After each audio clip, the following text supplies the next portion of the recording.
Please welcome Jürgen Mlüneck, Chairman of the Board of Trustees of the Falling Walls Foundation.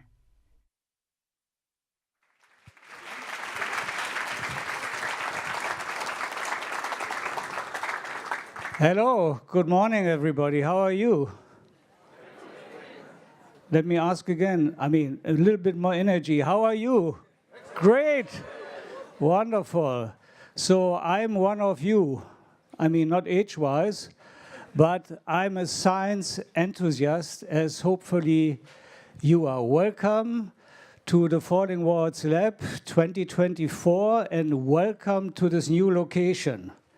We are trying this out for the first time and, well, with you. So let's see what you think about it and give us some feedback. This format was introduced a couple of years ago. Why? We started with the Breakthrough Day, November 9, talking about new discoveries and so forth, mostly senior scientists. And we said, that's fine, but how do you become senior? You certainly were once junior. So we said we have to find a format to bring together the next generation of science enthusiasts from all over the world, and this was the idea of the Falling Walls Lab. 100 young scientists from 100 locations from all over the world gathering here in Berlin to talk about their breakthroughs. And that's why you are here, and I think you are nervous. We are also a little bit nervous, how the show will go. But let's see. I have some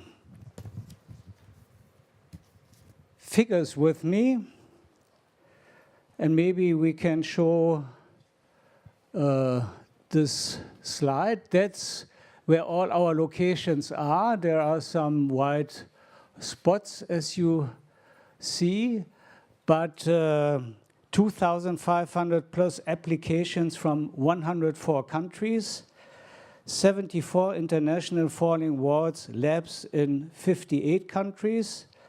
The farthest away lab is from New Zealand, Aotearoa. Did I pronounce this correctly? Who is from New Zealand? Stand up.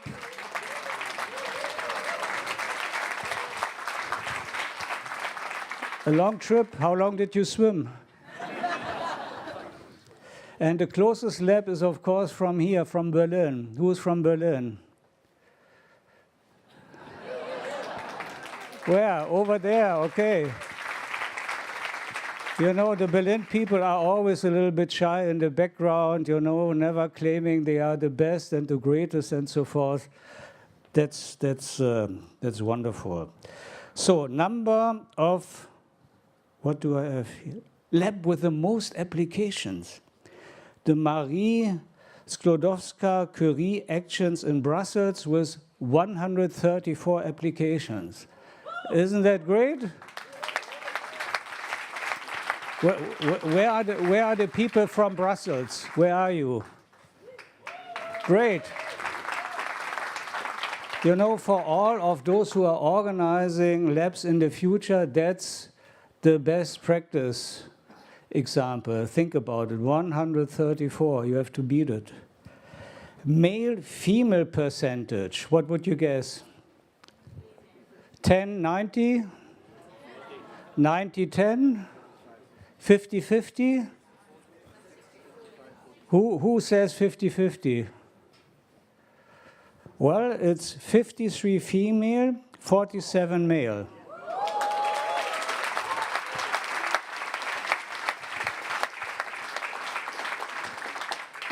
We make an effort, but of course you also made an effort, and I think that's fantastic. Alumni since 2011, 1,300. And you will be the new, alumni in the future. I think that's all about the numbers. We have partners, somebody has to pay for the show. We are non-for-profit, to make this quite clear. We are non-for-profit, So, every ticket that we give out has to be financed somewhere. And we have different formats, financed by different partners. And here our partners are the Sartorius Company, the Federal Foreign Office, the German Academic Exchange Service, the German DFG, the German Research Foundation, and Springer Nature. Let's give them a hand.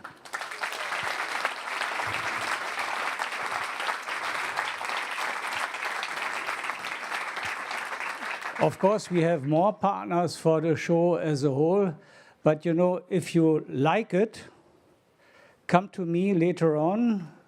I don't accept personal checks, not cash, but I can tell you how to become partner. We would be very, very happy if you partner in, because those young persons being here, that's our future. And you will see, it's always fantastic to see these roughly 100 young people from all over the world. This diversity, this enthusiasm, this inspiration. And, despite what we have experienced with respect to elections elsewhere recently, I think you are the golden future. You are the golden future. And I think that's important to remember.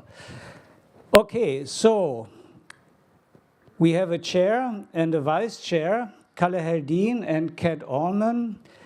We have someone who is the timekeeper and the moderator, that's Joe Leskin. And I think I'm done and can ask now Kalle and Kat to come on stage and take over. Thank you very much and enjoy the day.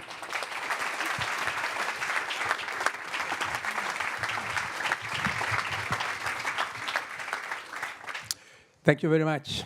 Let also me from the jury wish you welcome to Berlin and for this very entertaining day. I have been on this jury before, and I can promise you it will be an interesting day, full of enthusiasm, and you will present your important and excellent work, but at the same time we will all have fun with celebrating science. So Kat Allman is the vice chair of the jury, and Kat has also a lot of experience. Thank you. It's wonderful to be here. I am really looking forward to hearing what all the winners have to say. And I'm also looking forward to sharing jury duties with my fellow jurors here in the front row. Is it time for introductions? Absolutely. So we have a 12-membered jury who will judge the presentations. I'm the chair, Kat is the vice chair, and then we have on the committee Joseph Bedard from SRTX, former Lab Canada winner 2023. Please, if you could stand up.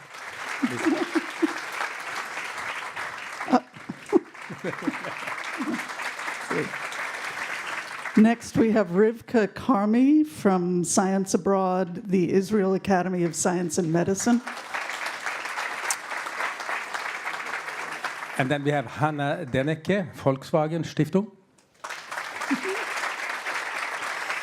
Gabrielle Hermani from Bundesminister für Bildung. Help me out here. Forschung. Thank you. You can tell I'm not German. And then we have Andrew Holmes from Australia, from Australian Academy of Sciences. Barbara Instinct from University of Cologne, and I know I got your name wrong, sorry. And Katrin Koos from Deutsche Forschungsgemeinschaft. Let's see, we've got Swati Meshrishi from Springer Nature. There she is. And Ursula Painter from Deutscher Akademischer Austauschdienst. And last but not least, Sven Wagner from Sartorius. Thank you, and have fun. Yes.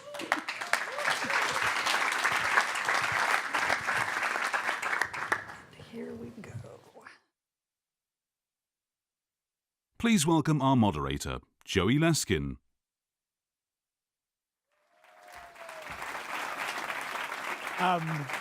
A big thank you to Jürgen, Carl-Henrik, and Kat there for our introductory remarks. Welcome to our 12 jury members, to our lab winners, and to our audience both in the room and watching around the world, to the Falling Walls Science Summit Emerging Talents category, also known as Falling Walls Lab.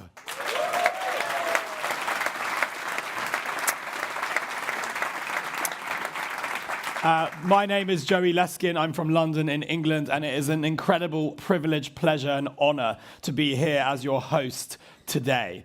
So I'm going to give you a little bit of information to get us started about how today is going to work. So we have 3 sessions today. The first session will have 30 pictures. The second will also have 30 pictures. Then there's something that you will all find very interesting called lunch. And then we will have our final session in the afternoon of 40 minutes. Or 40 pitches, sorry. It will be a bit longer than 40 minutes.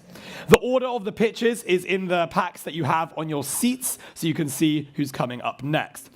Due to some travel restrictions, we have 3 pitches that will be on pre-record, and the rest of them will be live here in this room. All of them will have the same rules and scoring criteria, which I'm going to go over in just a moment.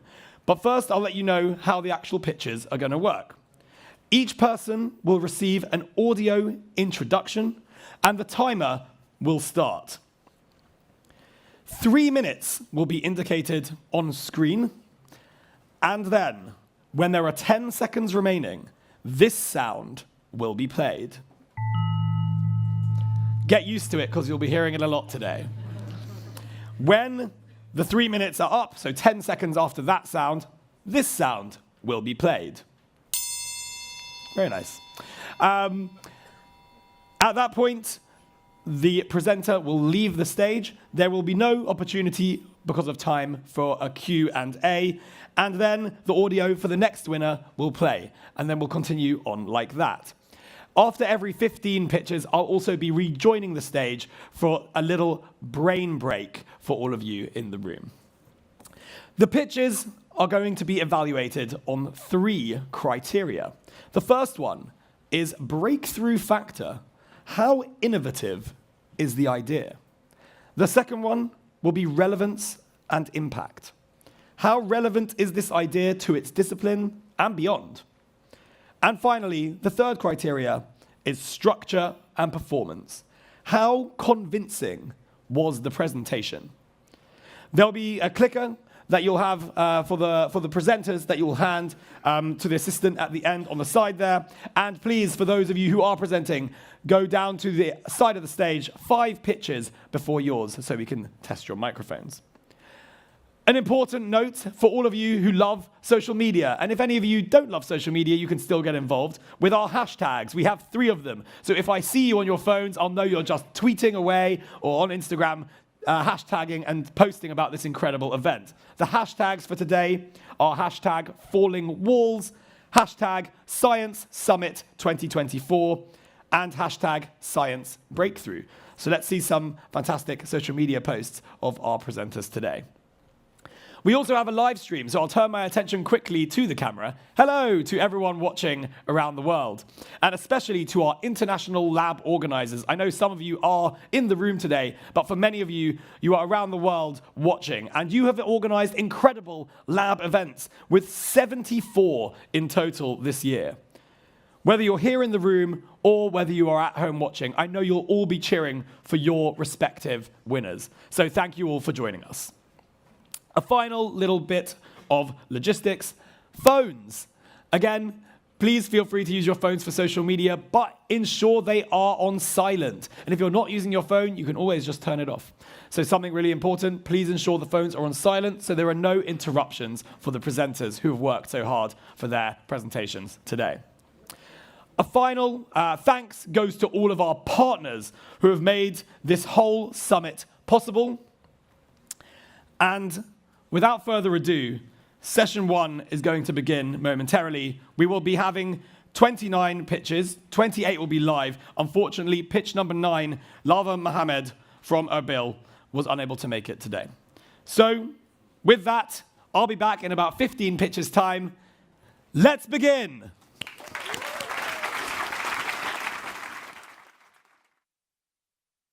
Breaking the Wall of Coral Reef Decline. Barbara Ribeiro. Falling Walls Lab, KAUST.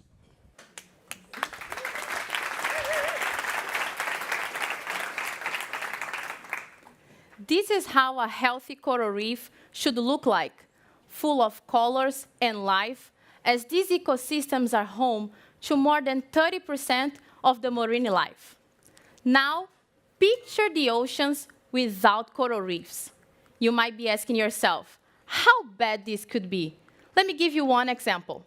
When coral reefs decline, the entire ecosystem collapses, threatening the whole marine life and over 3 billion people who rely on seafood as the primary source of animal protein, with an economic loss of billions of dollars. And unfortunately, this situation is not far from reality, as up to 90% of the coral reefs will decline in the next 5 years if we keep increasing the temperature of the planet through the high emissions of greenhouse gases. And considering that 50% of the coral reefs already declined since the 50s, our job now is to actively restore and rebuild the degraded reefs by taking tiny coral fragments, putting them to grow on structures like this one so they can be outplanted in the reef. However, restoration alone is not enough under these climate change scenarios. We need innovative solutions, as the coral probiotics. How many of you, for example, already had yogurt probiotics to improve the health of your gut? It's good for your body, right? That's the same idea behind the probiotics for corals, a cocktail of beneficial bacteria that can boost corals' health and that can be customized for different needs. This is a pioneering tool developed by my research team, and we have positive results showing that the inoculation of coral probiotics can improve the survivorship, the resistance, and the resilience of corals against ocean warming.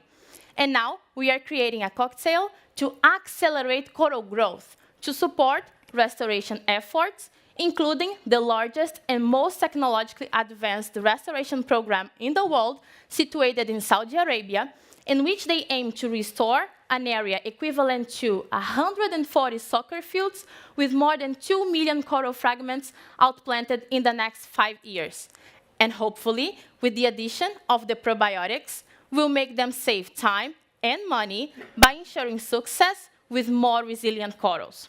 And the faster we grow the corals and reduce the emissions of greenhouse gases, the closer we are at having these type of reefs for the future generations. Thank you.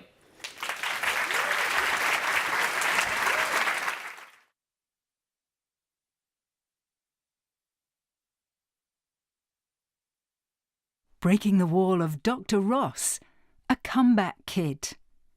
Thibaut Verven, Falling Walls Lab, Leuven.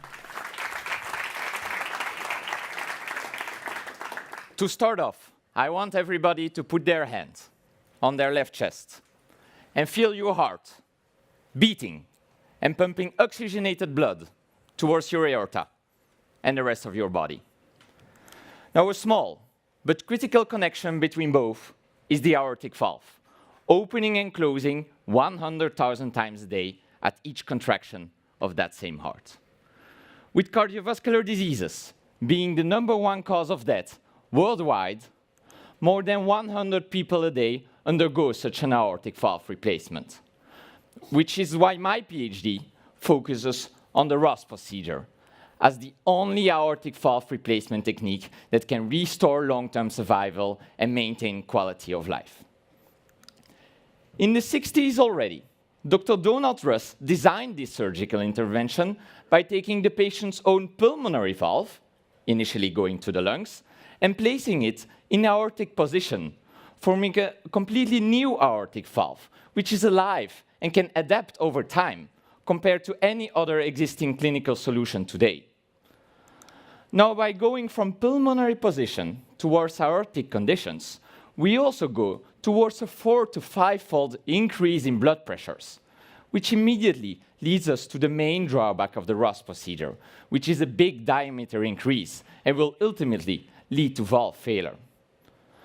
Now, to prevent this unwanted dilatation, we could intuitively try to wrap the valve with a sort of polymer external support, just as a sort of sock that you put around the artery to protect it.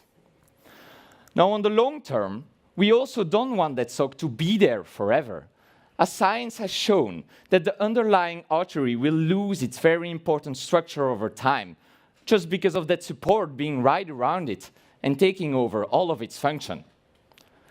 That's why today, I'm now making that external support for the Ross procedure biodegradable over time, as a trade-off between prevention of dilatation on the short term and maintenance of arterial wall integrity on the long term. We want that support to be there in the first stage to prevent valve failure, but while the body is healing, the textile can slowly disappear over time. And as every kid's dream to solve the leading cause of death all over the world, this biodegradable medical device is making the Ross procedure, again, the preferred and best solution for aortic valve replacements.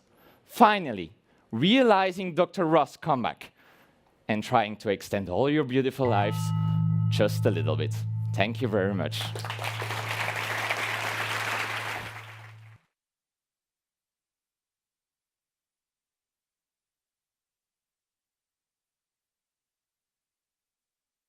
Breaking the wall of breast cancer detection.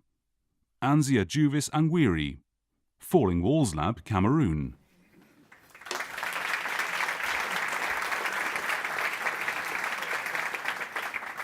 Dear all, do you have family or friends with breast cancer? Breast cancer is the second leading cause of female deaths all around the world. It has been reported by the World Health Organization in 2022 that there are new cases in Europe, Africa, Asia, and US, and these numbers are going to increase by or triple by 2030. And also, there is a higher mortality rate from these numbers in Africa and in Asia. Why do we have very high mortality rates in these areas?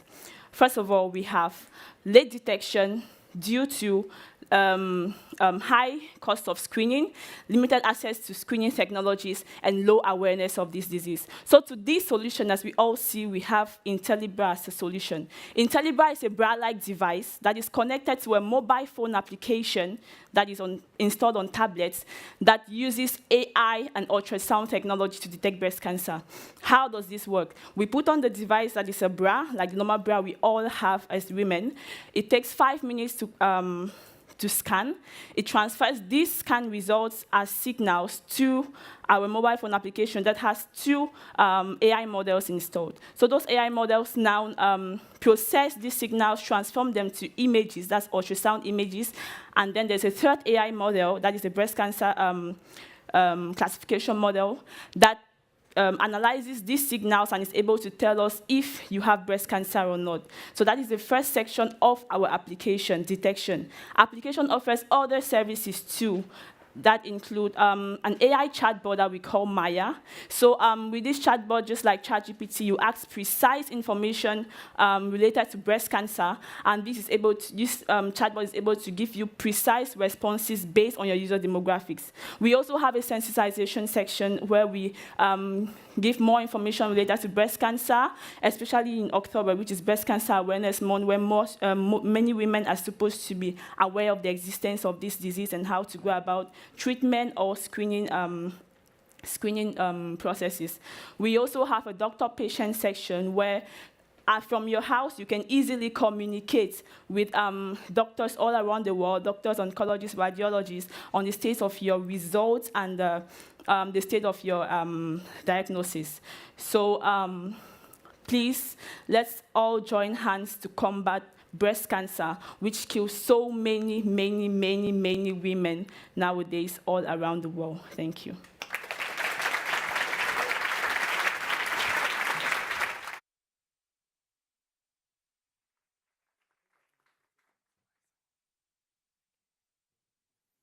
Breaking the wall of green graphite. Jacob Martin, Falling Walls Lab, Australia.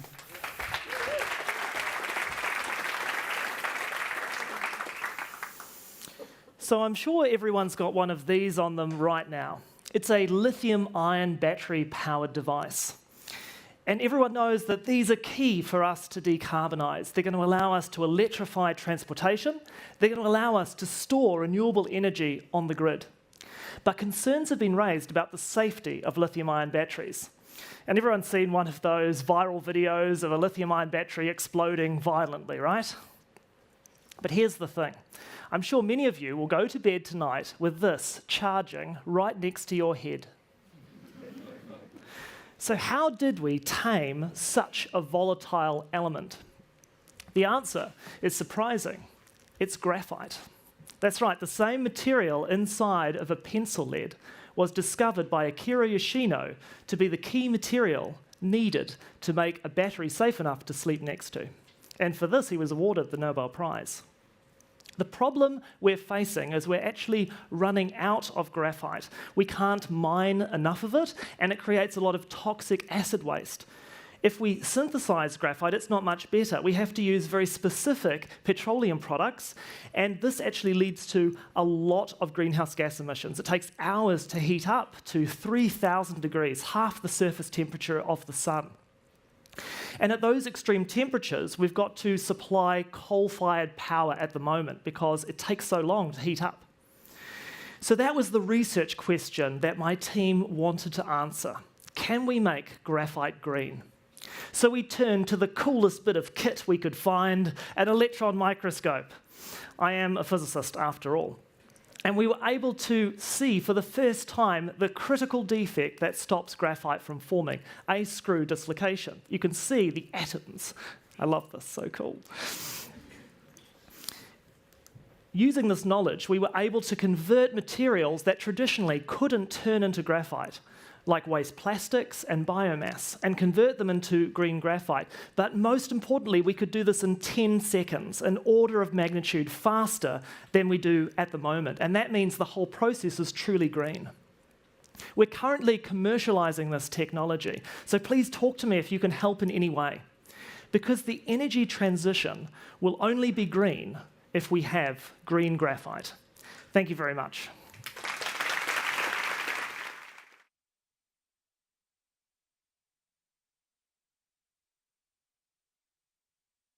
Breaking the wall of diversity in genomics. Maria Eduarda Tavares. Falling Walls Lab, Brazil.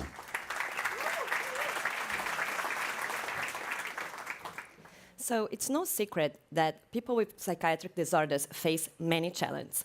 Beyond daily burden and stigma, one of the greatest struggles is to find the right treatment. Many patients have to endure years of trial and error approaches, often suffering before finding an effective solution. And many of them never will. Why? Because most psychiatric disorders lack an established biological basis. And without understanding the molecular underpinnings of these disorders, we cannot treat them well. One way to change this is through large-scale genomic studies that are beginning to uncover the molecular basis of these disorders, opening the door for more personalized and effective treatments. But there's a critical issue. Over 90% of these studies have been conducted in high-income countries, focusing primarily in European descent groups that represents only about 16% of the world's population. That creates a serious gap in our understanding of mental disorders across diverse backgrounds. We cannot apply results based in European populations to other ethnic groups. They're not reliable like that. That's why my research team at the ADHD Brazil network is making a difference. We have developed an innovative online protocol in partnership with a local startup to assess psychiatric disorders and other socioeconomic features in Brazilian volunteers. In just 1 year with this protocol, we have gathered data from over 2,000 subjects, aiming to reach 10,000 in the next 3 years, creating the largest deeply phenotype mental health genomic dataset in Latin America. So,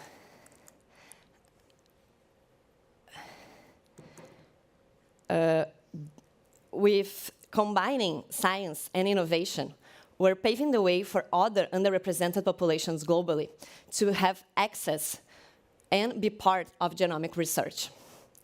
So this research is paving the... this research is leading the way to a future where everyone can receive the right treatment at the right time, no matter where they come from. This is more than science. It's about building a precision mental health care system that works for everyone, regardless of their background, and ensuring that no one is left behind. Thank you.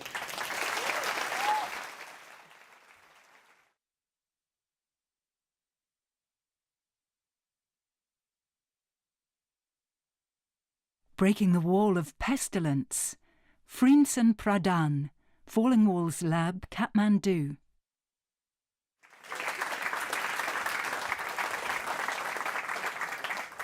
Let me start by telling you a story of my friend, Isa. Last year, she was diagnosed with dengue fever, and she had to spend weeks in hospital, and her family burdened with medical expenses and also the fear of losing her. But sadly, Isa's story is not unique. Every year, more than 50,000 people are infected and more than 100 people die due to mosquito-borne disease like dengue in Nepal alone. Hence, I, Frinsen Pradhan from Kathmandu University, is here to break the wall of pestilence. To combat this mosquito-borne disease, we rely heavily on chemical pesticides like methoprin and synthetic pyrenoids. But the problem with them is that they're detrimental to the environmental health. And also, mosquitoes are developing resistance to these chemical pesticides.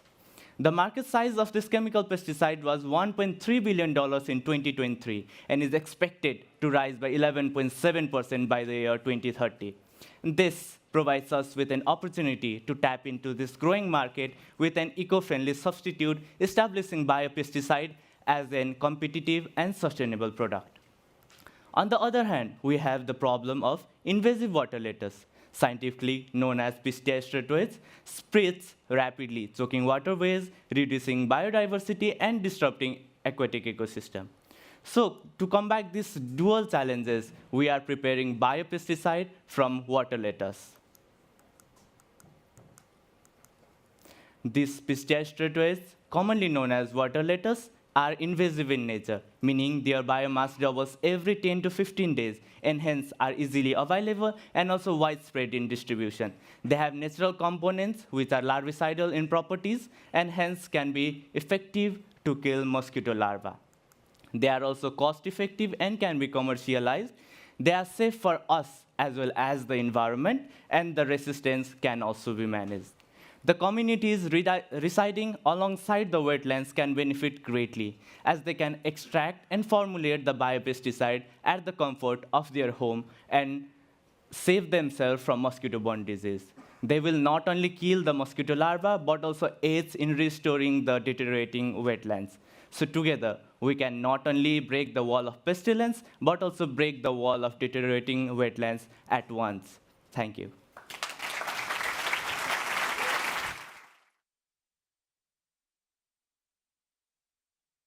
Breaking the Wall of Crumbling Walls. Andralisa Maria Hoyt, Falling Walls Lab, Baden-Württemberg.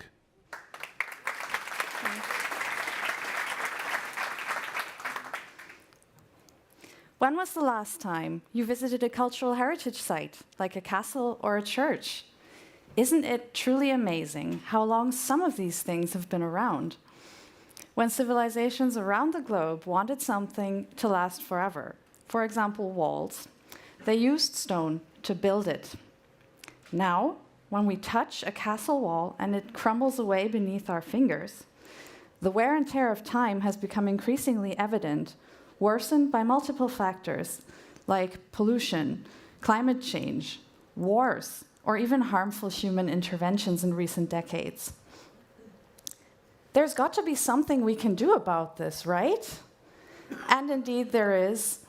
I research commercial and new products to protect and restore our stone-based cultural heritage. Now, The direct approach would be, if a stone breaks, just put in a new one, slather on some glue and mortar, just like, keep everything where it needs to be. And sometimes that's necessary to ensure the safety of the object. But for fine works of art, a more delicate approach is needed. Namely, tiny solid stone particles, called nanoparticles, that are applied to the damaged areas and then ideally go into the stone, harden and strengthen the object again, restoring its structure. This is currently state-of-the-art, but of course, challenges remain. To understand this, you can imagine a stone like a very, very unsquishy sponge that soaks up the treatment solution through its pores. The pores you can imagine as funnel tubes of different sizes. Now, on a larger scale, you can imagine that an apple will not fit through any size of funnel tube. And while a rice grain might, there are even funnels that rice would clog up. The solution, if the solid particles do not fit through these funnel tubes, they remain on the surface and can cause unwanted discolorations instead of going inside. The solution is quite simple, actually. Instead of the tiny solid stone particles, we use liquid stone particles, because liquids can adapt to any shape and fit through any size of pore. This breakthrough can actually speed up the process from problem to treatment significantly, giving us an actual fighting chance in the race against time to save our cultural heritage for future generations. So next time, when you go to a cultural heritage site, don't touch the crumbling walls, and remember all the work that goes into preserving these sites for you. Thank you.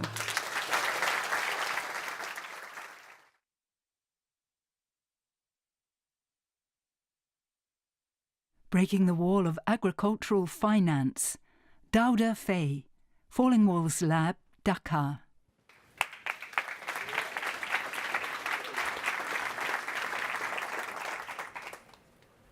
Honorable members of the jury, ladies and gentlemen, greetings. I am Dauda, an agronomist engineer from Senegal and the co-founder of the innovative startup Buy Me Connect. Dear jury, let me take you to the heart of our motivation by sharing with you the story of Ngor, a remarkable Senegalese farmer. For many years, Ngor has successfully carried out his farming activities, ensuring the well-being of his family and looking to the future with optimism. However, 2 years ago, because of the climate change, alongside the war between Russia and Ukraine, the prices of inputs increased, making their access very difficult. Overwhelmed by these challenges, Ngor turned to illegal immigration and was never heard from again. Dear jury, Ngor's stories mirrors the reality of millions of farmers in the WEMU, West African Economic and Monetary Union, where agriculture supports over 60% of the workforce. Despite 84 million hectares of arable lands and 1,600 billion cubic meters of water resources, only 22% of GDP, gross domestic product, is devoted to agriculture, while less than 4% of credit is allocated to the sector. Moreover, small farmers receive minimal investment and a tiny share of public funds. That is why we set Buy Me Connect up.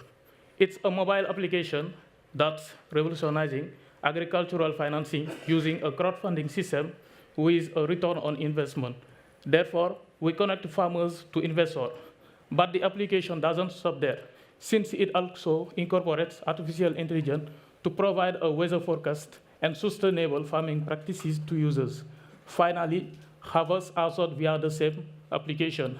Our initiative aligns with 5 of the 70 Sustainable Development Goals and has already proved its effectiveness in Senegal, my country.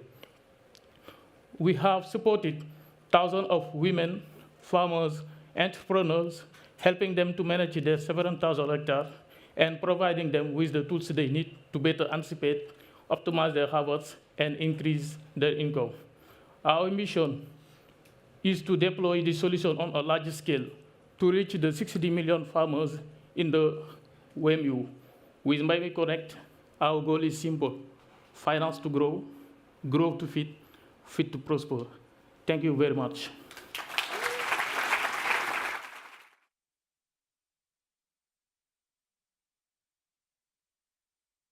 Breaking the wall of black boxes in medicine. Leone Baciu, Falling Walls Lab, Italy.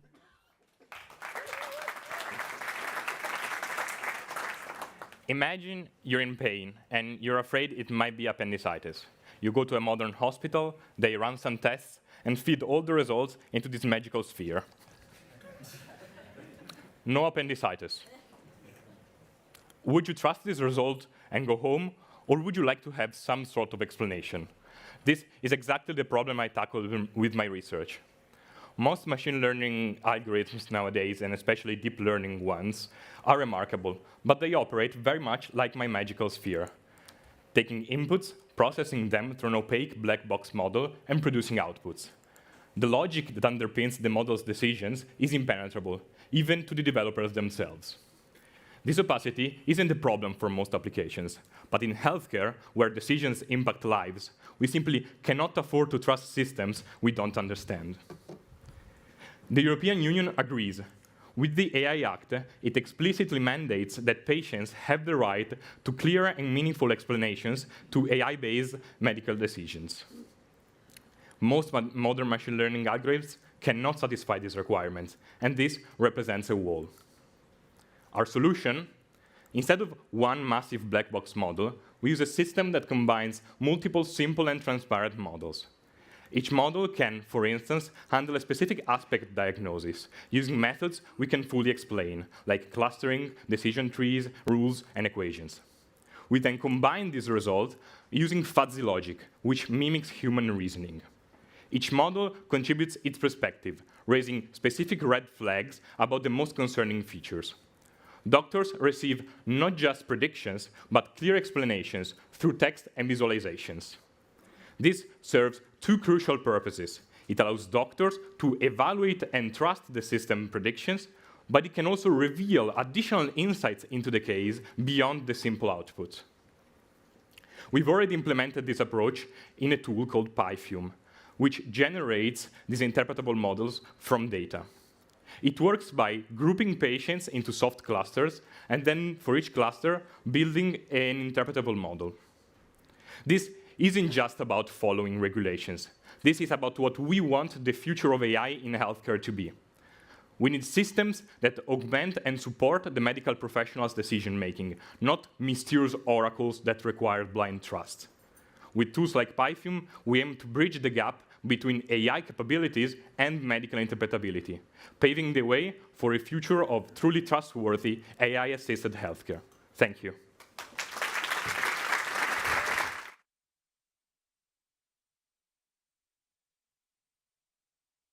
Breaking the wall of plastic accumulation.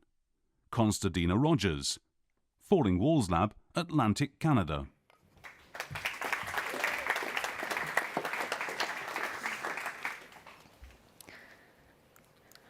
Good morning, for those of you that speak German. What I said was good morning. It's plastic pollution back in the spotlight. 80 million garbage trucks, 1 per person in Germany. That's the amount of plastic used by the food and beverage packaging industry every year. A main component of this plastic is polyethylene terephthalate, also known as PET.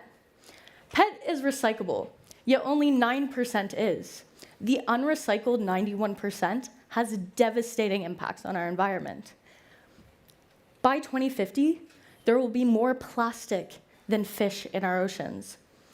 Plastic alternatives do exist, but they're on average 4 times more expensive, better for the environment, but costly, and don't address current plastic accumulation. We know, based on recent election results around the world, this is our challenge. We must make going green affordable to drastically reduce that 91% of unrecycled PET. Let me convince you, proteins are the answer. Now most of you are going, Dina, okay, protein is what I put in my shake at the gym to build muscle. How is that going to address plastic accumulation? Let me explain. My research focuses on the development of a biological recycling process that degrades and repurposes PET through protein engineering. Bacteria naturally secrete a protein that degrades plastic. It's similar to the Pac-Man you're all familiar with, goes chomp, chomp, chomp, kind of through the maze. Specifically, Pac-Man without its superpower. It's horrible at sticking to that plastic. But we found the solution, we found the glue. In mushrooms.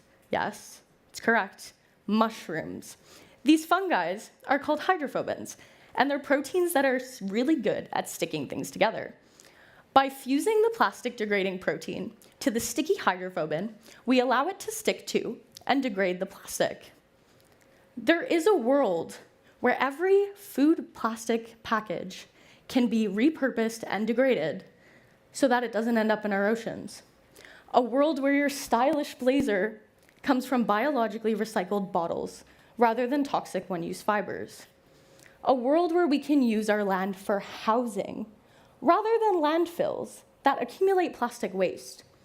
This world is driven by this protein-engineered process that creates a circular economy that degrades and repurposes PET and potentially other materials too. In this world, together, we can take plastic and decompose it just like that. Environmentally friendly, economic, and efficient. Thank you.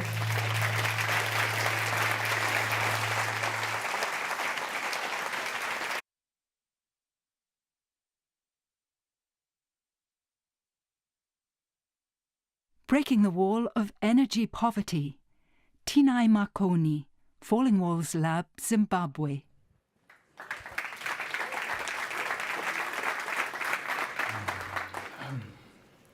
If electricity access is the backbone of modern productivity, where does that place the 600 million people across Africa without access to it?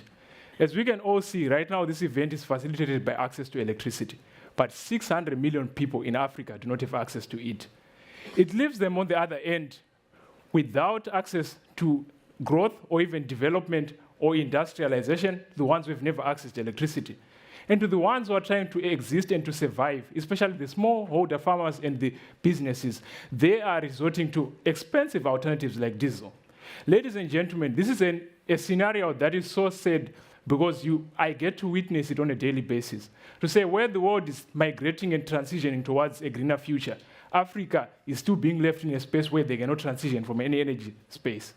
So we said, what rather do we have to do? Because whenever we've been faced by challenges, we've always looked up to the skies. And indeed, the skies, ladies and gentlemen, is the solution in the form of solar energy.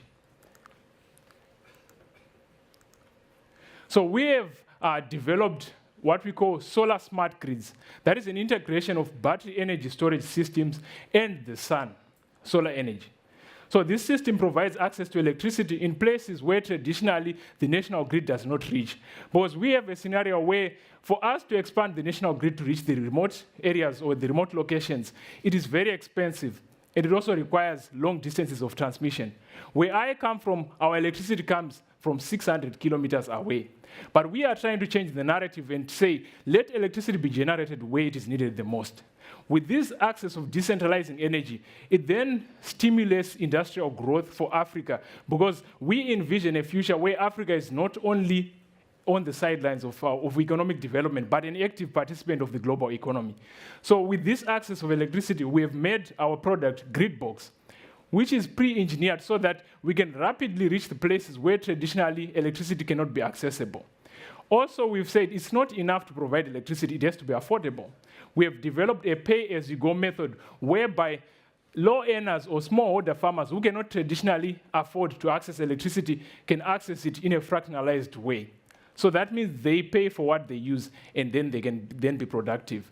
So what we envision is a future where electricity does more. That's why we're targeting specific sectors like the productive sectors of irrigation and also of processing, because we understand the impact that access to electricity on those sectors produces. That's a demonstration of our solution, which we've deployed currently and is serving a community of 3,000 people. By supplying water for irrigation and also water for drinking, we are making the dream of access to electricity possible. Help us on this quest so that the dream of energy access gets to impact communities and also gets to preserve the earth. Thank you.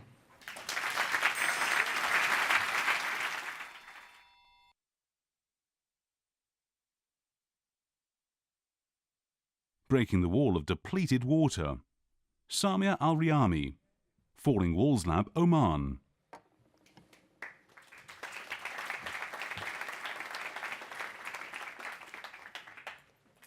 Hello. We all use plastic bottles to drink water. Until we are realized it has millions of microplastic that get into our blood and causes cancer for ourselves and our children. So we stop it to drink from bottled plastic, and we'll move to drink from a steel mug, because it is more healthier and eco-friendly. But unfortunately, I was shocked when I thought about the water that comes into this steel mug.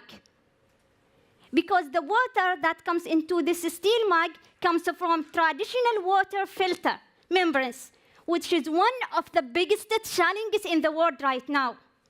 It is not just purified water, but actually losing the vital minerals your body needs. So the first issue, it is removed between 20 to 30% of beneficial minerals. The second issue, many people suffering from change and maintenance these membranes. So losing time, effort, and money. And the third issue, which is, it is contained between 50 to 60% of the plastic materials. This is plastic materials effect for our body and our environment.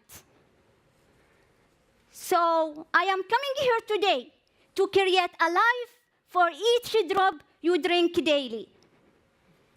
My innovation is sustainable water filter, which is made from 100% of natural materials. It is made from almandra clay and palm fiber.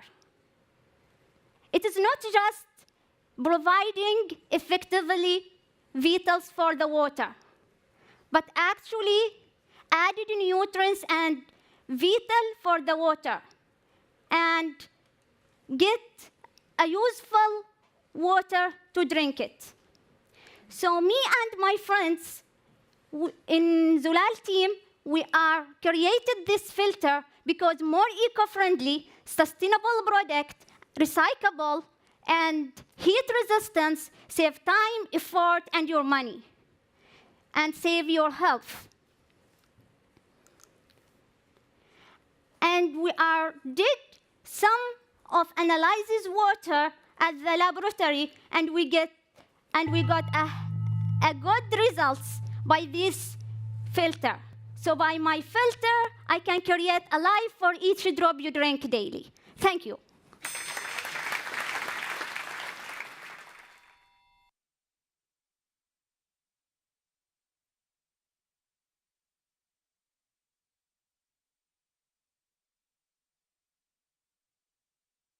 Breaking the wall of foggy surfaces, Ivan Hechler, Falling Walls Lab, Switzerland.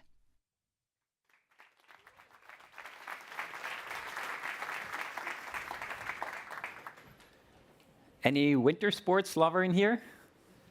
Yes? Can you raise your hands? Great. I'm from Switzerland, so usually there all the hands go up. Imagine a sunny day, perfect conditions. You're excited to hit the slopes, powder snow. You arrive down at the ski lift, start a queue up, and then, boom, your goggles fog up. We all know this issue. We know how annoying it is. But not only that, it also poses a safety issue. In fact, every other ski accident happens because of visibility issues. And the problem is not only limited to eyewear, but basically to all the transparent surfaces. Current anti-fog solutions, like those chemical sprays or towels, are simply not durable, and you constantly have to reapply them. Solabs offers the first durable anti-fog solution that is activated by sunlight. In fact, did you know that half of the solar energy is actually invisible to your eyes? So when you enjoy your ride on the skis, that radiation constantly impinges on your eye, heats it up, but effectively has no use. Our patent-pending nanotechnology absorbs this invisible radiation right in front of your eyes, heats up the lens, protects your eye, and turns it into something useful, anti-fog. The nanocoating is produced with the standard industrial manufacturing technology, allowing cost-effective and immediate scalability. And because it's so thin, it can be readily integrated beneath existing coatings, allowing it to be protected and completely durable. Upon publishing our technology, we got contacted from suppliers across various industries, and we are currently integrating the coating on sports glasses. But it also has multiple benefits, other benefits than anti-fog in other applications. Think about it, the opposite. It's summer. You're stuck in traffic jam, in the car, and all that invisible radiation entering your car, heating it up. Now imagine we could block all the radiation and reduce the energy required to cool in all the cars. This is what we work on at Solabs, our team, every single day with the same vision, to make your life simpler. Thank you.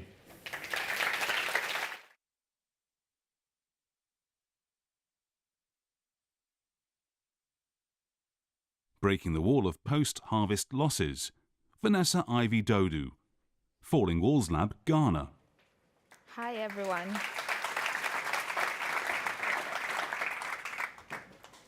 On our screen is an average smallholder farmer in Africa. He cultivates 3 acres of land where he plants maize, soybeans, and cowpea. But he has a problem, post-harvest losses. Because his land holding is so small, he has difficult access to post-harvest technology. So currently, this is the state in which he dries his produce, and then he stores in conditions like this, which leads to him getting grains that look like this, which I'm not sure you would be able to consume. Farmers like Mr. Abdullahi work so hard, but they are still poor, and he's just one out of 600 million smallholder farmers across the world who have difficult access to post-harvest technology. And because of this, they face high post-harvest losses, which affects their food quality, it affects their sales, and their income. It also affects their ability to meet export requirements, and this results in food insecurity, poverty, and hunger all over the world. Let's look at the numbers. It is estimated that the post-harvest losses that occurs in Africa is 40%, and 30% of these losses occur during the drying stage. Existing technologies have tried to break this wall, but because they are stationary, they are not very accessible, and they are very expensive for the average smallholder farmer. Our technology is a mobile solar mechanical dryer that combines solar energy, mechanical hardware, artificial intelligence, and Internet of Things to create this dryer, which looks like this. This is actually our prototype, which we have tested with over 1,800 farmers, 90% being women farmers, because they are more involved in the drying process of the average African household.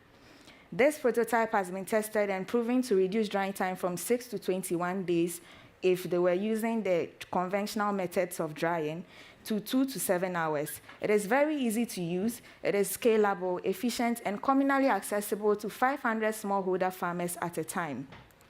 We believe that if they adopt this technology, they will be able to reduce their post-harvest losses, they will be able to export to other parts of the world, and the more people get food, the more available food is, the lesser the food insecurity issues that we have. On impact on job creation and women empowerment, since most of the people we are targeting are women farmers because they are directly involved in the drying process, would be empowering them with best post-harvest management practices, would be providing jobs for a lot of people when we scale up this invention. On impact on the environment, since it's using solar energy, we are able to reduce the carbon footprint by 3% and minimize carbon mycotoxin formation in farming communities. This is my team at Sunify Solar Dry Technology, where we mechanize the sun to curb post-harvest losses. Thank you.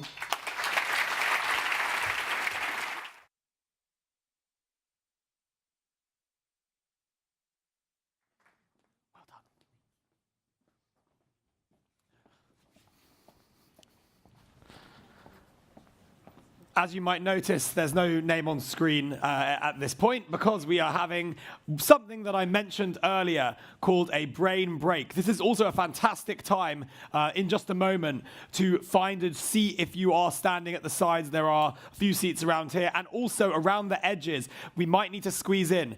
It's a great thing that we are so full in here, that so many people want to be here for these incredible, incredible pitches. And so let's make sure we make space for everyone. But if you are standing at that end and want some space down here, there are a few bits and pieces that you can find. So this is a great time to move rather than moving during a pitch. So I mentioned the brain breaks. This is a moment to just have a break for your brain. There has been a lot of incredible, incredible information provided to us here, and I am already so inspired. And yet, let's just take a second to decompress, to just get a break from after this first 45 minutes. So I'm going to give you a couple of things. The first thing I would love you all to do is to turn to the person next to you, and I'm going to give you a question that you'll answer to one another. The question is this, and you're going to have 1 minute in total for both of you to answer, so about 30 seconds each.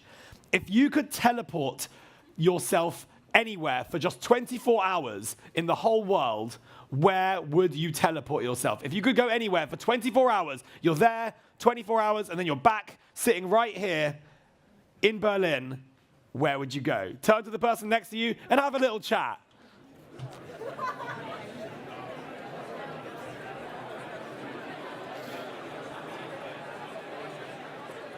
Hi. How are you? How you doing?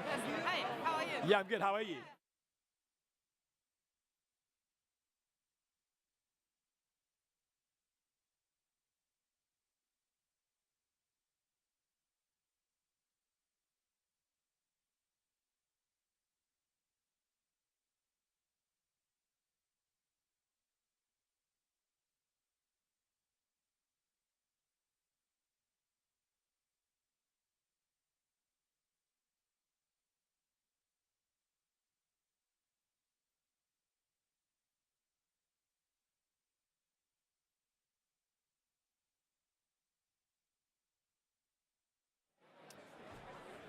Okay, perfect. Thank you very much, everyone. Thank you very much, everyone. Lots to discuss with this question, but I need to bring us back in. I'm very happy you're all making friends in the audience here on this brain break, having a chit-chat. Let's bring us back in now. Okay. Fantastic. Thank you very much, everyone. We are just about ready. We are just about ready to move on. That was exciting. I feel like there was a lot of where would you go, a lot of reasoning there. So that was a bit of a break for your brain, enabled you to have a bit of a chit-chat with the person next to you. What I will say is, in 45 minutes' time from now, you'll be able to continue those conversations over coffee. And so I ask for your attention and respect for our next 15 pitches, one of which will be virtual or pre-recorded.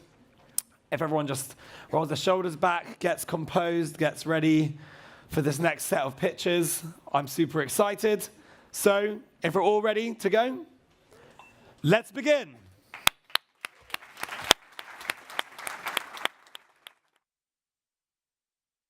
Breaking the Wall of Custom Splint Production. Naim Al-Hajj Ali, Falling Walls Lab, Jordan.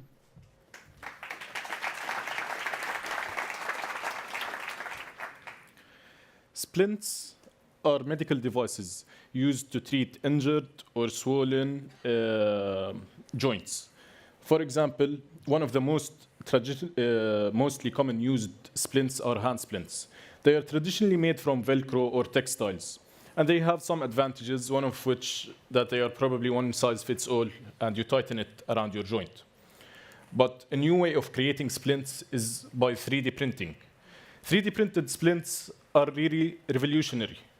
They offer many advantages: custom fit, waterproof, ventilated, and they are also customizable. but the main issue with 3D printed splints is that they need a precise scan to be produced. So the scanning process is usually done using a 3D scanner, where the patient must stay still for a long amount of time, and the technician should go around the patient. This, as you see, is really cumbersome and can cause many issues. It needs a skilled technician, it's time-consuming, and the patient must stay still. So the solution is a dedicated 3D hand scanner, which can be used to create repeatable and refined 3D models. So as you can see, the dedicated scanner is created and depends on a phone.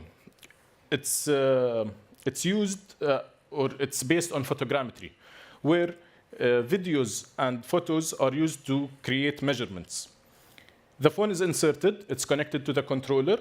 The phone revolves around the hand after an ultrasonic sensor detects the hand at the correct position.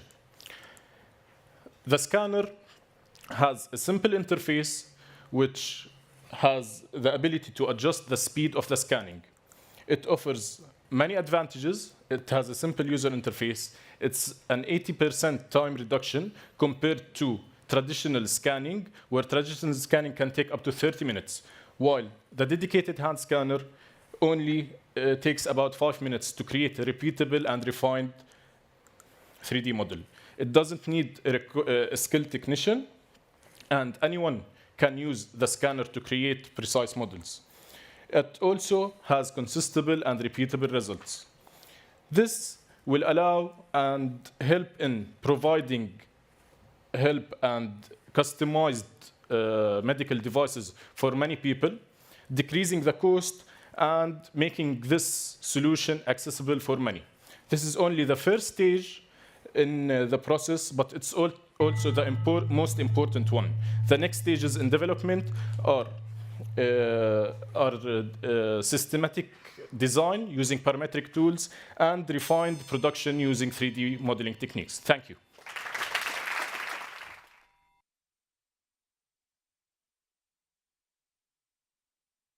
Breaking the wall of breast cancer diagnosis. Michelle Stephen. Falling Walls Lab, Tishwani.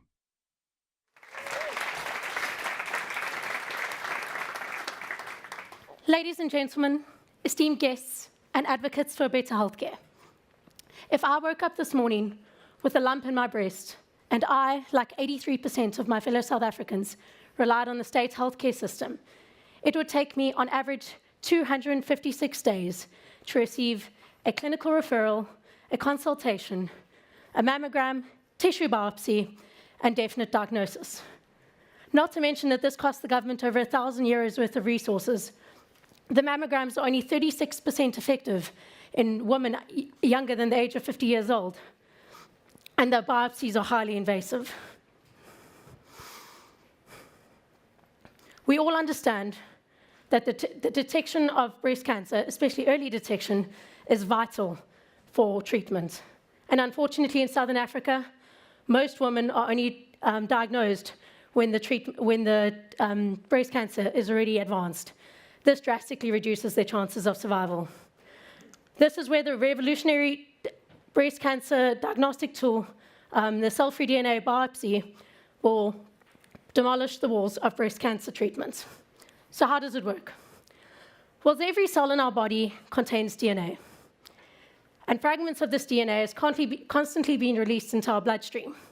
If we have a tumor in our body, it will also be released into our bloodstream.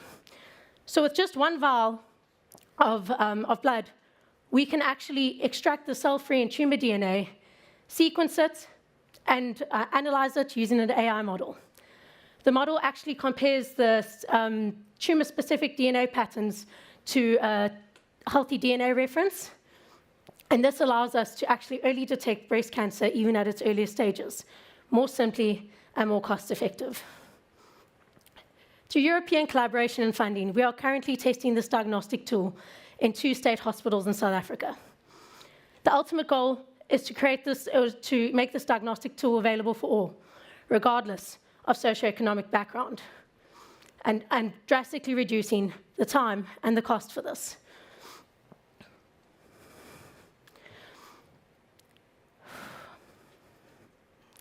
The diagnostic tool is not only for breast cancer.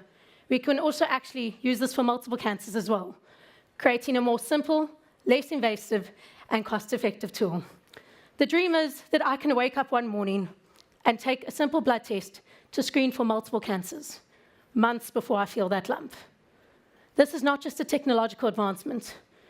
This breaks down the walls of inequality in healthcare, the fears that transform fear into hope, and the walls for a greater, healthier, and more resilient society. Thank you.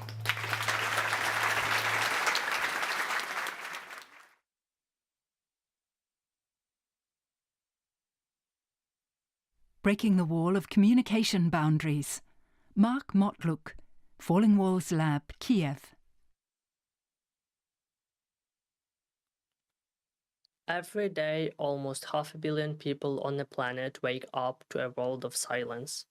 That's 6% of the global population living with severe hearing problems. And by 2050, that number is expected to double. In my home country, Ukraine, since the start of the full-scale invasion, the number of people with hearing loss has increased by a staggering 20%. And when surgery and hearing aids don't help, the only solution is sign languages. However, it can take several years to become fluent in them. As a result, very few people can communicate using a sign language, making it very hard to access education, find employment, and build relationships. And in a world that's more connected than ever, no one should feel isolated because of their hearing. That's why I have built a system for real-time transcription and diarization that you can see on the slide. I use a phone on the right with a video playing as an audio source, and on the front there is a laptop with my app running. It is reading the microphone input and, using machine learning models, it is transforming the speech into words. Most importantly, my app is able to recognize different speakers, as you can see by the coloring of the words. It works in real time with virtually zero latency and does not require an internet connection. Modern transcription solutions for people with hearing problems work great with English, but they struggle with Ukrainian and other underrepresented languages, whereas my app achieves around 90% of transcription accuracy in Ukrainian. In addition, to my knowledge, this is the only system that is able to recognize different speakers, which is crucial since it's very hard to make any sense of a conversation when all you get is a streaming wall of text. For now, my software achieves around 80% of accuracy in this task. This and other similar technology can let people with hearing loss fully participate in conversations, lectures, and events without feeling left out or isolated. And this is how we can break the wall of communication boundaries, in order to make the world more accessible. Thank you.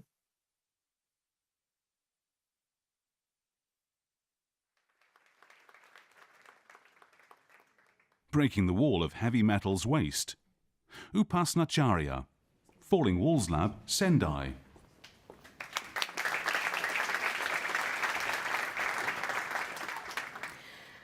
I hope you all are enjoying the refreshing coffee they are serving here. But what if I told you that along with the coffee, you might be consuming heavy metals like arsenic or cadmium?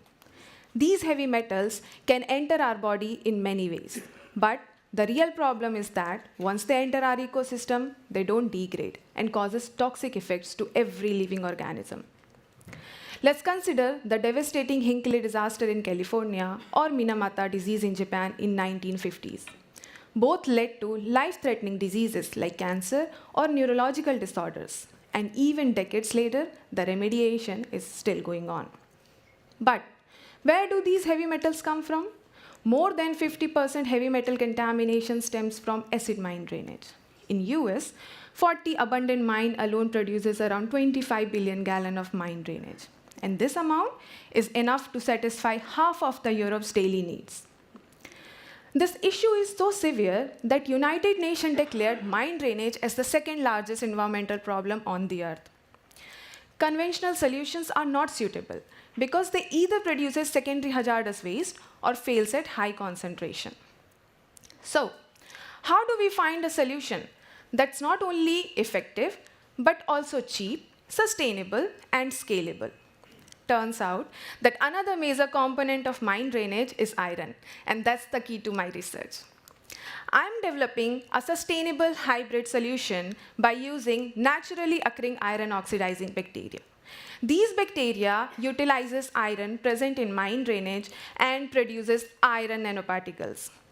These iron nanoparticles are incredibly effective at absorbing heavy metals from mine waste as well as industrial wastewater and making it free of wastewater. We have obtained some remarkable results at lab scale and now testing at industrial level. But the story doesn't end here. The adsorbed heavy metals can be collected and upcycled for economic purposes, turning waste into wealth. After adsorption, these nanoparticles can be regenerated and reused, making the process extra cheaper. Simultaneously, these nanoparticles can remove other water contaminants like fluorides, thereby increasing the sustainability. Therefore, by using these iron nanoparticles with their high adsorption capacity, good separation ability, and excellent reusability, I'm targeting a sustainable solution to break the wall of heavy metals waste, so us and our future generation can take heavy metals very lightly. Thank you.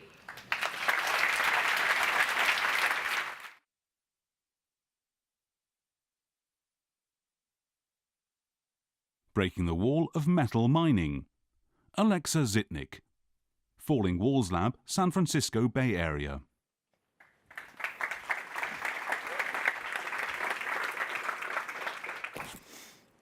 Every single one of you has a treasure chest in your pocket. You use it every day to communicate with loved ones, to surf the web, maybe to read election news. I'm talking about your smartphone. And it's not just a treasure chest full of information, it's a treasure chest full of critical metals known as rare earth elements. Rare earth elements are essential for the technology that we use, not only as individuals, but even as countries. They're essential for hybrid car batteries, wind turbines, and telecommunication cables. The problem is, the way that we currently mine for these metals is incredibly toxic. We use harsh acids that are bad for the environment and bad for workers. Even worse, the world's largest exporter of these metals, China, is set to deplete their mines as demand will soon outstrip supply. Moving forward, how are we expected to produce the technology that we need in a safe and sustainable way? The solution? Biomining electronic waste with bacteria. Every few years, you probably upgrade your phone or your laptop, and this contributes to the worldwide production of 52 million metric tons of electronic waste every single year. This is a huge, incomprehensible number, but to give you an idea of scale, it's equal to the weight of about 130 Berlin Walls. This is a huge cache of rare earth elements that are just getting thrown away into a landfill, and almost none of them are being recycled. Luckily for me, the bacteria that I work with need these metals to survive, just the way that you and I need metals like iron or magnesium in our diets in order to stay healthy. The question is, can we leverage this bacteria's nutritional need for rare earth elements in order to mine them from electronic waste? In the lab, I've been studying just that, trying to understand how these bacteria sense and acquire rare earth elements. I've discovered a new molecule that they secrete into the environment, and when it's out there, it binds rare earth elements and brings them back into the cell for use. Using this insight, I've engineered these bacteria to produce more and more of this molecule, turning them into super consumers of rare earths, and they can now uptake 300% more metal than they could have naturally. And once they've taken up that metal from the electronic waste, we can reuse it in the production of new technologies. Better yet, we've partnered with economists, and we know that this practice can be scalable and can be competitive with conventional mining practices. And not only is this process scalable and competitive, but it's a green one that doesn't use harsh acids, so it's safe for our environment and safe for our workers. By generating a circular economy for the extraction of rare earth elements, I am breaking the wall of metal mining. Thank you.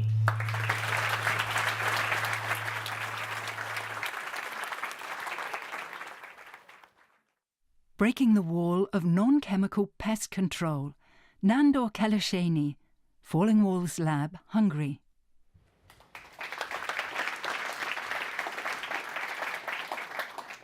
Potato.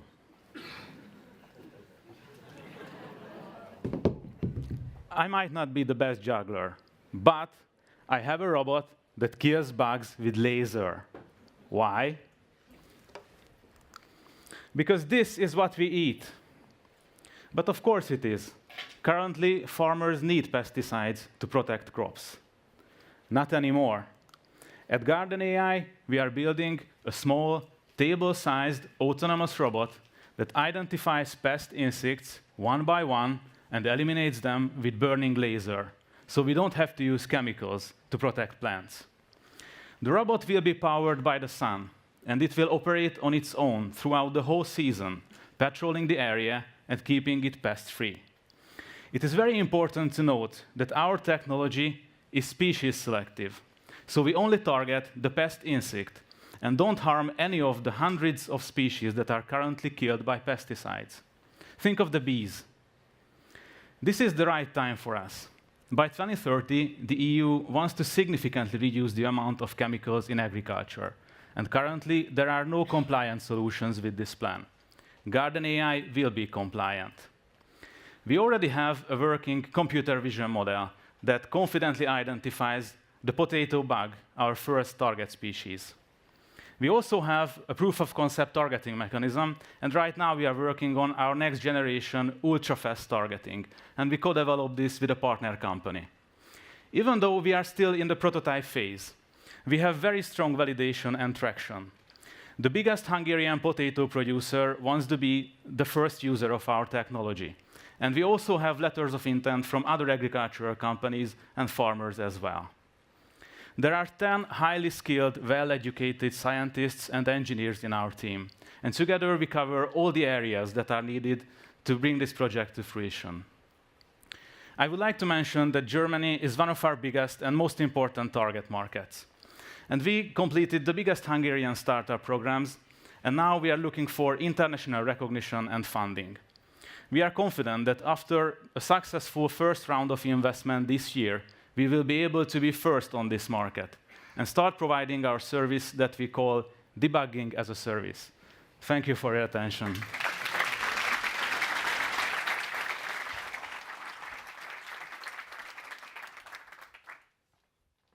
Breaking the wall of cervical cancer detection. Ines Sitisara, Falling Walls Lab, Indonesia.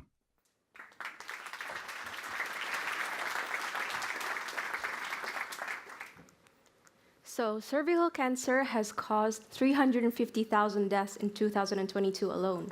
And in Indonesia, 19.1% of all cancer deaths were caused by cervical cancer, where only 1 out of 10 of the targeted women were actually screened.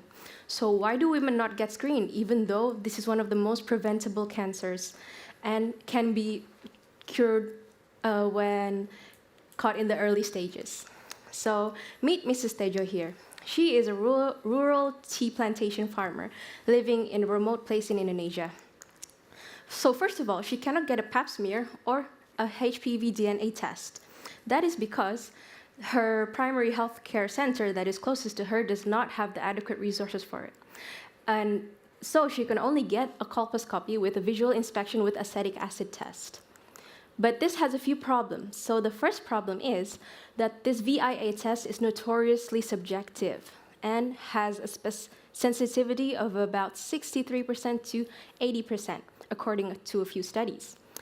And so the next problem is, as you can see here, there is a very intimidating metal device that is inserted into the vaginal canal. And a lot of women have reported this to be a source of anxiety and also pain and discomfort, especially women with specific conditions such as vaginismus and also anxiety. So we at Servivi have redesigned this outdated speculum into a new and integrated and a small comfortable speculum, which can be self-inserted. And it is also integrated with a small micro camera with an LED that can take VIA images and transmit them to an application. We also have developed a convolutional neural network computer vision model for image classification of cervical cancer stages or cervical intraepithelial neoplasia stages. And so far, we have gained about 85% accuracy on the newest data set, the ANOSERV data set, which has been annotated by expert gynecologists.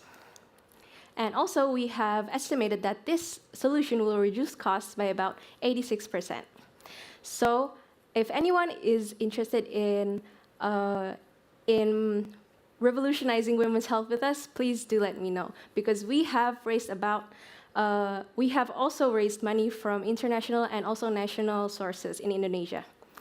I am very happy to be here, and I hope you all will help in revolutionizing women's health, because at Servivai, we believe that where you live should not determine if you live. Thank you very much.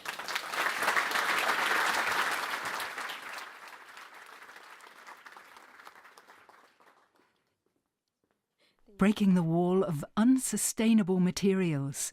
Uriel Kevin Kouassem, Falling Walls Lab, Abidjan.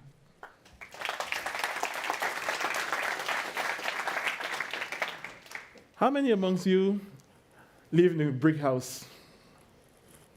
You? Okay, thank you. How many amongst you tried to build a brick house? How did you find it? Expensive, right? Okay. A century ago, my mentor, Walter Basfeld, invented the geodesic dome to break the wall of material cost and space optimization. And now we have this, a lot of domes, and then a lot of domes everywhere. Okay? So we face a crisis right now about construction. We are needing infrastructure everywhere. And to build infrastructure, we use steel, cement, aluminum, and all those metals. And the mining of these metals is harmful for the environment. More than 37% of the greenhouse gases are made from the construction business. So one century later, I, like my mentor, want to break the wall of construction with geodesic domes created with plastic material as the main material. So it will permit to reduce plastic weight. It's a stylish solution, it's durable, and will permit to create jobs in the recycling sector. Create jobs and make the circular economy better. So this is inside of the dome home, and with the plastic, we can create many things. Our dome is an innovative house solution because not only will it permit to have recycled materials for the building, it will also help to solve the problem of plastic pollution, because using those plastics that stays everywhere, we can have sustainable material, a sustainable solution for the future. So together, let us break the wall of plastic pollution and unsustainable material to make it a better tomorrow for the generations to come. Thank you.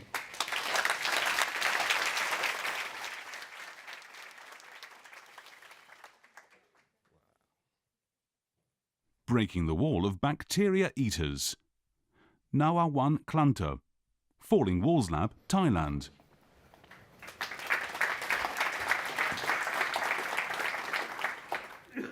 What's it's most likely to kill you in the future? According to the WHO report some 2 years ago, we are going toward a world where scraping your knee, giving birth, or having a simple surgery could kill you, and the hero as antibiotics could not save you anymore. The numbers of deaths increased up to 10 million per year by 2015, and the main cause of this problem is predicted to be antimicrobial resistance, which has increased dramatically due to the widespread use of the antibiotic drugs. When you take an antibiotic, it will disrupt the natural balance of the microorganisms in your large intestine, including good and bad bacteria. The disruption allows bad bacteria to dominate, potentially causing diseases like diarrhea or colitis, and also transfer this ability to other good bacteria. Isn't it better if we can use a magic bullet to kill just only bad bacteria without affecting the good bacteria in our body and stop this vicious cycle? Let me introduce you to my magic bullet. Bacteria ether or bacteriophage is a virus that specifically targets bacteria, providing an alternative for controlling resistant bacteria. Unfortunately, there are still some limitations in using phage in a clinic. There's one problem: phage is super specific, but bacteria can mutate themselves to evade the eradication of phage. Therefore, we need to re-engineer some of phage to make them more efficient and overcome the current limitations of phage in clinical use. And in order to do that, we need to understand the three-dimensional structures of the phage by using a cryogenic electron microscopy, which lets us know how bacterial mutations change physical interactions between bacteria and phage. And then the structural reconstructions allows us to engineer phage structure more precisely. Imagine that each part of the phage is like a Lego piece that can use to design phage-based novel therapeutic system for medical and nanotechnological applications, such as cell assembly, drug delivery nanomachines, or a more stable bacteriophage. Both visualizations and the construction step are not just about understanding the phage structure, but breaking the walls of the bacteria ether to overcome all the limitations by creating a new generation of the phage therapy that could help to combat the antimicrobial resistance problem and save humankind. Thank you. ขอบคุณค่ะ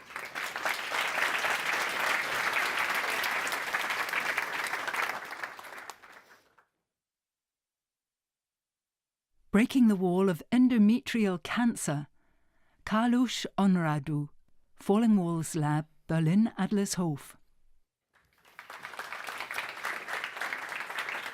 Endometrial cancer is the most common gynecological cancer. Every year, it's responsible for more than 400,000 new cases and close to 100,000 deaths. And worryingly, it also has an estimated incidence rise of more than 50% worldwide by 2040. In many endometrial cancer cases, the cancer cells trick our immune system by using specific proteins to turn off the checkpoints that the immune cells use to know when to trigger an immune response and kill those cancer cells. The good news is that there are already available immunotherapy options that solve this issue and are highly effective at treating the cancer. The bad news is that there are no easily implementable methods to identify which patients will actually require this treatment. Currently, this assessment is done by extracting tissue samples directly from the cancer site and checking for what are called microsatellite instabilities, or MSI, which are the lesions known to occur in specific areas of the cancer DNA. So the walls we are currently facing are the necessity to use this type of tissue samples because they are highly limiting in terms of disease relapse evaluation, long-term checkup, as well as the methods to assess these MSI, as they typically rely on very expensive and lengthy processes, such as PCR and immunohistochemistry. Our new approach is based on using extracellular vesicles to collect the cancer DNA. Extracellular vesicles, or EVs, are small particles that are shared by all cells in our body, including the tumor cells, and that carry with them cancer DNA. These EVs can be found in a simple blood sample, so making recurrent disease checkup a much simpler process.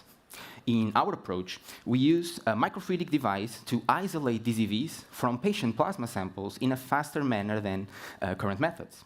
And this is because these microfluidic devices, think of them as a little bit of a laboratory inside of chip, where thanks to the reduction of the microscale of the device, all the reagents and the processes needed for EV isolation are much faster and efficient.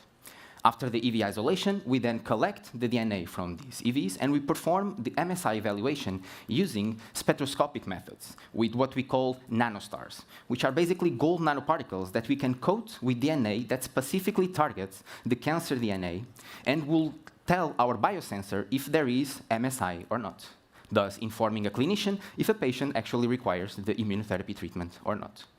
By integrating all of these steps into a single automated device, we will be providing a sample-in, answer-out system that is not only faster, but cheaper than current methods, and we will be thus finally breaking down the walls in endometrial cancer therapy. Thank you so much.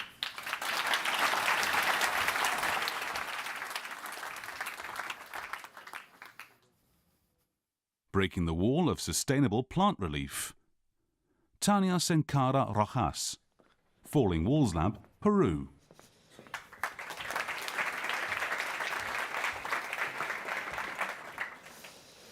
Okay, well, all of us have seen how wildfires have become a critical issue worldwide. The effect of this destruction often affects the farmlands, but also affects the ecosystems.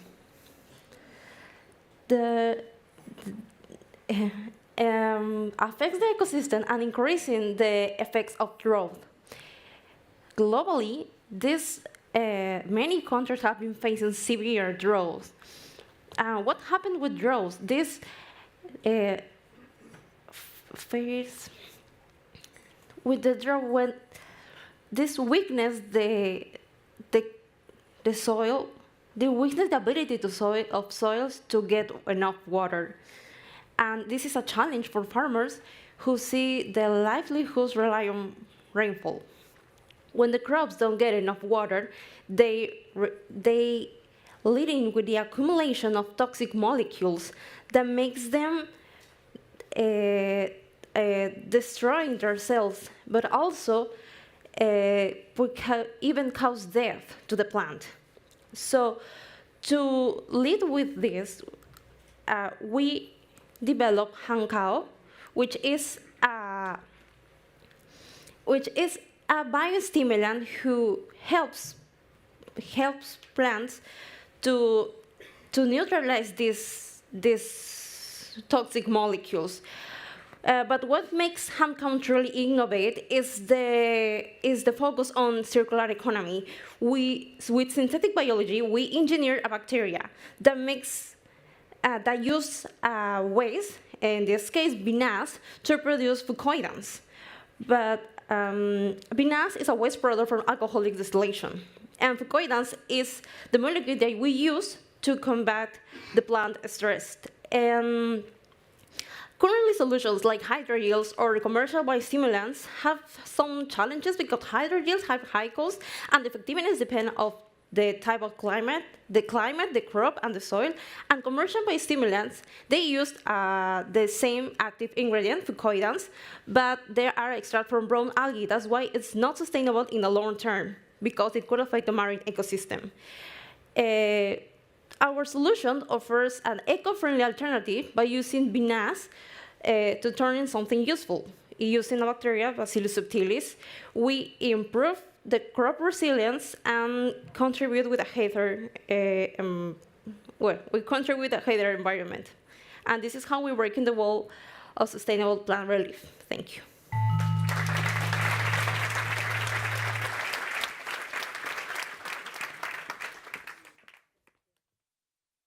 Breaking the wall of radiotherapy with AI. Amit Kamat, Falling Walls Lab, Fribourg.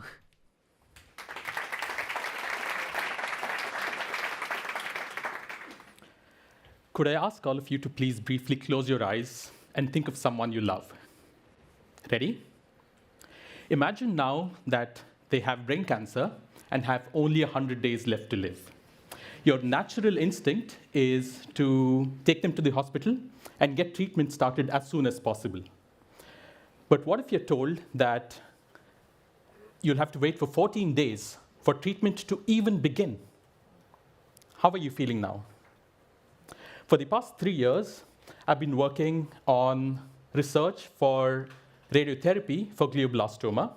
This is a very aggressive form of brain cancer, which affects about 300,000 people every year worldwide. The broad idea is to find the tumorous regions and project high-intensity radiation dosage to the tumor parts while minimizing the dosage as much as possible to the healthy parts of the brain, eyes and so on, for example. How do we know where these regions are, though? Of course, we need images for this. And you may have been in an MR scanner in the past. The process of taking these images itself takes about 2.5 days on average. Then, an expert radiation oncologist has to carefully, painstakingly draw these boundaries of regions around the objects of interest, and this, on average, takes about 7 days. Then, a dosimetrist has to plan the amount of radiation dosage that has to go to each part of the anatomy. Now, this, again, takes about 5 days. Cumulatively, this is 2 weeks, 14 days, and in this period of time, in fact, the tumor itself may grow almost double in size. What is more, if you ask 10 different clinicians what the boundaries are, they may give you 10 different answers. Now, this must change. Now, AI is not only in your smartphones, it's also in the radiotherapy planning process. What it can do is it can make the process of drawing these boundaries automated and virtually almost instant. In fact, we are the first group in the world to also demonstrate AI-generated doses.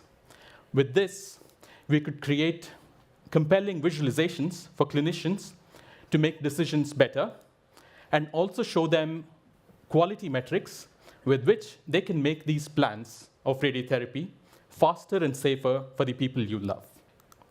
We, in fact, call this instant radiotherapy, where AI is at its heart. The idea is to make these treatments faster for patients, but also to automate these mundane and boring tasks for clinicians. Now, about a year ago, I lost someone very close to brain cancer, and I think of him every day, but I know that AI can help make the future of cancer only be part of its history books. Thank you very much.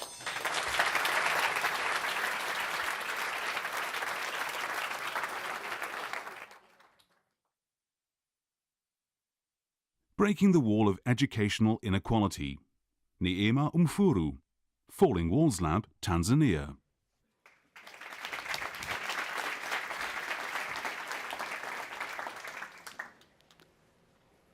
I personally believe that technology has the power to transform people's lives and make them better. And with the current trends of artificial intelligence, robotics, and mixed reality, a lot of possibilities have been unlocked. But while we are all enjoying this benefit, there is a major group of population that is still left behind. I'm coming from Tanzania, and specifically studying in Mbeya, which is a semi-urban region in southern highlands of Tanzania. Basic internet connectivity in Mbeya is still a challenge due to infrastructure and inaffordability of internet packages. And Mbeya is not only the place that is facing this. We have more than 30% of the world's population that is not connected to the internet, and more than 60% of the Africa's population not connected to the internet. This has been a major challenge to students when it comes to learning. Most students in rural areas are unable to enjoy digital learning resources because they don't have digital gadgets to support e-learning, or they are unable to afford internet packages. As a result, during the COVID era itself, more than 250 million students in Africa were unable to learn remotely just because they didn't have digital gadgets to support e-learning, or they didn't have internet. And the African Union is telling us that 8 out of 10 students in Africa do not have digital gadgets for e-learning. As a result, we developed KibutiBot, which is an offline learning platform leveraging the power of artificial intelligence and SMS technology to deliver learning resources to students who don't have internet. So with Kibuti, a student can learn from a smartphone or a feature phone, totally offline, while it is 5 times cheaper than internet subscription. We believe in inclusion and diversity in learning. And the magic behind KibutiBot is that a student just needs to have Kibuti, our chatbot's phone number, save it, then send any query, and within 6 seconds, our AI model will give back the response to the student. It is totally offline. You don't need a smartphone. You don't need internet to access it. We are proud that over our first year of piloting our chatbot, we have reached more than 5,000 students across Tanzania, and Zanzibar. And we believe that with proper scalability strategies, we can reach millions of students in Africa. We believe that an opportunity to learn is an opportunity to live. So I welcome you all to join me to give more students in Africa an opportunity to live. Thank you.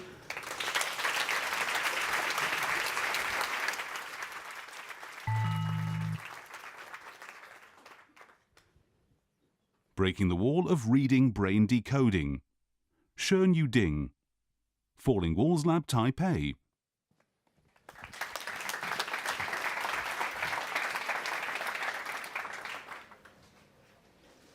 Today, 100 brilliant researchers are here presenting their ideas, and a couple hundred more eager to learn something new. But what if I tell you, 1 in 5 of you are dyslexic? That means at least 50, if not more of you here, are having difficulty reading, writing, or spelling. That means if you translate that number into school-age children around the world right now, about 200 million children are suffering from dyslexia. That is a very, very bad number. This struggle comes from damaged language processing pathways in the brains. Now, instead of repairing the damaged pathway, we aim to build new ones for dyslexic children to read more efficiently, effectively, and effortlessly. That means we have to find a relationship between dyslexia and the damaged neural pathways. To do so, we employ methods from previous bilingual studies. Majority of them focus on English as the first language. The results are called first to second language transfer effect, meaning that the first language has a greater influence on the second. Now, our study is important because Chinese, being the second most spoken language around the world, with such a big representation, it's absolutely essential to examine children with Chinese as their first language so to understand how English affects their neural development. By breaking down the bilingual reading process into morphemes, the smallest units of meaning, we dive into the neural mechanism. Using functional near-infrared spectroscopy, we're able to visualize the brain pathways when reading. Being the first team to conduct a bilingual longitudinal study, we first examined the brain activity of first graders and then a follow-up experiment after 2 years. Our results show that the English-related brain areas were activated when bilingual children were processing Chinese, indicating the second to first language transfer effect. With long-term bilingual exposure, these children develop distinct neural pathways that complement them to read more efficiently in their first language. To put it in the grander scheme, we're now using our technique to uncover the specific neural mechanism behind dyslexia. With the discovery of the distinct neural mechanism in bilingualism, this suggests that by incorporating another language, dyslexic children can develop similar neural pathways to read beyond their deficiency and overcome the natural barrier. Thus, our study can help therapists and educators to design better intervention, treatment, and training for dyslexic children. Instead of taking the damaged highways, we build brand new bridges in dyslexic brains. Hopefully, everyone with dyslexia can become brilliant researchers like you and me in the future. Thank you.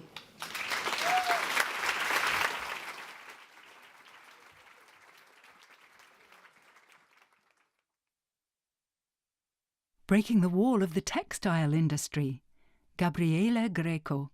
Falling Walls Lab, Marie Skłodowska-Curie Actions.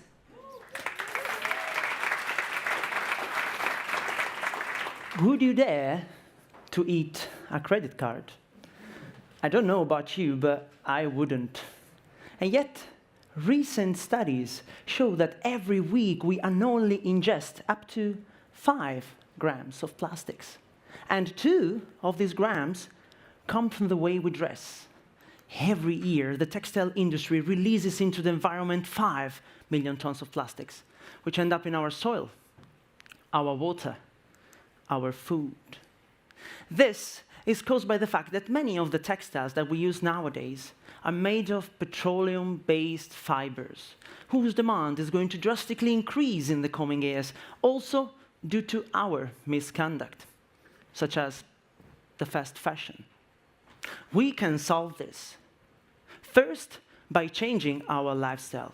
And second, by learning to produce fibers from the most beautiful creatures that live on our planet. Spiders. These fascinating animals show us how to develop sustainable materials in 150,000 different ways. Yes, 150,000 are the different types of silk that spiders can produce, each one with different properties and functions. Some spiders use silk to build catapults or traps that can catch prey 1,000 times heavier than them. So it is no surprise that spider silk has been selected to have extraordinary mechanical properties, as strong as steel, but way more deformable, 7 times lighter, and biodegradable.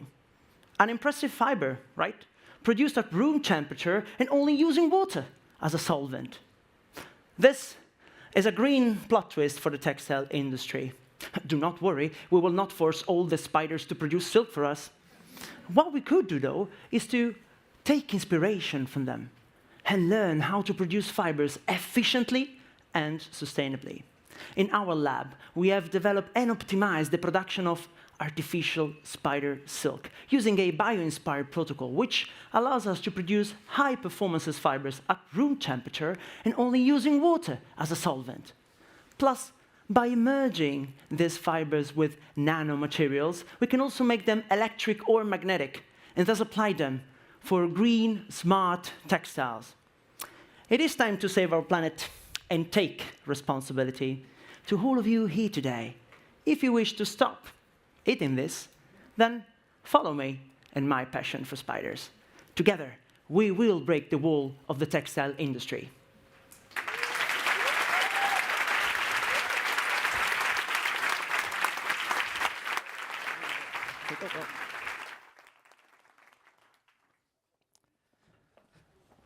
We are now, it's me again. I'm not about to do a pitch. I am nowhere near being able to do something like what we have just seen. An incredible first 30 pitches, and we are now at the end of our first session.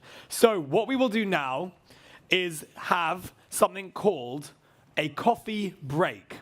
What you do is you go outside into the sharing areas, and we have different meet and eat areas, and you have whatever sort of beverage you so choose, although keep in mind it's 11 in the morning. There's also the bigger catering area, which is right underneath this room, so that's downstairs. You can use both doors in just a minute to go down there, and I really recommend that you mingle and network, not just with each other, but also with guests of Falling Walls female science talents, of Venture and of Engage, who will all be down there as well very shortly. Now, session 2 will start back here again at 11:30 sharp. So I hope to see all of you back here at 11:29, taking your seats and getting comfortable. And those who are pitching in the next session, in session 2, please ensure that you are over at the side over there for your pitch briefing at 11:10. At 11:10, do not be late for that. Jury, please leave your tablets on your seats here. And everyone else, please feel free to take everything with you. And I will see you back here at 11:30. Thank you very much.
Welcome back for session 2 of this Falling Walls Lab set of pitches. Give it up for this set of pitches.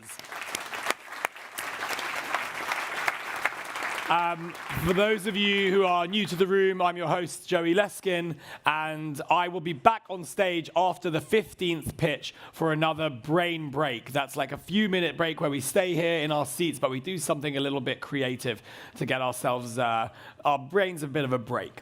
So in this session, we will have 30 pitches. All of them will be live in this room. And so one other piece of housekeeping about seating arrangements.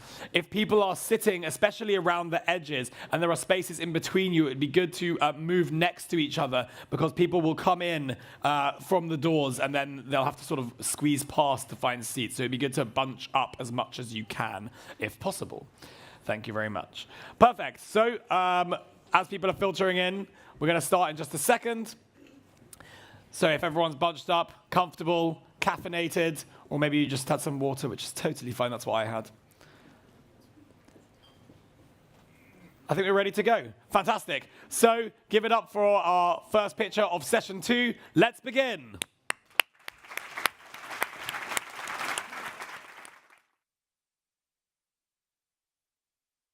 Breaking the wall of Huntington's incurability. Deepshikar Arasu. Falling Walls Lab, Paris.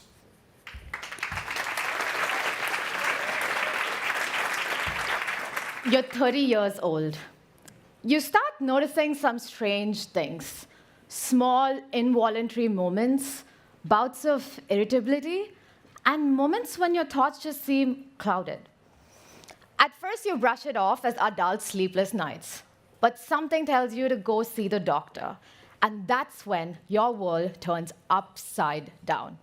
You're diagnosed with Huntington's disease, a devastating neurological disorder that affects 5 in 100,000 people worldwide. This disease does not discriminate. It doesn't see gender, color, or ethnicity. And the worst reality of it all, there is no cure. Huntington's disease is caused by a genetic mutation that affects a protein. This leads to the death of neurons in a part of the brain that's critical for movement, coordination, and much more. Previous attempts to address this by injecting fetal brain cells showed some promise, but these were not consistent or reproducible. Imagine injecting fetal brain cells is like drawing a circle by dipping your fingers in ink. But what if you wanted the perfect circle and you wanted to repeat it 10,000 times? Would you still be using your fingers, or would you switch to a reliable printer with some ink and paper? Luckily for us, we have a bioprinter for creating this replacement brain tissue. Most people, when they think of bioprinting, they think of a needle depositing layers of cells and biomaterials. But what I do, I use Poetis's laser-assisted bioprinting. The laser sounds cool, right? It is. It is a great fit for our cell types, and these gentle lasers do not harm our cells. And further, when we think about the ink, you're also thinking about some kind of cells and biomaterials. But I use mini aggregates of few thousands of cells called organoids. Organoids are great at mimicking the brain tissue composition. So what about the paper?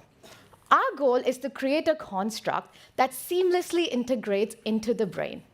To do this, we must be able to stimulate and mature the neurons. And by using a scaffold guide as a paper, we are able to achieve this.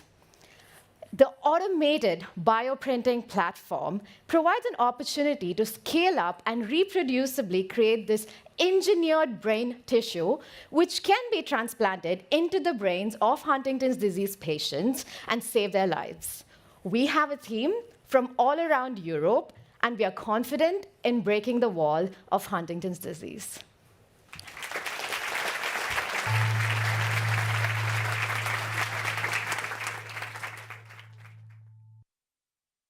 Breaking the wall of indoor farming emissions.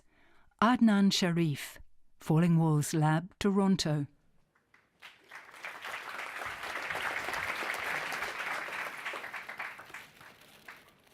There we go.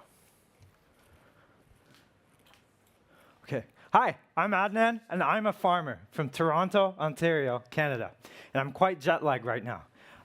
I'm representing my startup, Lorada, and we are breaking the wall of indoor farming emissions. Now, so here's my sales pitch. The price of your vegetables today fluctuates like the stock market due to complex logistics and bad weather, causing one of Canada's most popular vegetables, lettuce, to increase in price 6-fold. Indoor farming was created to stabilize this production. But we have a problem. It's very carbon intensive. Farms are still far away from cities, meaning there's CO2 emissions created per shipment. And if we zoom into the plants and go a little bit closer to the roots, we find the main culprit, rock wool grow media, which is created using high heat, high energy processes to create rock into wool, which causes lettuce to have CO2 emissions that are 32 times its weight. What does this mean? So, for a comparison, the average Canadian car emits up to 4,500 kilograms of CO2 per year, about the same as Europe as well. 50% of my university's lettuce consumption emits that same amount in a month. If all of Canada's lettuce were to be grown indoors, we would multiply that emission by more than 300 times. And if the entire world grew lettuce in this, then we would emit 16 million vehicles worth of emissions every single month. That's just one vegetable. And lettuce isn't the only thing that's grown in this. What if I told you someone's already come up with a solution? And at Lorada, we've created a 3D printed soil that, instead of rocks, uses engineered biopolymers that we make conducive to plant growth. And we use low heat manufacturing processes to have something that's up to 65 times less carbon intensive than Grodan. We've also made strides in energy use and transportation, creating a lettuce commercial growing system that is up to 8 times less carbon intensive than the competition. And the best part is, we didn't stop there. We've created a profitable farming-as-a-service business model where we work together with commercial kitchens and build farms for them and service it with one flat fee.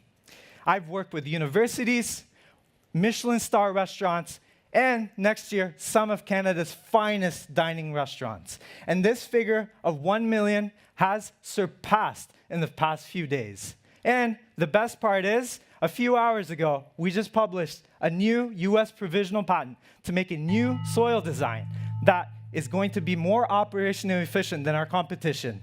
Shh, don't tell Grodan. Thank you. And at Lorada, we're breaking the wall of indoor farming emissions.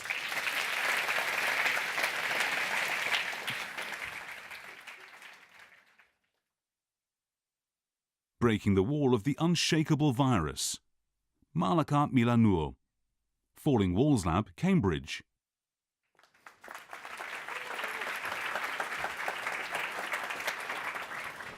I've got good news and I've got bad news.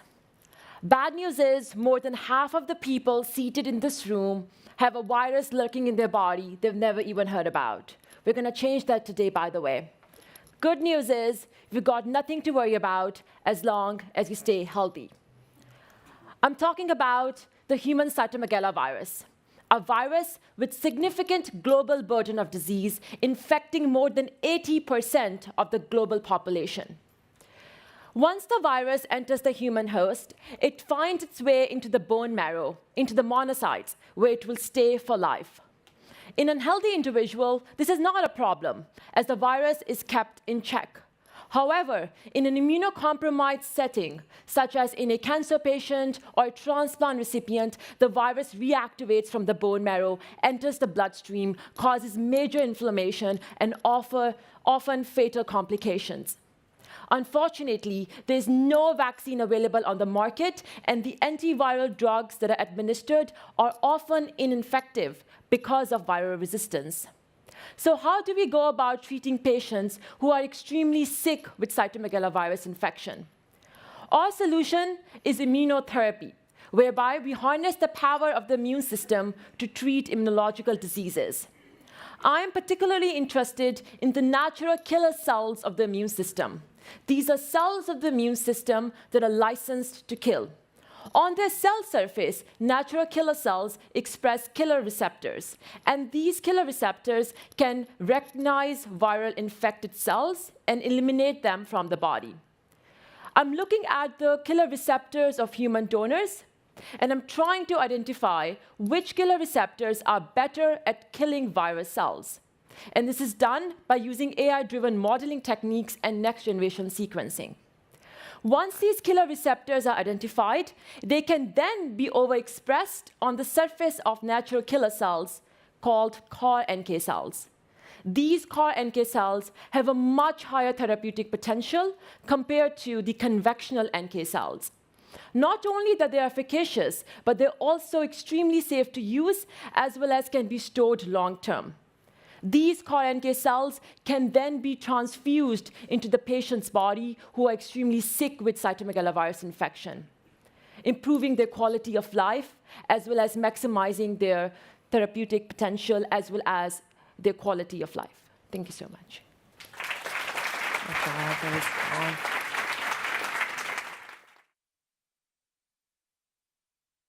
Breaking the wall of cooling and heating. Gilles Hermé Fidelis Peixer, Falling Walls Lab, Brazil.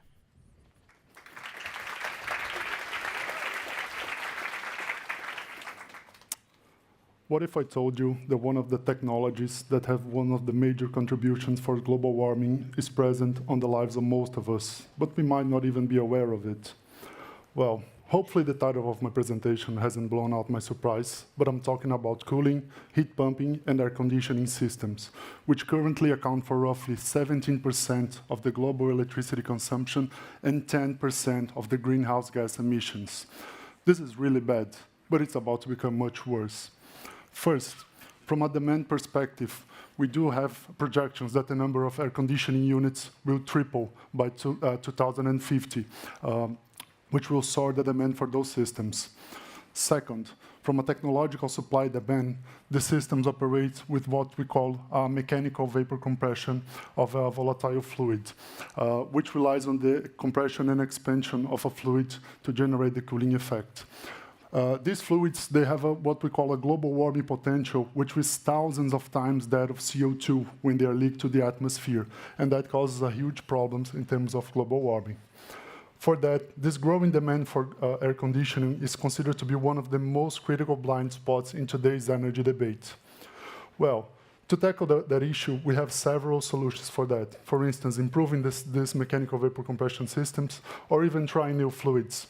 However, this technology is 100 years old and is immature. And we have already tried fluids that were toxic, flammable, and that have caused other environmental issues, which we could not predict at the time, such as the ozone depletion caused by the CFCs. For that, we developed a new technology, a new prototype, which is called magnetocaloric refrigeration.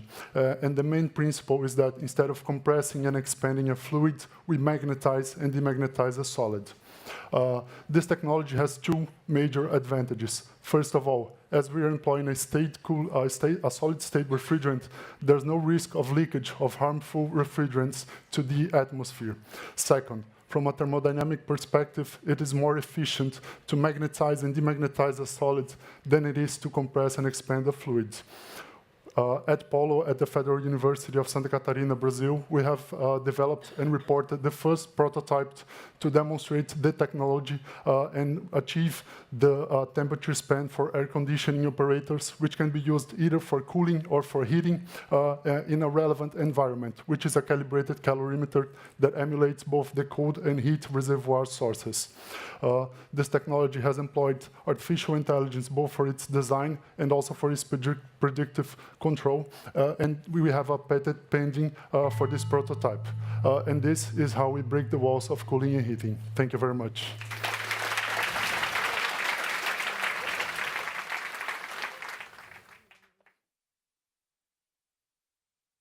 Breaking the wall of replacing organic solvents. Samar Abdullah, Falling Walls Lab, Jeddah.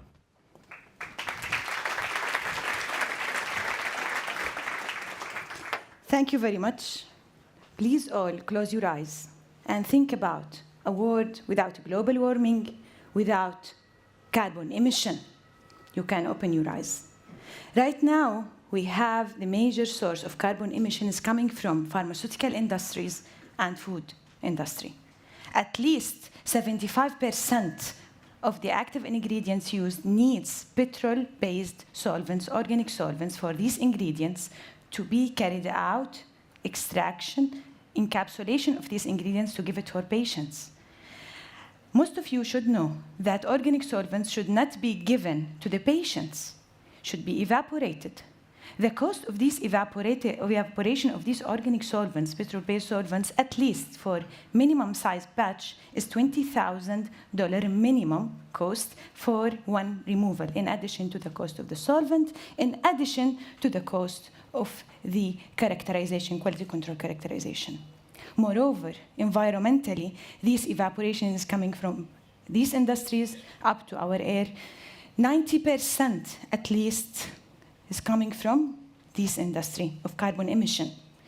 We should break the wall and introduce, gladly after 6 years of working, we have a patented matrix, bio-based matrix. We have it as a source of natural polymers. These natural polymers can encapsulate the active ingredients in high efficiency, as well as it can add to the safety profile. We can give it to the patient. We can keep it in the dosage form, as well as it has an immune boosting system to support 2 sustainable development goals. One of them is health and wellness, and the second, sustainable industry and cities. So let's stop imagining and start implementing. Thank you very much.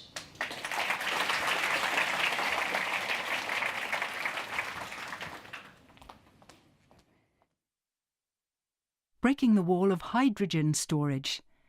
Dinga Wonanki, Falling Walls Lab, Marie Skłodowska-Curie Actions.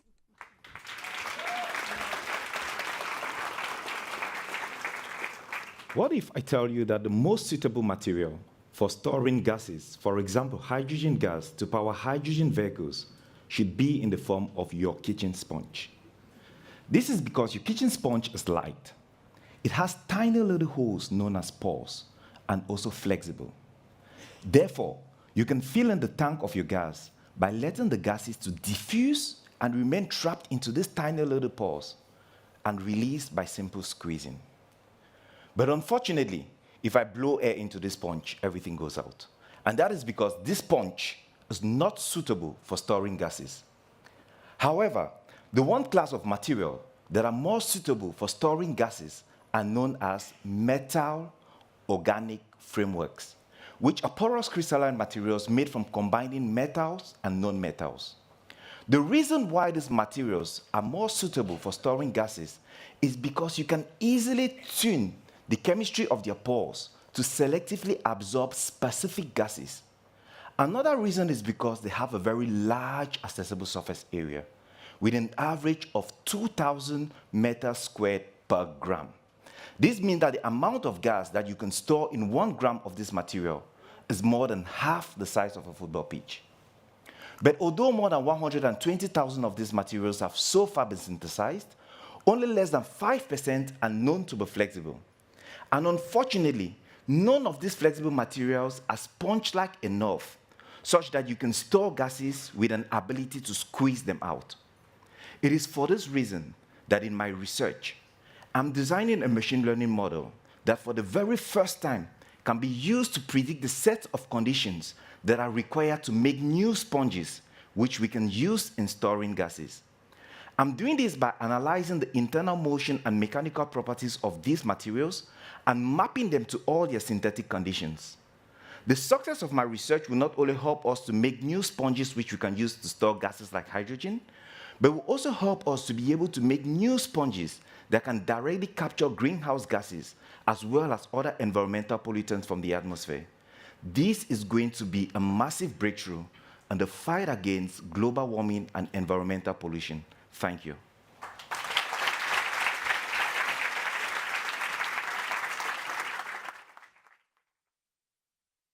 Breaking the Wall of Infertility. Kira Hulse, Falling Walls Lab, Illinois.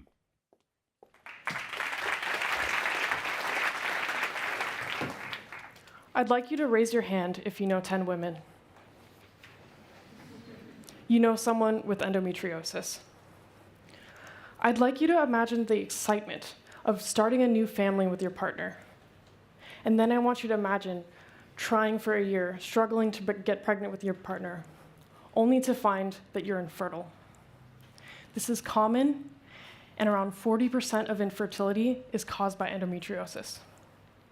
But what's really frustrating about that is there are effective treatments that can prevent any complications, including infertility, from happening. However, currently, the only way to diagnose endometriosis requires surgery, which means that women are not offered treatment until after they have complications.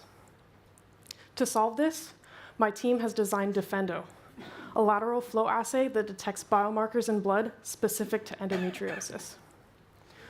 Our goal is for this to be used on teenagers to diagnose them and start treating them then, to prevent them from getting any complications, including infertility.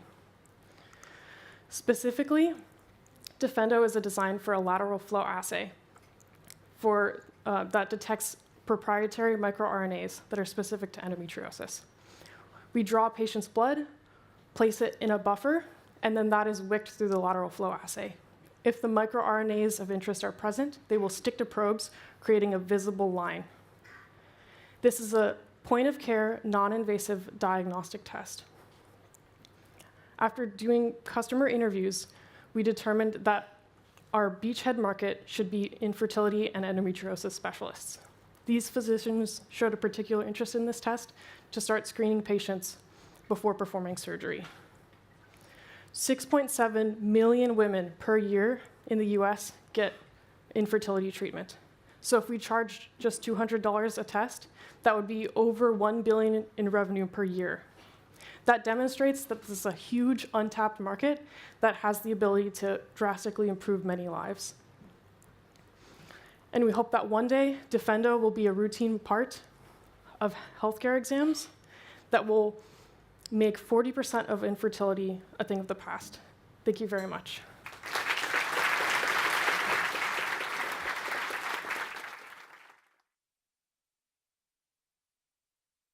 Breaking the wall of lithium-ion battery fires. Leivan Bicinaskvili, Falling Walls Lab, Georgia.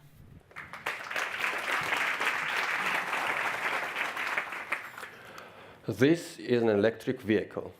Instead of a gas tank, it has huge lithium-ion batteries, and those batteries come with a serious flaw. They are spontaneously flammable. If they catch fire, they burn at extremely high temperatures for a very long time, and they are impossible to extinguish.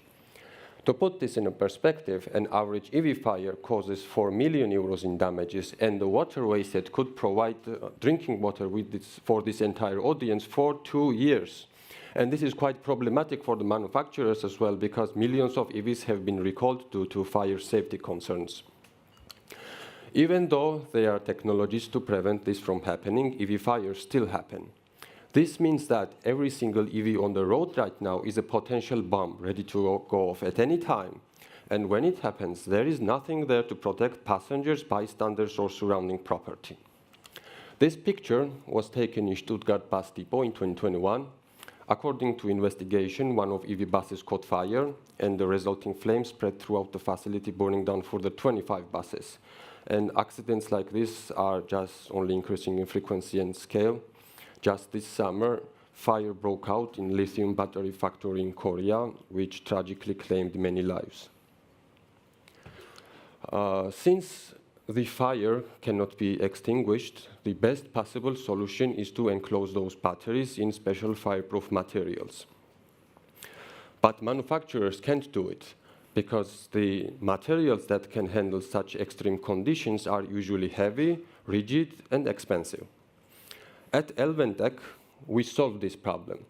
We have developed fireproof composite material, which is lightweight and flexible and low cost, but it maintains the protective properties of ultra-high temperature and expensive ceramics. Our patent-pending composite material can withstand 2000 degrees Celsius fire. That's a third of the temperature of the sun.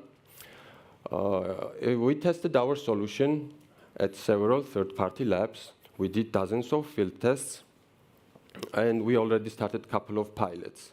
At Elven Technologies, we are on a mission to break down the wall of lithium battery fires, because this will take us one step further to zero carbon future. Thank you.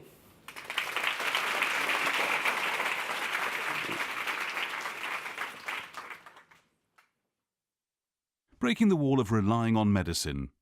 Kaho Matsumoto, Falling Walls Lab, Sendai.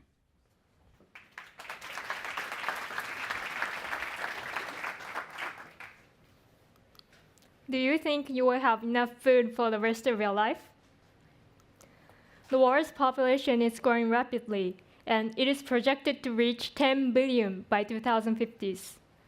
The question is, how are we going to feed this many people? Human diet heavily relies on meat. To produce the plenty of meat, antibiotics have been abused to prevent livestock infections in order to maintain the supply. However, this widespread abuse of antibiotics is contributing a global crisis, antibiotic resistance, which threatens not only animal health, but human health as well. In fact, it is estimated that the healthcare costs related to antibiotic resistance could increase to $159 billion per year by the 2050s. How many of you know that there's a better way to manage the use of antibiotics? Immunobiotics have been considered as an alternative. These are living microbes that can regulate the immunity of their host. However, the challenge is that they're living organisms, making them difficult to handle as feed and food, and this might be an obstacle to their long-term practical applications. So, what I'm doing about it? I'm doing research with a completely new approach. Instead of focusing the microbes themselves, my research seeks to identify the useful metabolites of immunobiotics, such as nucleic acids and amino acids. With this device, you can observe the interactions, crosstalk between microbes and the cells via their metabolites, while keeping both alive. Co-culturing them is not easy, because most microbes in gut prefer anaerobic conditions, but the cells prefer aerobic conditions. This idea will solve the problem of the difficulty of handling living bacteria by discovering the useful metabolites, which are easier to control because they are non-living. This means we can use their benefits more efficiently and reliably. By advancing this technology, I will break the wall to the sustainable meat production on a global scale. Furthermore, these metabolites can be applied to foodstuffs and medical treatments, helping us to maintain good health without solely relying on medicine. Thank you.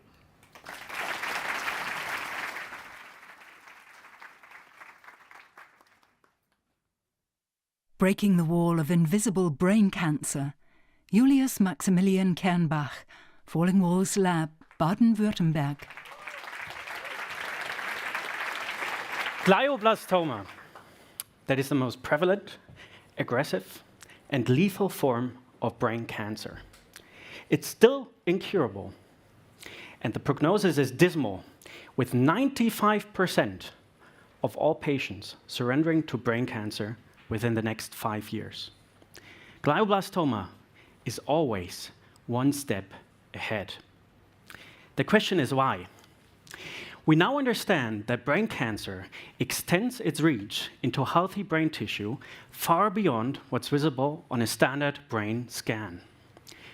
Most of the tumor's activity remains hidden, existing in undetectable networks that connect cancer cells to our own brain cells through active synaptic communication.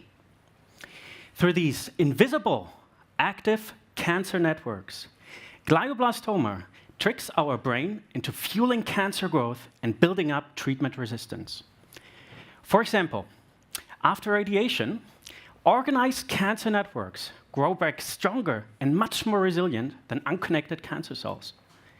And even with surgery, we can't even fully target it. Because think about it, if we cannot see it, how can we hope to fight it? But what if we can? Now, this white mass is glioblastoma, at least what you see on a standard brain scan. But that is not enough. Let's take a closer look. My research pioneers a new form of magnetic resonance imaging, MRI, that visualizes the synaptic activity within cancer networks. Using machine learning, we can now identify precisely the critical active parts of cancer networks beyond conventional imaging, making the invisible visible. Now, for the first time, we can see the full extent of brain cancer, empowering us with a new level of precision that we have never had before. We can now use surgery to cut it, radiation to burn it, and medication to disrupt it, striking at the core network that fuels cancer growth. Now, let's put this into perspective. In Berlin alone, for the next 5 years, we can safely expect 8,000 MRIs on brain cancer patients. If we scale that up globally, we can expect 20 million. Now, with this breakthrough, every scan becomes a new opportunity. Imagine all the lives we could change if we finally stay one step ahead of brain cancer at every single scan, every single time. Thank you.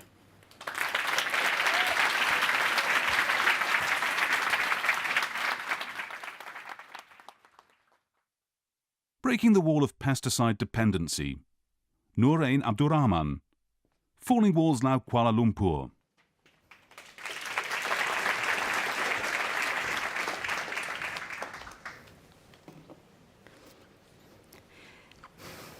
Hello everyone.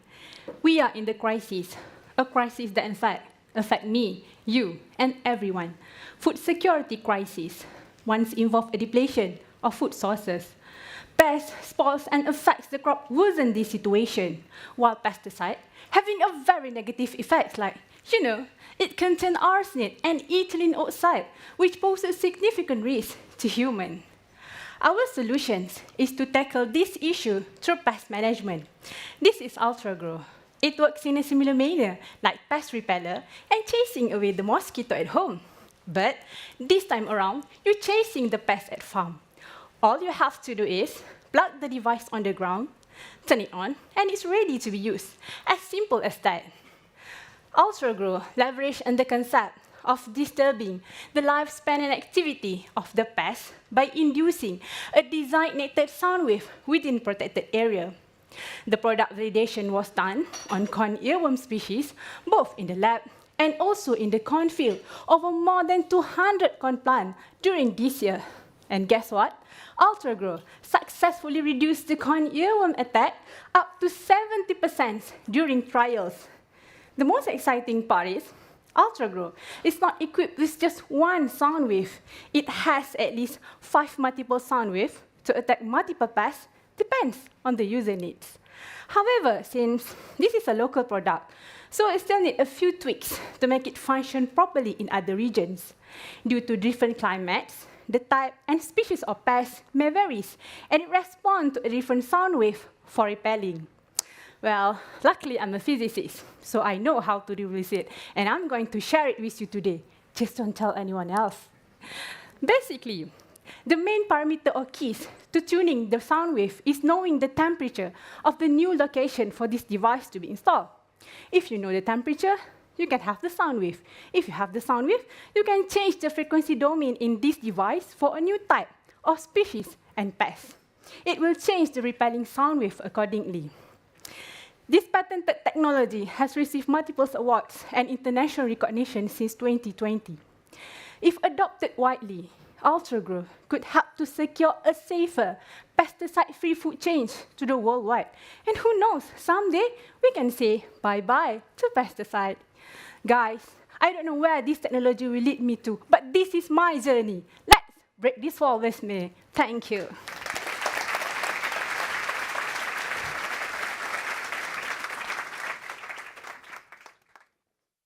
Breaking the wall of motorcycle accidents. Josue Smith Mauli Avikpo. Falling Walls Lab, Lomé.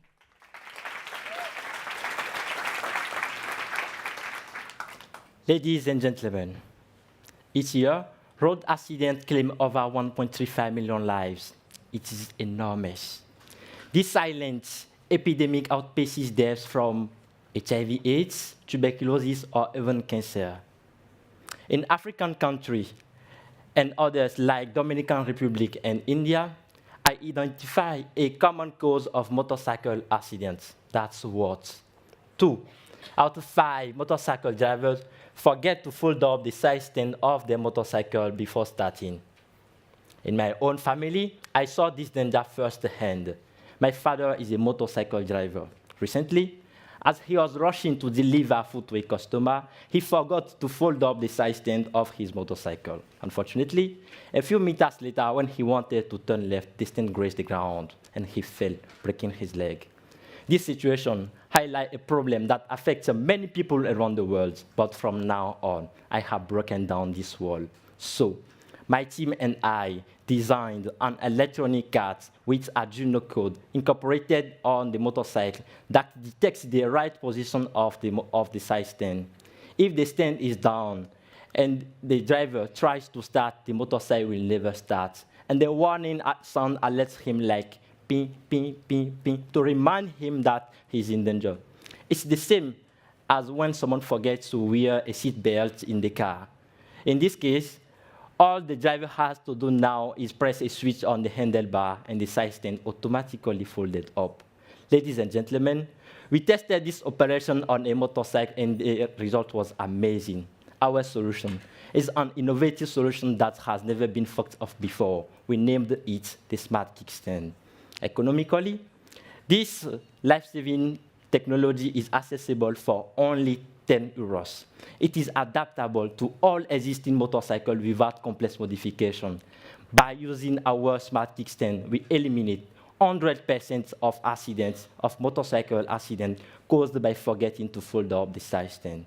Finally, this Smart Kickstand contributes to achieving the 11th goal of the Sustainable Development Goals, which calls for improved road safety and access to safe transport systems for all. I hope you share my enthusiasm for this innovation and its potential to prevent serious injuries and deaths. Thank you.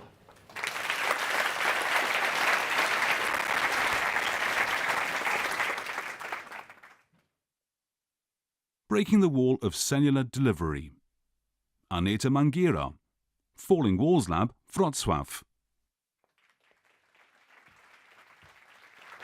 Why you, me, everyone should care about cellular delivery?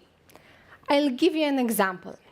After COVID-19 pandemic, everyone knows what is mRNA vaccine, right? But not everyone knows that introducing this mRNA into human cells was one of the biggest challenges in developing such vaccine. So why was this such a problem? If you imagine a human cell as a simple sphere, each such sphere is surrounded by a cell membrane, okay? This membrane is kind of a shield that protects the whole cell from the external environment. That's why crossing this shield and introducing something into a cell like mRNA is not an easy task. But on the other hand, this is the limitation, the challenge of the most biomedical and biological research. Our solution, such saline reagent, is a transporter that allows you to transport a desired molecule into human cells quickly and easily. If this is a transporter, let's imagine for a moment that we are traveling from Germany to the United States, okay? In this case, the United States are our cell. The US border is the cell membrane, this shield, while we, passengers, are some molecule which we need to transport from Germany to the United States, so to our cell. To do it quickly and easily, you need what? You need a plane, right? And this plane is our saline solution. Currently on the market, there is no such reagent as saline. And what makes saline unique is, first of all, saline universality. So using only this product, you can introduce various types of molecules into human cells. Secondly, saline procedure is quick, simple, and does not require any specialized equipment. And finally, saline does not kill cells, so what you study, right? Which is not so obvious. I'd love to further discuss this topic. Thank you very much for your attention.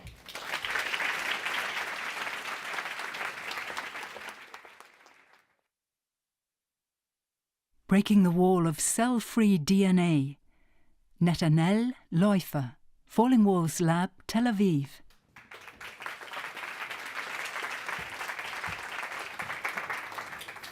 Hi everyone. Have you ever wondered what happens to cells in our body when they die? Our body contains 30 trillion cells, and each day, 1% of them die. Where do they go? When a cell dies, it breaks into small pieces. Most are recycled in place, but some get away.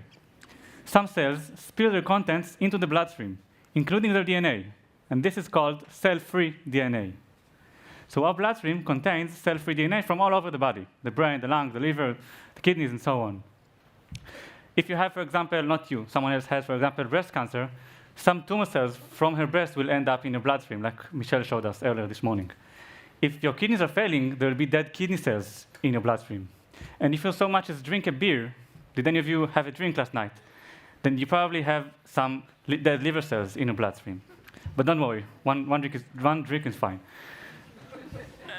These traces of cells are telling us a story about the state of our internal organs. Wouldn't you like to listen to the story? Our organs are literally living breadcrumbs for us to track. But how do we track them? How can we tell the tissue of origin of each of these traces of cells that we call cell-free DNA? The answer is DNA methylation.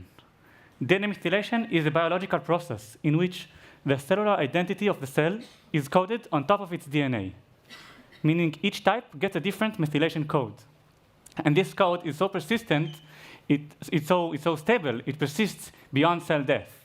So a cell-free DNA fragment may lost its cell, but it remembers where it came from. But how do we know where it came from? We need to know the methylation code for all major cell types. So for that purpose, we have collected, identified, and published the complete DNA methylation signatures of over 40 different major cell types. Now we know the code. Now we could use it to identify the contribution of the circulating cell-free DNA. Now we can take a simple blood test from someone and say, for example, this guy, heads up, you have too many dead lung cells in your bloodstream. You have a lung disease. Could be lung cancer, lung fibrosis, lung toxicity, IPF, ILD, COPD, other spooky acronyms. We can detect many of them. To summarize, we develop a powerful tool that detects cell death events from all over the body. It allows early and precise diagnosis of countless diseases, including cancer, all from a simple blood test. This kind of tests will change the future of disease diagnosis and will hopefully save many lives. Our cells talk and we listen. Thank you for listening.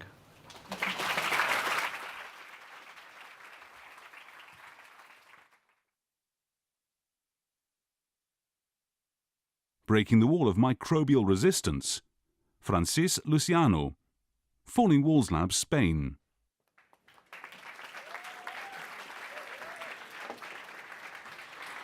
Now we are going to speak about the hip, unfortunately not because of the reggaeton.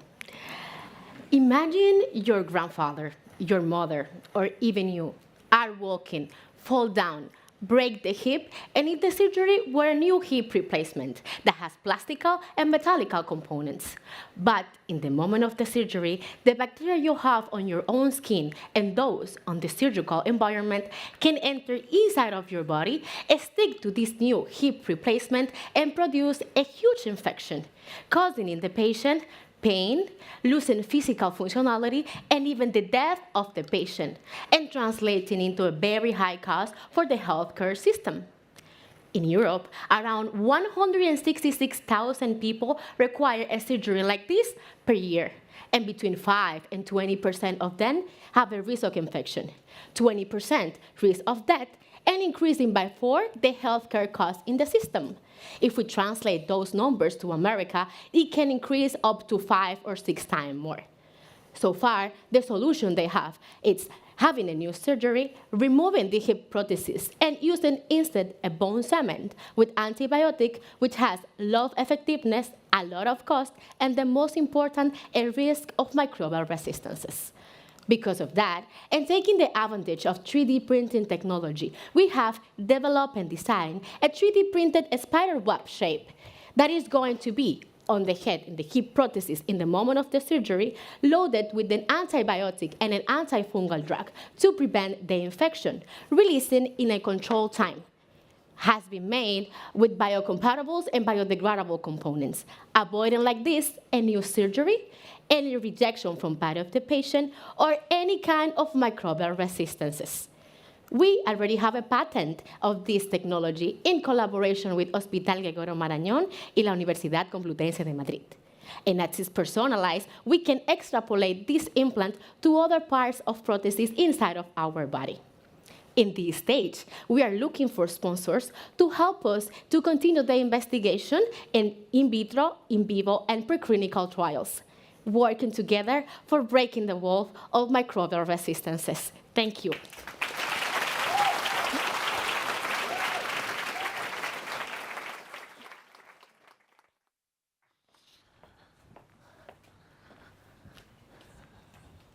Hello, everyone. It's me again. And as you'll notice, there isn't any presentation on screen because I'm not qualified to do that. What I am qualified to do, however, is run you a short 3-minute brain break right now. And this is a very exciting one. This is the one that people have asked me about since we did it last year. And it's called the Schnick, Schnack, Schnuck. So let's break down what that's going to be, and then you're going to have a bit of audience participation with the people sitting around you. This is also a good moment once we start doing that if you are standing up or need to shuffle around seats to do so, but this isn't actually a break, so avoid moving around too much. So Schnick, Schnack, Schnuck is the German name for a game that I knew as scissors, paper, rock. And a quick overview of the rules of this, just in case anyone was wondering. You go like this. 1, 2, 3, and then you make either a scissors, a paper, or a rock. Although in Germany, instead of 1, 2, 3, I'm reliably informed you say Schnick, Schnack, Schnuck, and then you do it. So unless people are laughing at me, that's apparently actually how they do it here. So we're going to do it like that. Okay, so you're going to do it with the person next to you, and you know, scissors beats paper, paper beats rock, and rock beats scissors. We have time for you to do like best of 5, even with the people either side of you. We've got nearly 2 whole minutes for Schnick, Schnack, Schnucking. So, without further ado, Schnick, Schnack, Schnuck with the people around you.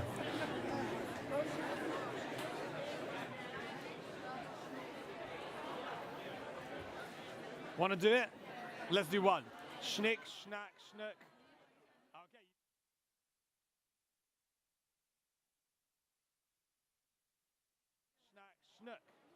Okay, you're good at this.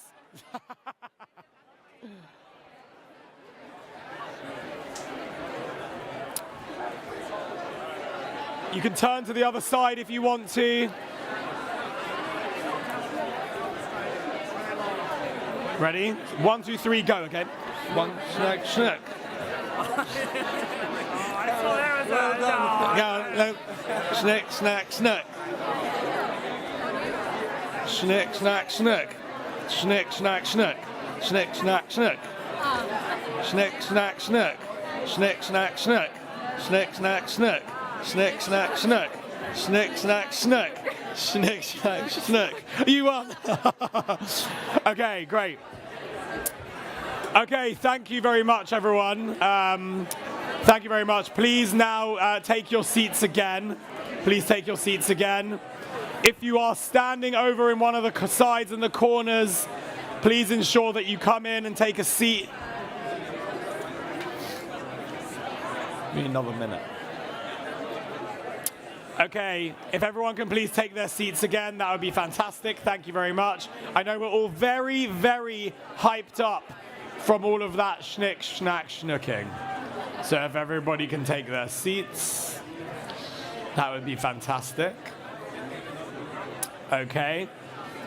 All right. So if everybody's back sitting down now, and we can settle it back down for our next 15 pitches.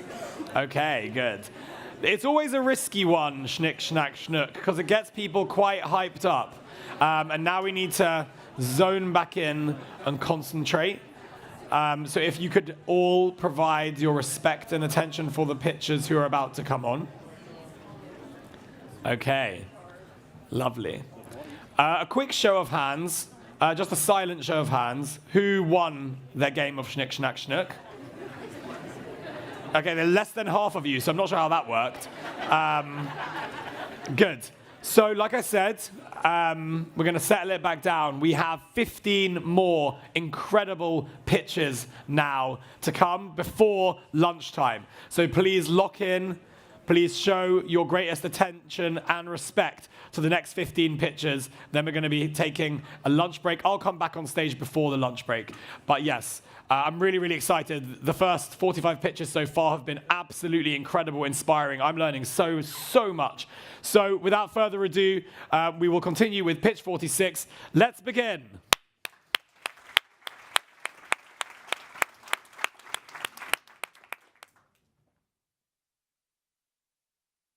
Breaking the wall of breast cancer screening. Alabia Singh Thakur, Falling Walls Lab, Seattle.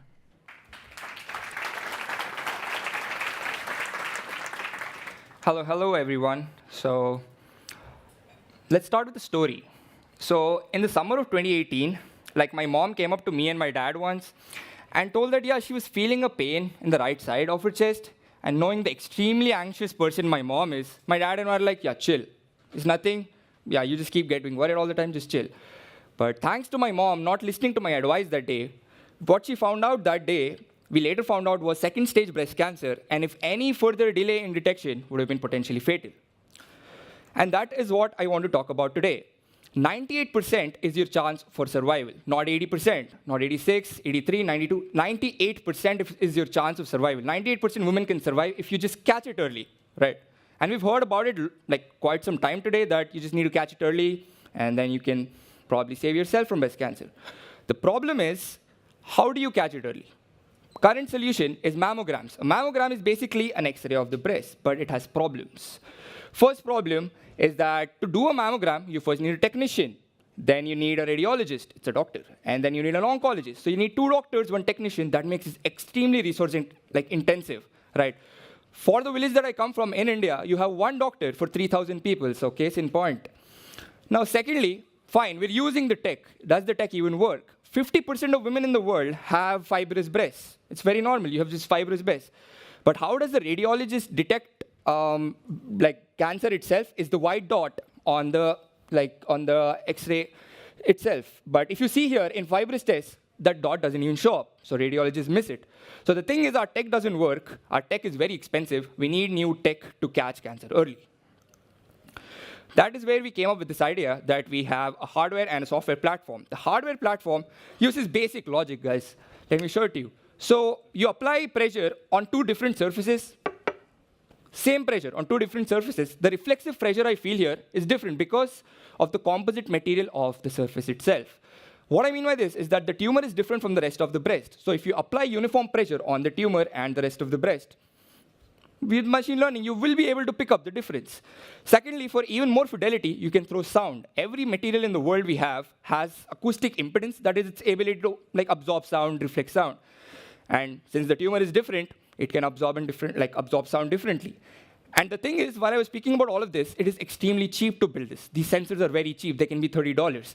And finally, you have an app that guides you on how to use it. So the whole design of this solution was keeping in mind that it's very resource intensive. It needs to be better than currently what works, and it does both those things. So where are we right now with the project? So yeah, we've won a couple of awards. We've gotten invites from a lot of incubators, but I found better people than me to work on this. So we have a lab at MIT who's working on this, and I'm just working with them now. But if anybody wants to talk, please let's come break the wall of breast cancer.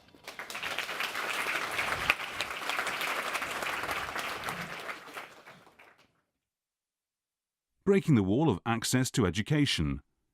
Adama Haruna Maiga. Falling Walls Lab, Bamako.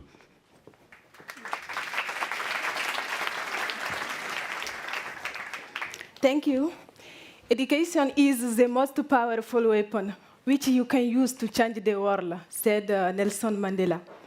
During a humanitarian mission in Timbuktu, I met Amina, a young girl whose school had been destroyed by war. After the conflict, she walked long distances every day to reach a neighboring village school. That school was nothing more than a makeshift shelter without materials and craft teachers. For Amina, education was a rare and precious resource, hard to access, but essential for her future. This encounter deeply moved me, as it reflects the reality faced by millions of children around the world. Today, I present to you Kalanbox. Kalanbox was born from a simple but powerful idea, bringing education to a place where it seems inaccessible. Imagine a portable, robust box that works offline and provides a wide range of educational resources. Whether you're in a refugee camp, a flood-affected area, a village without electricity, or Amina's village, Kalanbox makes learning possible. Kalanbox contains thousands of free and open educational resources, accessible without the internet and powered by renewable energy. The content is open source and constantly updated, and the Kalanbox itself is now in its third versions. How does it work? Learners can access interactive lessons, videos, or digital textbooks through mobile device or tablet. Kalanbox can be used in the context of formal, non-formal, or specialized education. So, why is this crucial? Because education should never be a privilege. Every human being, no matter where they are, observes a change to learn. With Kalanbox, we give children like Amina the opportunity to dream and learn, regardless of where they are. Our vision is simple. Education must be accessible everywhere and for everyone. Thank you.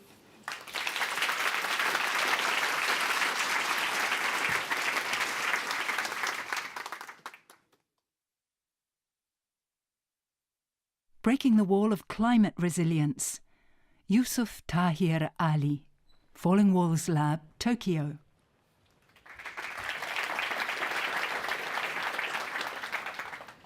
We are the first generation to feel the impact of climate change, but also the last that can do something about it. United Nations has labeled climate change as the #1 leading cause of global crisis across the world.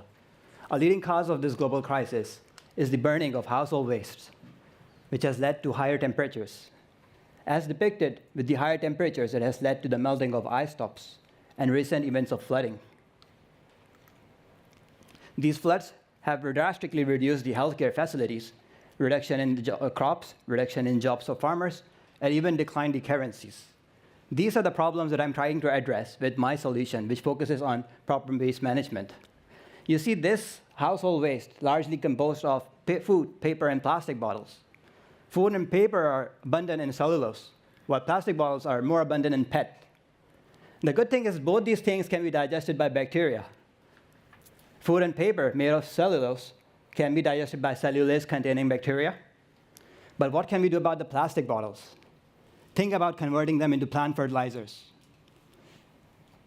Plastic eaters have been shown to digest about 60 milligrams of plastic in just 40 days and convert it into a product called ethylene glycol. Now here's the magic. If you further react this ethylene glycol with nitric acid, it is going to form glycolic acid, which is a plant fertilizer. Now imagine a solution where the cellulase gene is transferred into the plastic eaters, forming engineered bacteria. Not only can you solve the problem of plastic, but also the other waste products, and you can cover this all up. Now imagine all the household waste that we have. Right? Compress it into sheets, right? And then spray the sheets with these engineered bacteria, and then dump these into the dessert, right? As we recall from the previous slide, if we react this product with nitric acid, it's going to form a plant fertilizer. So installing nitric acid sprinklers in the desert, and boom, you can get a green landscape very soon. Recall your initial problems. Not only will this decline the temperatures, because a greener planet means a cooler planet, but it will also improve the health of the people, provide relocation for farmers who are affected by floods, improve the crops, and improve the revenue of the various countries. There's a saying, money does not grow on trees. But after looking at this, I think it really can. Thank you.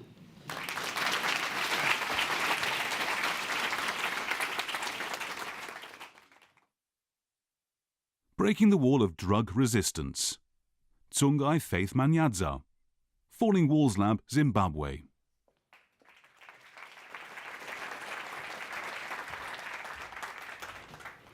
Imagine a world where the greatest and the biggest problem of malaria is not the disease itself, but rather people dying due to drug resistance. The medicine that we have is failing. For example, the most lethal parasite that causes malaria is the Plasmodium falciparum, and it has become drug resistant to almost drugs that are available on the market, that is mefloquine, quinine, as well as the artemisinin-based therapies. The World Health Organization, as shown on the graph, recorded actually 32,000 more deaths globally from the year 2019 to 2022. This increase in the number of deaths has also been due to the fact that the climate change has affected the surviving of the parasite. It used to thrive mostly in the sub-Saharan Africa, but right now it is also thriving even in the colder regions. Hence, there is this increase. But however, there is hope over the horizon. And the approach my research takes uses the use of computer-aided drug discovery to identify potential inhibitors that can actually target and inhibit this protein that has become drug resistant and making malaria devastating. This approach is safer, it is quicker, and it is cheaper. It lessens the time that is taken in the traditional way in the laboratory. This method utilizes using simulations and virtual screening processes, attaining compounds in vast large databases to create ligands that can actually create a dock and key effect where they can attach on the protein that causes drug resistance. And I'm thrilled to share with you that amongst the compounds that we identified, we have managed to actually test 5 compounds that have been deemed as biologically active towards the parasite. These compounds, they stand in as a testament of the feasibility and the ability of this approach in combating drug resistance in malaria.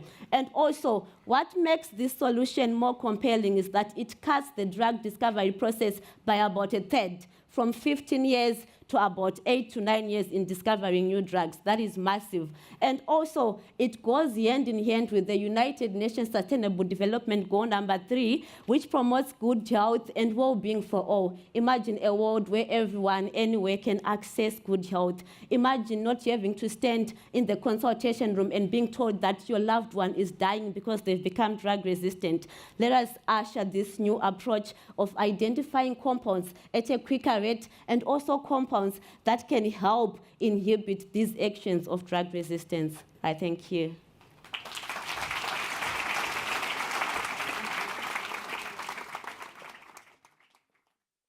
Breaking the wall of post-surgical care. Alexander Jesernik, Falling Walls Lab, Switzerland.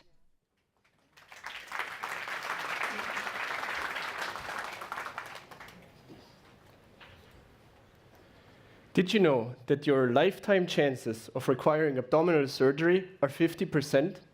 That's every second one of us in this room today. Now, what a lot of these surgeries have in common is a technique called an anastomosis. In an anastomosis, a doctor surgically removes diseased parts of your organs and reconnects the remaining ends with the help of sutures. And while these procedures are generally life-saving, they can have debilitating consequences, as these sutures leak in up to 20% of cases.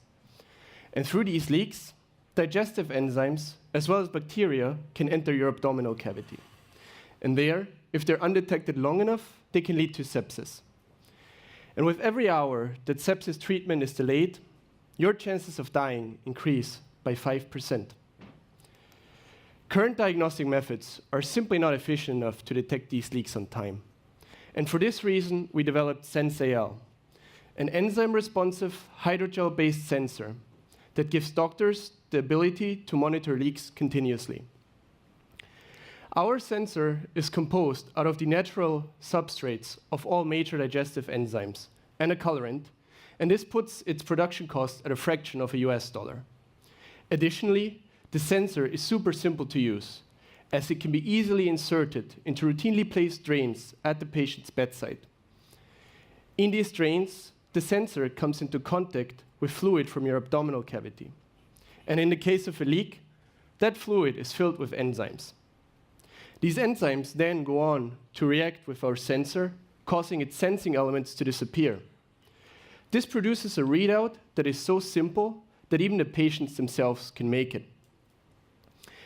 As of today, this sensor has been tested in a small-scale clinical study where it was able to accurately detect 100% of leak cases, and it did so in a quarter of the time that the current gold standard takes.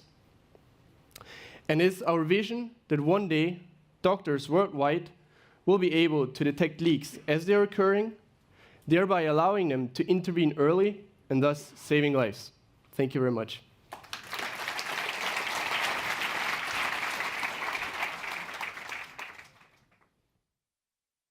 Breaking the wall of broken arm detection. Lily Joe, Falling Walls Lab, Edmonton.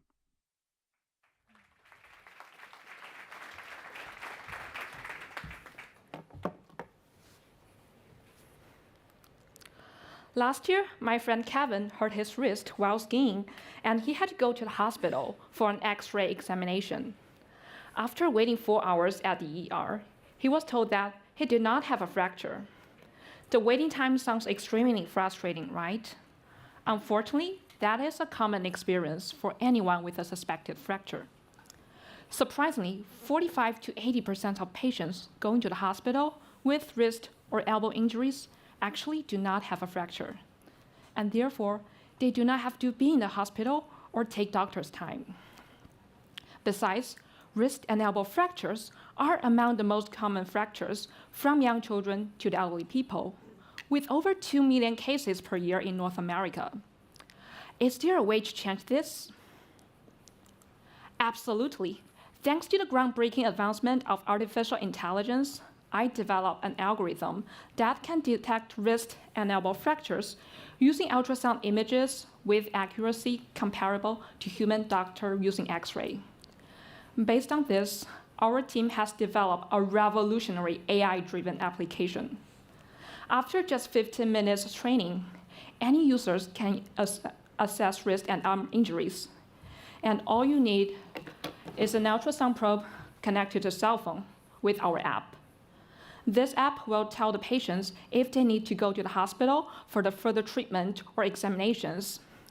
This could reduce the burden of ER, saving billions of dollars per year worldwide, while improving access to care for those who truly need it.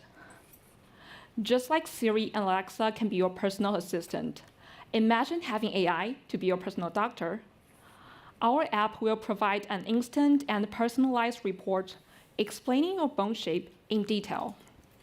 We aim to start with wrist and elbow fractures and will gradually expand to cover fractures all over the body like shoulder, hip, and many other conditions. This tool can be used in places like ER, school, ski resorts, community centers. and especially in remote and underdeveloped areas, where half of the world's population don't have access to ER, benefiting anyone, anywhere in the world. In the future, in an ideal world, everyone stays injury-free and never needs our product. But for those who do get injured, like my friend Kevin did, they won't need to spend unnecessary hours waiting in the hospital. They could receive the timely and accurate diagnosis locally. Thank you.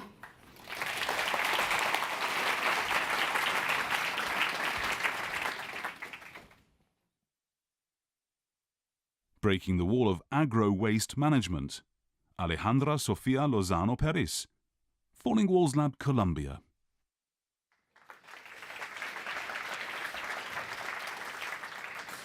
Okay, hi everyone. I have a question for you guys. Did you guys drink coffee a couple minutes ago?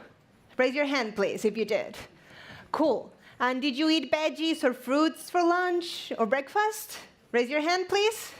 Okay, that's a lot of you, right? Now, I don't want to sound mean, but did you think about all the waste you produce when doing that? Well, it's quite a bit. So that's exactly what we're going to talk about today. So in Colombia alone, we have around 25 million tons of waste, of only agricultural waste. And of this, only 40% is actually used, and mostly we just put it back in the ground or burn it. So it's not a lot of process that's going on there. And only of coffee, which is the thing that makes us very proud, we produce around 800,000 tons, and only 5% of it is actually used for something. Around the world and in other fellow developing countries, over 90% of the waste, agricultural waste, is just burned openly, and it's, of course, contaminating a lot. So what if I told you that all of this horrible waste could be used as a fuel? If we could use all those 1.3 billion tons per year that we produce to actually replace the fossil fuels that we use as energy? Well, that's what I'm going to tell you about today, because we can actually do that. We have tested this with pea pods and coffee berry, and we have used something very special called hydrothermal valorization. And what is that? Why does it sound so confusing? It's actually quite easy. We're going to use three things: water, heat, and some reactors, like the ones that you see on screen. That's it. We're only using water. There's nothing extra in it. What are we doing? We're taking it around 260 degrees, 180, and then some chemical magic happens there, and then we produce three different things, all of them which can be useful for us. So first, we have liquid, gas, and solid. In the gas, I think you've heard of it, we can obtain biogas. Normally, we can also use this to obtain aeolic energy, so that's very, very useful as a way of replacing our fossil fuels. As the liquid phase, we have obtained around 50% yield of just the initial biomass for what is called platform chemicals. What are those? Those are basic structures that in different industries, such as medicine, food, even clothes, we can use them as starting materials to produce many other things. And finally, we have obtained about 20% of something called biochar. I think most of you may have heard of it. And that just is basically coal, but it's coal that we obtain from waste. It can be burned, it can be used as fossil coal, and it can also be used as filter, which has been done to retain metals in water. So all of this is being obtained for just what we think of waste. So I want to invite all of you right now to break the wall of waste management and step in the future, where waste is our new fuel. Thank you very much.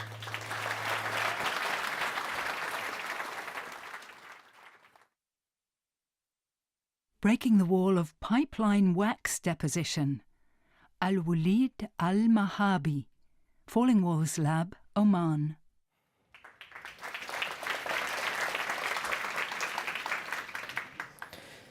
So we know that crude oil is the artery of the global economy.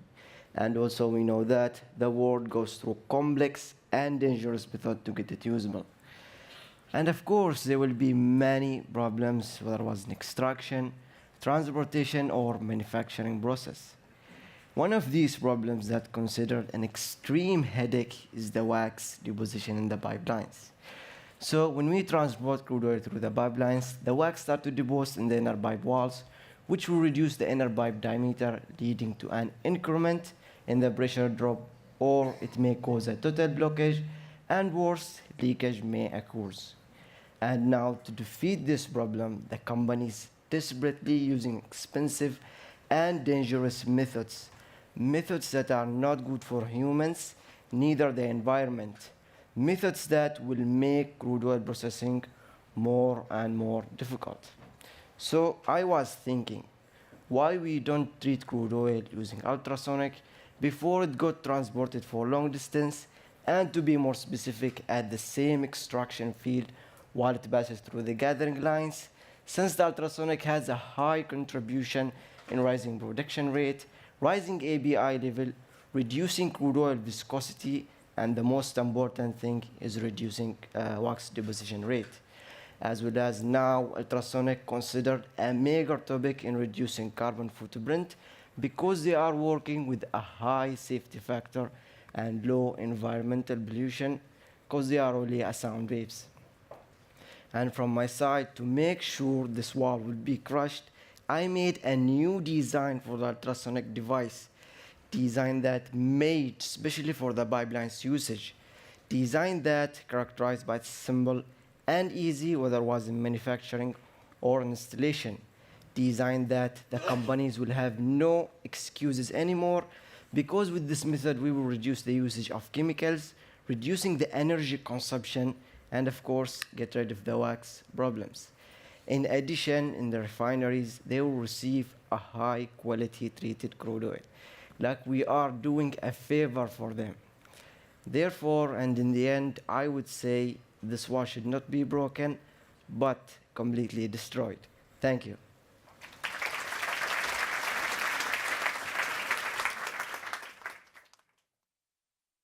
Breaking the Wall of Natural Molassicide.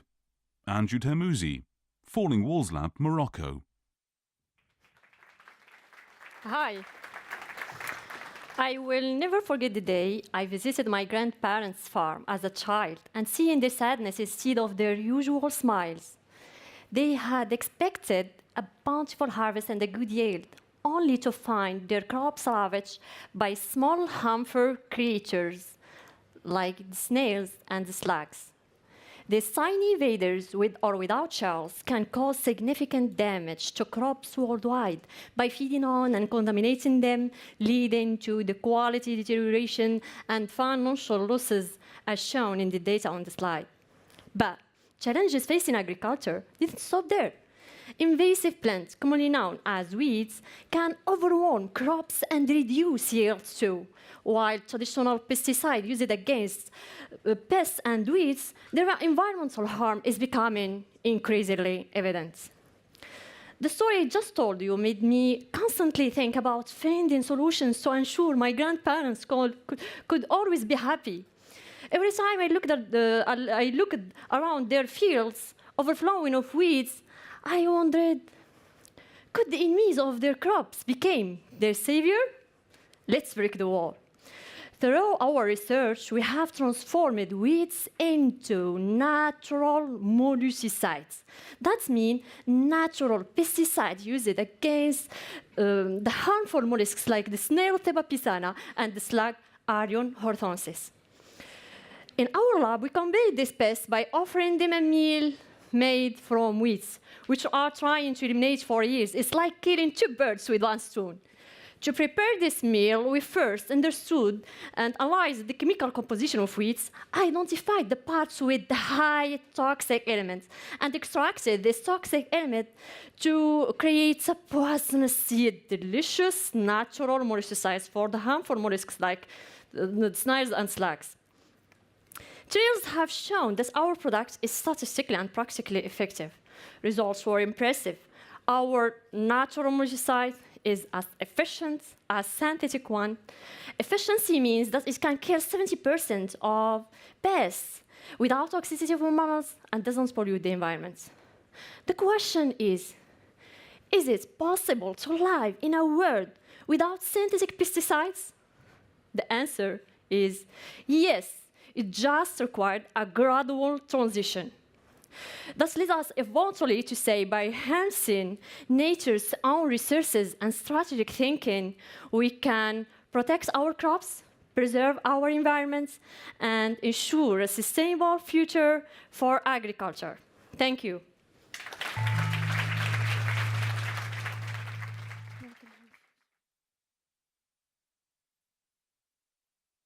Breaking the wall of clean electromobility. Lucas Quiros Castillo. Falling Walls Lab, Chile. Hi everyone, nice to meet you. I want to know how many of you like to move fast in the city? Raise your hand, please. Many of you.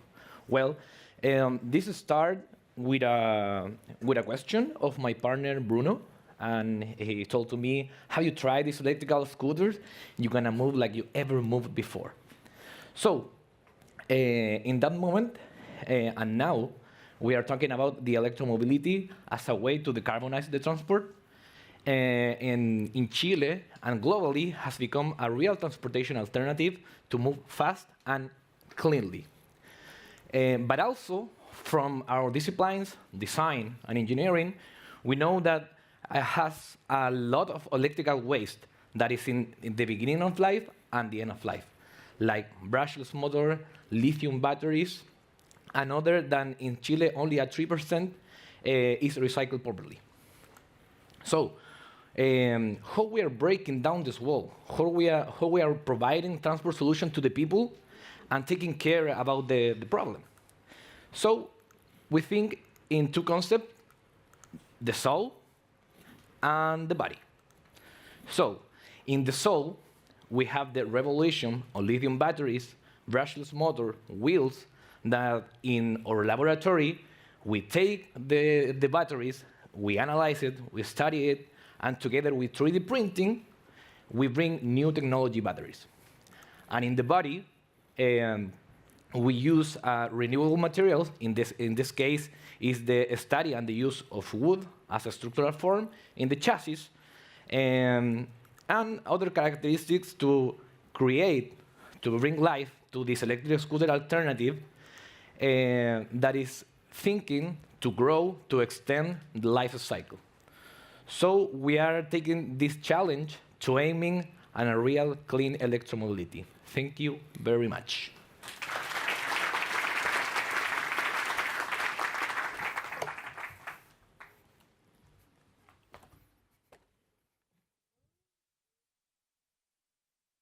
Breaking the Wall of Infant Mortality.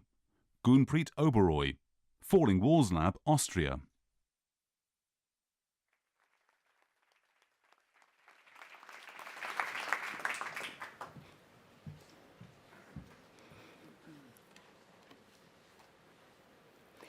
Imagine you've just become parents, but your baby is not breathing. This happens to 1.5 million babies, or let's say, according to today, 1.7 million babies worldwide every year. You just got 90 seconds to act. The doctors are ready, the emergency drugs are ready, but what is missing? The specific tool that is supposed to bring this drug into the baby's bone. This is missing. And the result is this.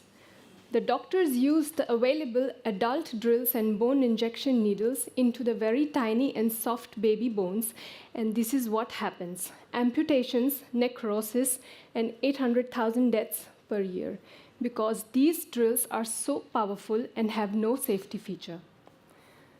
What did we do? As a dentist, my profession is precision drilling. We created Swan. One button and begin.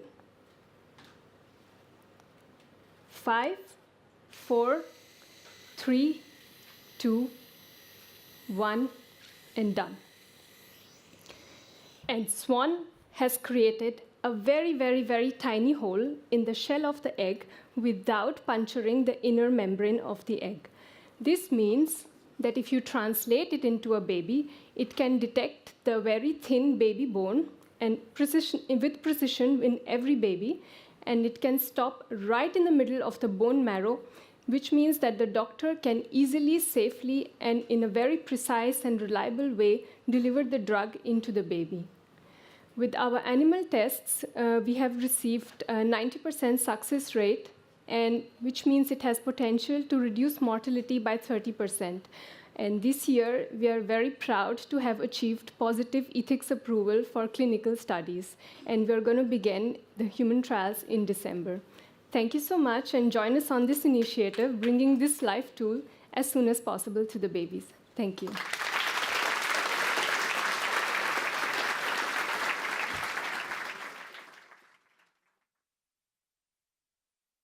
Breaking the wall of chemical water treatment. Yvette Maria Valsol Malala. Falling Walls Lab, Madagascar.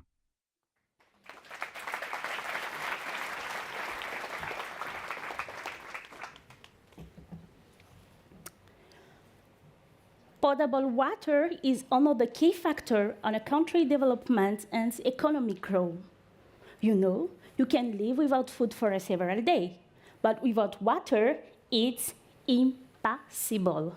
Human's body can survive 3 days without drinking water. But it also can be a source of a lot of disease if it's contaminated.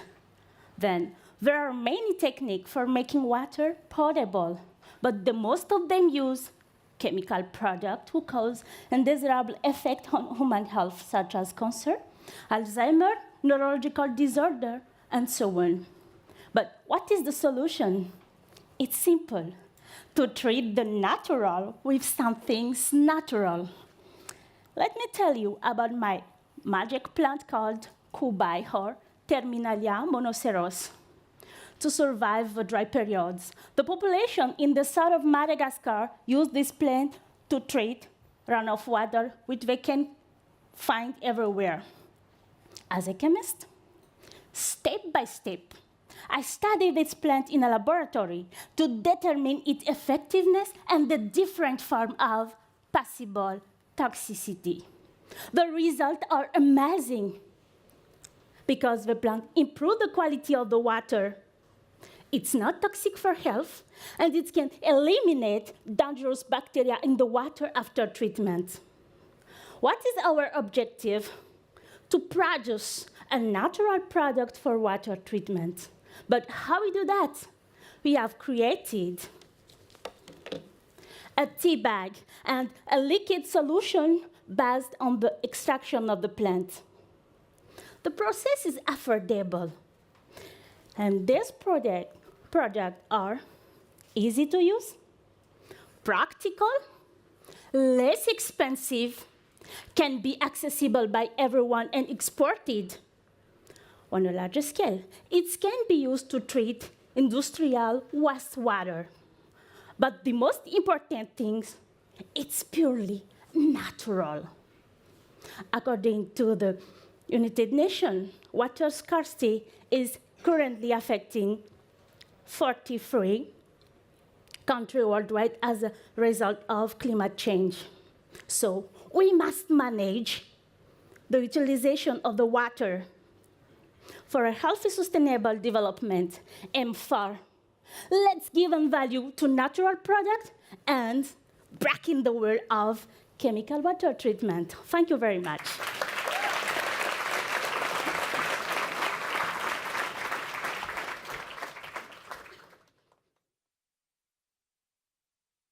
Breaking the wall of Alzheimer's diagnosis. Wachera Chenakul, Falling Walls Lab, Fribourg. I would like to ask you a favor. Could you please close your eyes and let imagine?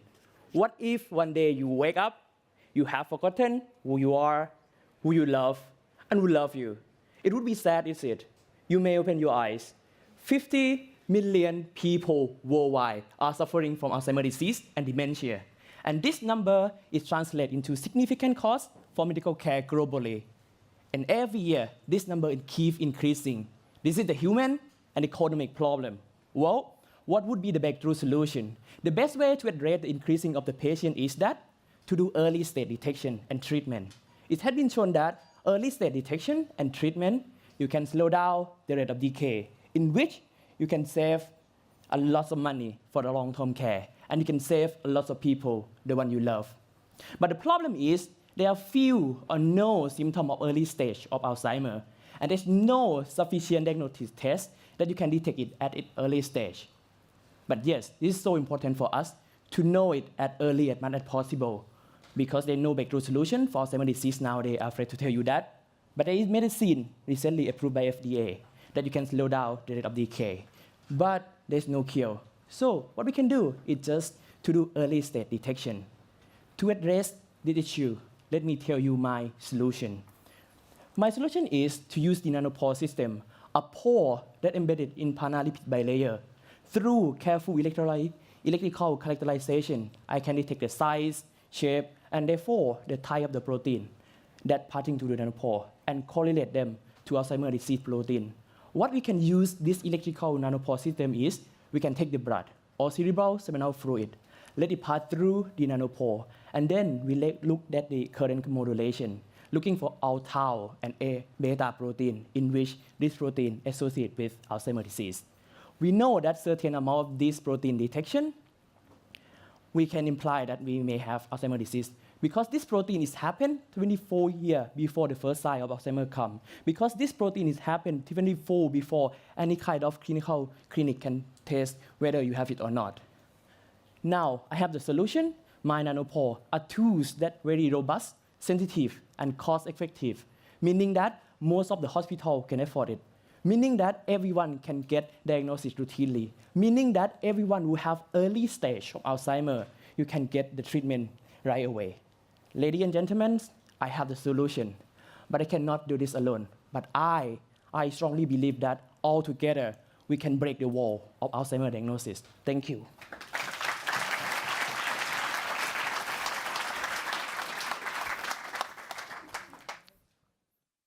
Breaking the wall of therapies in pregnancy. Natasha de Alvis, Falling Walls Lab, Australia.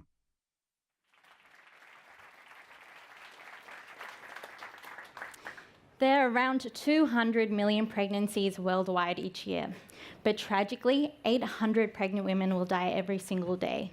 That's over 250,000 pregnant women every single year. Mainly because most medications currently available on the market haven't been tested or approved for use during pregnancy. And that's mainly because pregnant women have been systematically and repeatedly left out of clinical trials for critical life-saving therapies. Take COVID-19, for example. Pregnant women were excluded from the clinical trials for the vaccines and the antivirals, leaving them unprotected despite being one of the populations at most risk for really severe disease. And the reason that pregnant people are excluded from these clinical trials is for fear of harming the growing fetus. So we asked ourselves, what can we do about this? How can we get more medications into those clinical trials in pregnant people to give them better access to key life-saving therapies during pregnancy? And so what our team has done is we've developed the world's first platform for testing the safety and efficacy of therapies for use during pregnancy. Over several years, we've developed a pipeline of preclinical models using precious human tissues and sophisticated animal models in which we can test the safety of new therapies and existing therapies. We've also developed models of specific pregnancy complications that are leading causes of stillbirth and premature birth. So not only can we test whether therapy is safe, but we can also identify which therapies are most effective at treating those specific diseases. And we'll be working together with industry to provide this as a service, so industry can bring their newly developed therapies into our preclinical models to really rapidly assess safety for use in pregnancy and hopefully get those newly developed therapies into pregnant women sooner, so in the event of another pandemic, they'll be well protected. Our platform will also bring together multidisciplinary expertise, from industry to clinicians to bioengineers, to together develop new medications specifically made for use in pregnancy. We'll be working with nanomedical approaches to develop new therapies that target specific organs in the maternal system while keeping the developing fetus safe. And this is a really exceptional step forward in our field where there's actually a real serious lack of new therapeutic development.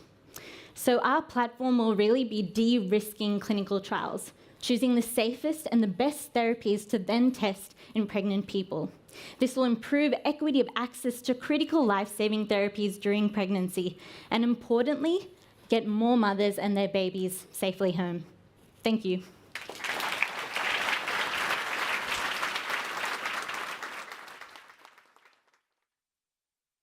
Breaking the wall of hidden innovations. Josef Partzal, Falling Walls Lab, Czech Republic.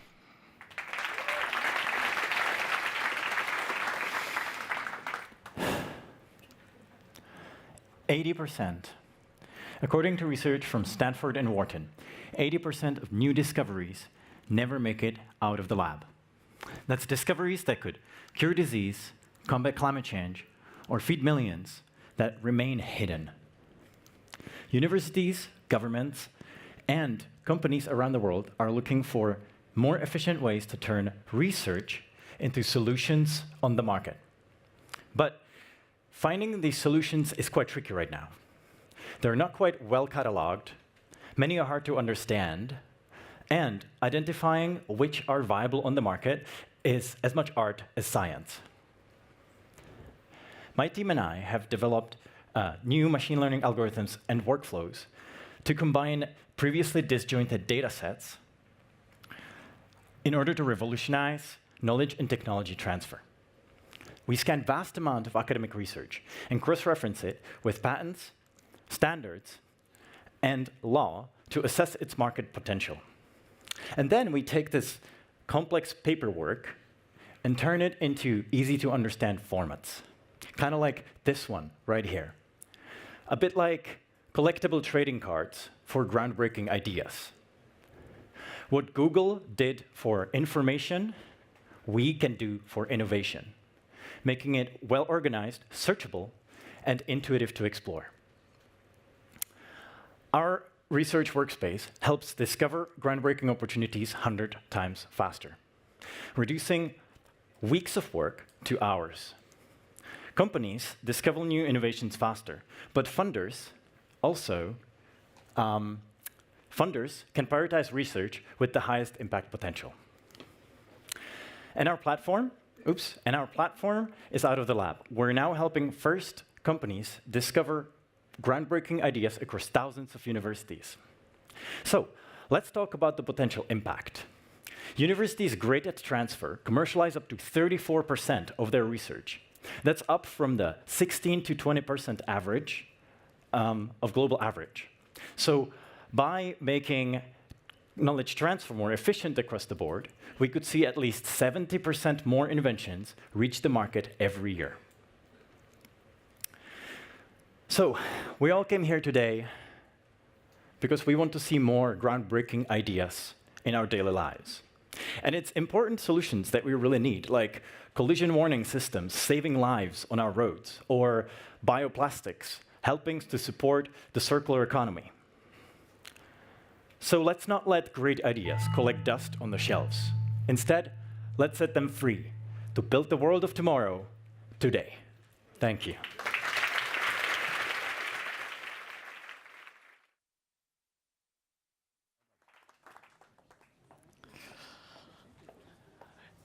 You know when you get to see me, something really exciting is about to happen.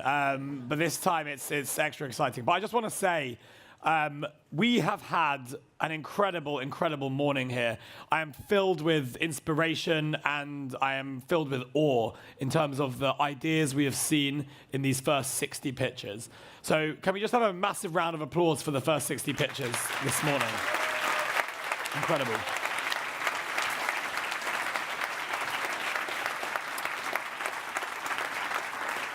It is, however, the end of session 2. So we will be coming back here for session 3 that will begin at exactly 2 p.m. If you're coming back for session 3, which I hopefully you all are, please be here no later than 5 minutes to 2. So you have time to take your seats and we can begin promptly. Right now, we have lunch, which I know you're all very excited for, in the meet and eat areas. The main catering area is right underneath here. It's very big. Just give me 1 second before you start heading out, everyone.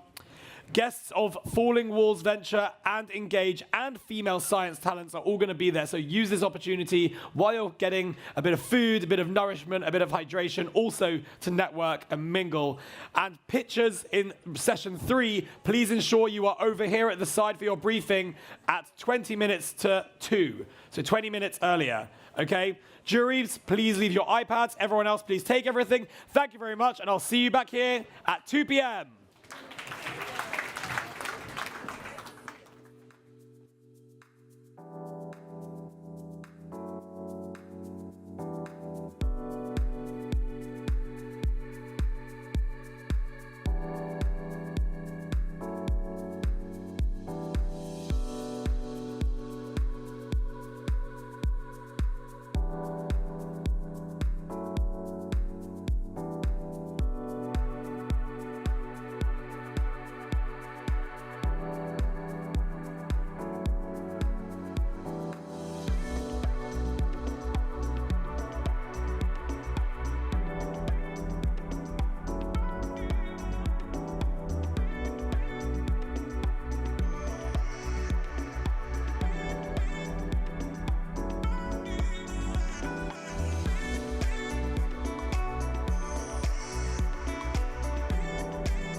Welcome to the start of session 3. Give everyone a round of applause who's going to be presenting in this session.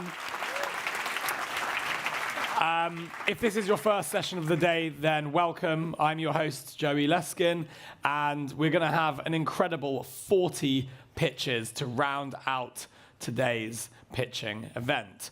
So the way this is going to work is there are going to be 38 live pitches and 2 that are pre-recorded, sort of interspersed in the middle of those.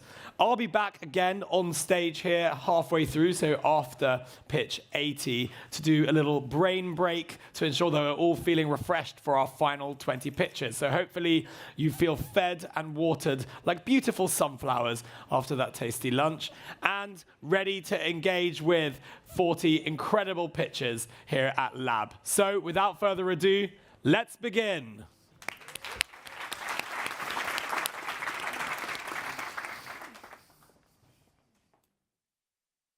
Breaking the wall of food insecurity. Pratyush Ravichander, Falling Walls Lab, Australia.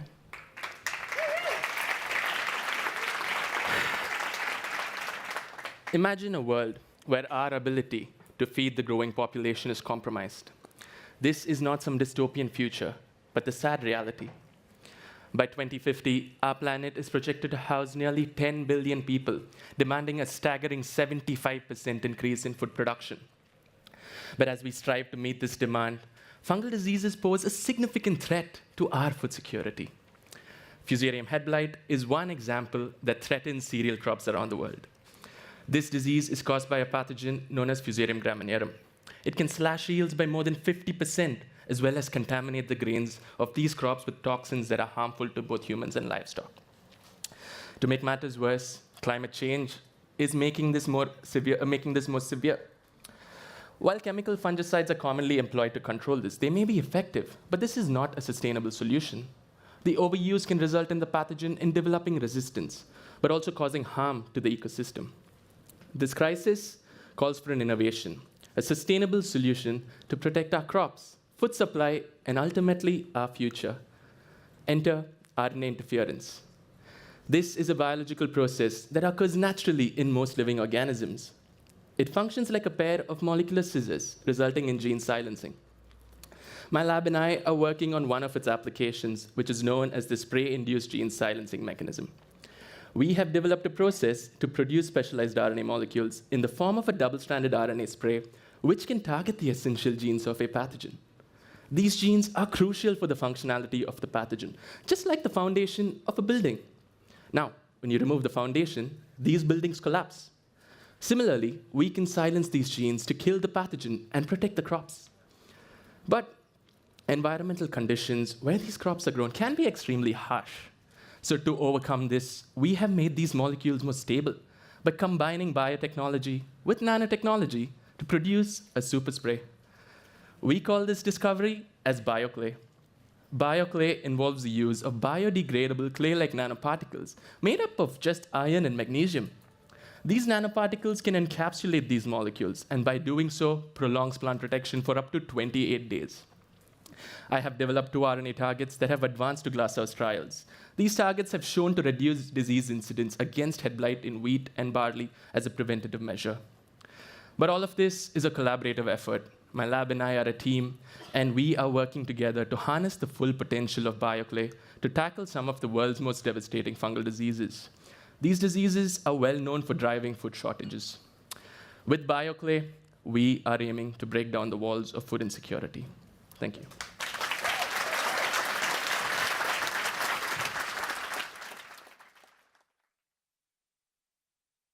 Breaking the wall of reproductive health gaps. Sue Piesson, Falling Walls Lab, Myanmar.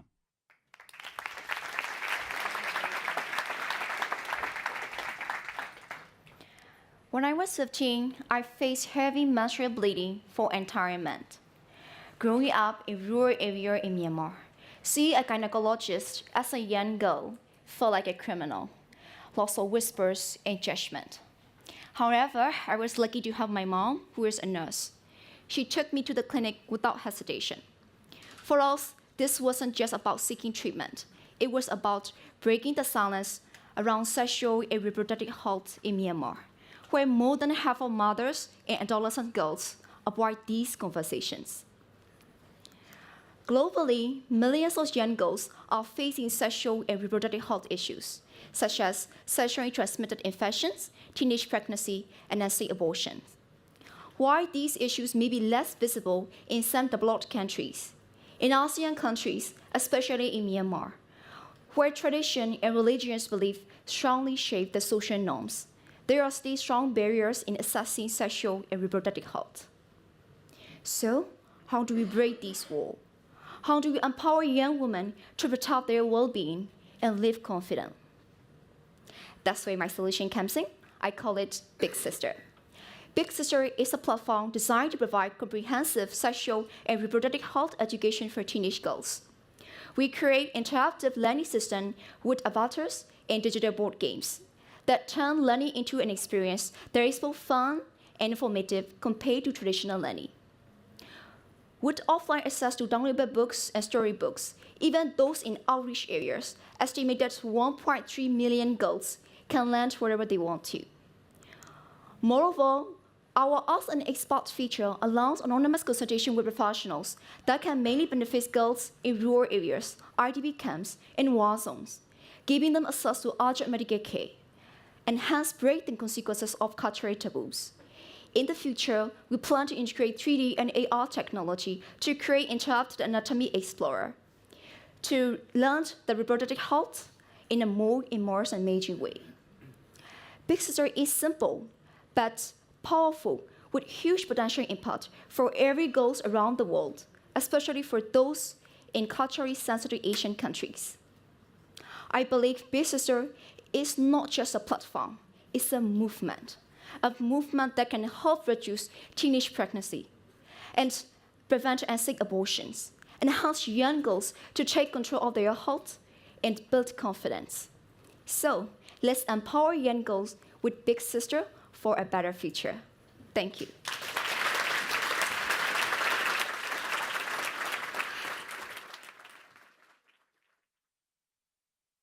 Breaking the wall of plastic pollution. Sekelo Shuda, Falling Walls Lab, Cape Town.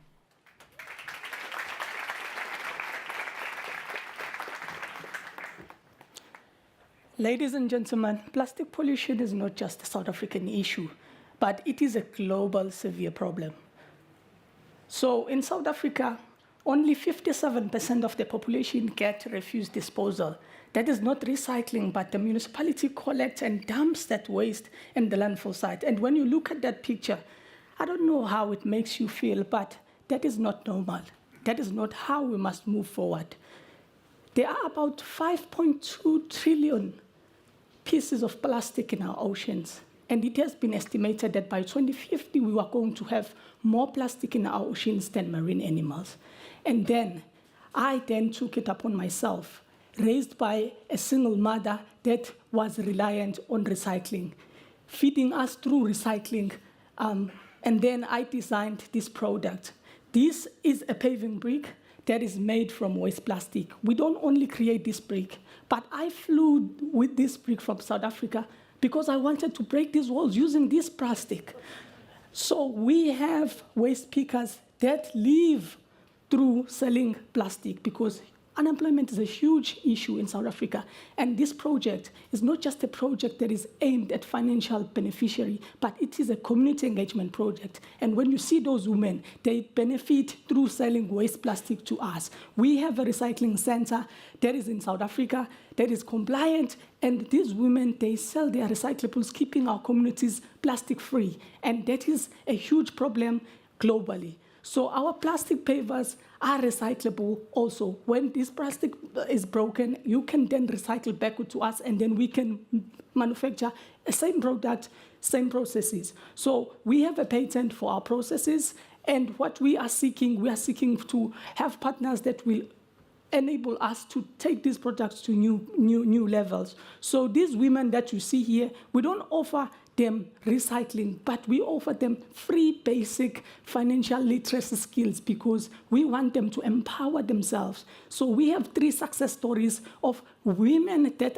have started businesses within the recycling space, because we want them to empower themselves in ensuring that they live sustainable lives. Plastic pollution is a huge issue, and it's not just a South African issue. And here in Berlin, I can see that the only issue that is having is the falling trees. So with these pavers, we are paving a sustainable future. And with our retaining wall blocks, we are retaining sustainable walls. Thank you.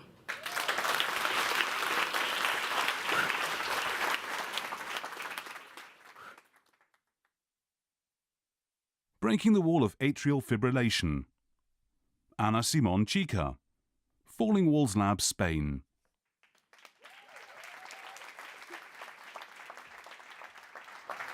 Imagine you are having dinner with your family when suddenly your heart starts to accelerate. You are scared because it feels it can stop at any moment. Now, imagine this happens over and over again for the rest of your life. This is the reality for over 60 million people living with atrial fibrillation, the most common heart rhythm disorder. By 2050, this number is expected to double, meaning that 1 out of 3 people will develop atrial fibrillation. And during atrial fibrillation, there is an electrical chaos. Heartbeats going like in a wild tornado.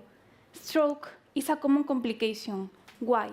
Because your heart cannot contract properly, producing blood clots that travel to your brain. 7 years ago, on my very first day working in a hospital, I found something that shocked me. The current treatment involves physicians that go in with catheters like this one and literally burn out, kill, destroy the cardiac tissue presumed to cause arrhythmia. But here was the trick. They were working essentially blinded, producing unnecessary burns and multiple surgeries. That day, I knew we have to do better, so we are breaking the wall of atrial fibrillation by replicating the human disease in porcine models whose hearts are really similar to ours. Then we are taking videos of all the electrical signals in the heart to detect these specific tornado areas. But we thought, okay, instead of killing or burning these tornadoes, let's identify the common mechanism that independently of the location is causing the arrhythmia. So I went to the lab and analyzed the DNA of thousands and thousands of the individual cells that populate the heart in the animal models and also in basins. And we found there was a unique population of cells in these tornado areas that enable the heart muscle cells to activate so quickly and chaotically. And here is where it gets really interesting. These cells share something in common with cancer cells. They activated the same signaling pathway that allows the cancer to proliferate, survive, and spread. In atrial fibrillation, this signaling pathway allows the muscles to activate very quickly. So, inspired by cancer immunotherapy, where doctors train the immune system of the patient to recognize and attack the cancer cell, we are applying a similar strategy in atrial fibrillation, where we specifically target this cell population. The result?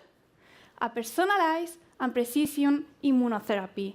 No more unnecessary damage, just a smart, targeted, and life-changing approach.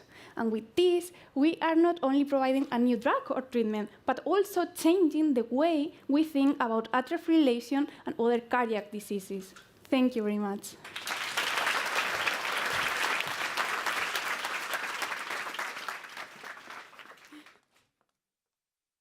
Breaking the wall of antimicrobial resistance. Itza Chun, Falling Walls Lab, Taipei.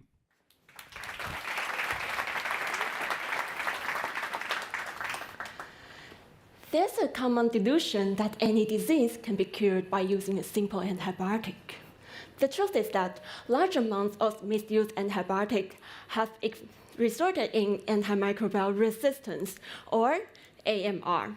That is, more and more antibiotics have losing their effective ability to defeat the bacteria. What does that mean for us? 10 million people, more than the total population of Berlin, is how many people AMR will kill in 1 year. In addition, more than 3 trillion euro in global GDP will be lost, impacting those low-income countries the most. Thus, we must find a way to address AMR. Antimicrobial susceptibility test, or AST, can tell us the proper antibiotic to use to defeat the bacteria. The problem is that while typing an accurate ASD result is critical in slowing down MR, traditional ASD tests take days for the final result. In addition, bulky equipment and intensive labor are needed, bringing a heavy burden for the developing countries. That's why our team aims to develop and to automate and accelerate ASD. We designed the first automatic microfracture system for rapid ASD based on surface-enhanced Raman spectrum, or SERS. SERS is an optical method that measures the signal from the bacteria in a few seconds. When the signal is low, that means the bacteria has been successfully defeated by the antibiotics. With our system, all users need to do is to inject a tiny drop of bacterial sample into our microchip. Then our system automatically manipulates the sample, making it ready for SERS measurement. By tracking the SERS signal, we can suggest to the doctor the proper antibiotic to use. The process can be shortened from days to 3.5 hours. Our system can speed up the turnaround time of ASD, saving not only time, but also the world facing the AMR pandemic. Specifically, our device is portable, affordable, and easy to use, providing an equal access to quality medical care in the developing countries that suffer the most from the barrier to proper medical resources. Let our centimeter-level SERS ASD system prevent us from the horrible outcome of 10 million people dying. Thank you, and happy birthday to you, Cao Wei.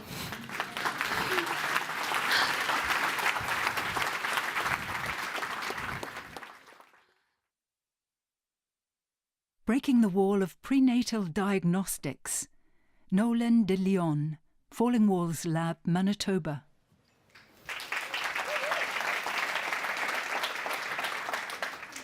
By the end of my presentation, 10 babies will die of a birth defect. How many lives is that? It's the same as if I were to say, at the end of the year in Germany, out of every 4 babies that are born, only 1 will survive. Now, what if I say we can save them? There's a future where these babies are given a chance and families are given hope through the power of connection. Picture a young woman in a cold, rundown apartment. She's leaning against an empty fridge looking at a pregnancy test under a dim kitchen light. And it's positive. With low and middle socioeconomic status pregnancies accounting for 9 out of 10 severe birth defects, she's forced to choose between missing work for a checkup and putting food on the table. Doesn't help that the nearest prenatal center is hours away and she has no way to get there. Through no fault of her own, she becomes one of the 2 out of 5 pregnant patients who don't receive screening. But even with screening, science has shown that most birth defects aren't genetic, and imaging can miss up to half of the diagnoses early in pregnancy.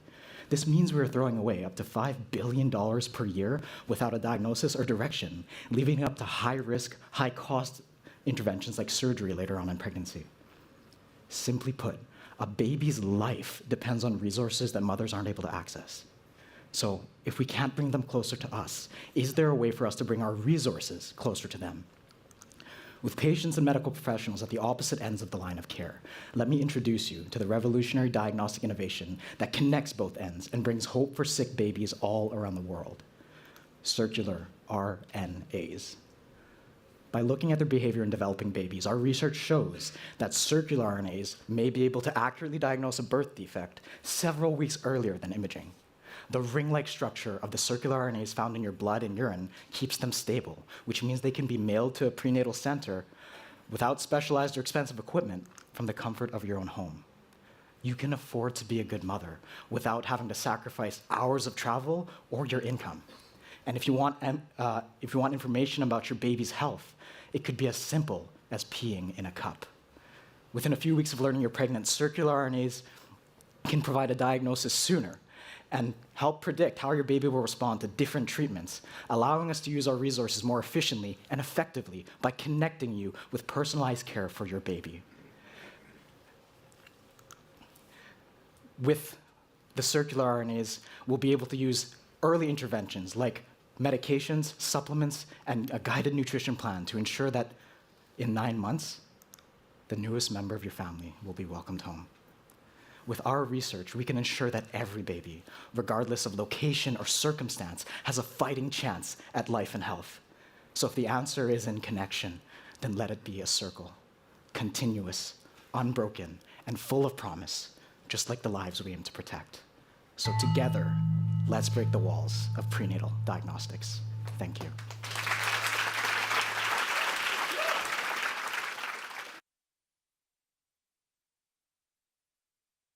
Breaking the wall of early cancer detection. Sarah Hassanpour Tamreen, Falling Walls Lab, Edmonton. Hello, everyone. Let's take a breath and let it go. Ready? It typically takes 3 seconds. Did you know that every 3 seconds, every time that we breathe in and out, someone dies of cancer in a world? That's a heartbreaking story, but we can change it. Evidence shows that when cancer is diagnosed early, there is a time to start a proper treatment, and survival rate increases more than 90% in many cases. However, most cancers are being diagnosed very late. The issue is that current diagnostic tools are not sensitive enough to find cancer signs in our body at the earliest stage. Some of them are very expensive. Some of them, like tissue biopsies, are not comfortable for patients to use it regularly as a routine checkup. Of course, we need a more convenient method, like a blood test. In a typical blood test, a couple of milliliters of blood will be collected to look for cancer signs, which can be some metabolites or biomarkers released from cancer cells. But the issue is that quantities of these biomarkers in our blood at the early stage of disease is really low to be detected accurately. What we need is a novel technology or a novel biomarker. And today I want to introduce the game changer, Exosense. Exosense is a novel technology that looks for exosomes, novel biomarker. Exosomes are super tiny particles in nanoscales released from any type of cells and contain some information from the cells, like RNA and DNA. This information provides a snapshot of the cells and can tell us if the cells are healthy or not. After release, we can find exosomes in our blood, urine, saliva. They are everywhere in our body. But the point is that when exosomes are coming from cancer cells, the quantities in our blood at the early stage of disease is really high compared to other biomarkers. And if we have a technology to detect these cancer-related exosomes, then we have a chance to find cancer early, just by testing 1 drop of blood. In our lab, we discovered that the content of exosomes can be reflected into their electrical properties, like surface charge. We found that the charge of exosomes, when they are coming from cancer cells, is significantly higher than normal cells. And Exosense, this palm-sized device, which is a prototype that we typically make in our lab, is composed of multiple electrodes to look for those electrical signals coming from cancer-related exosomes. If the signals is detected, there is a LED, and it will turn on as a sign for detection of cancer. The technology is super cheap. Just a few dollars is the cost of this technology. And it's easy to use, which makes it accessible and affordable for everyone around the world. We are testing the technology for different types of cancer to bring the technology from the lab to the market, with this hope to be able to detect cancer early when there is a time to start a proper and effective treatment.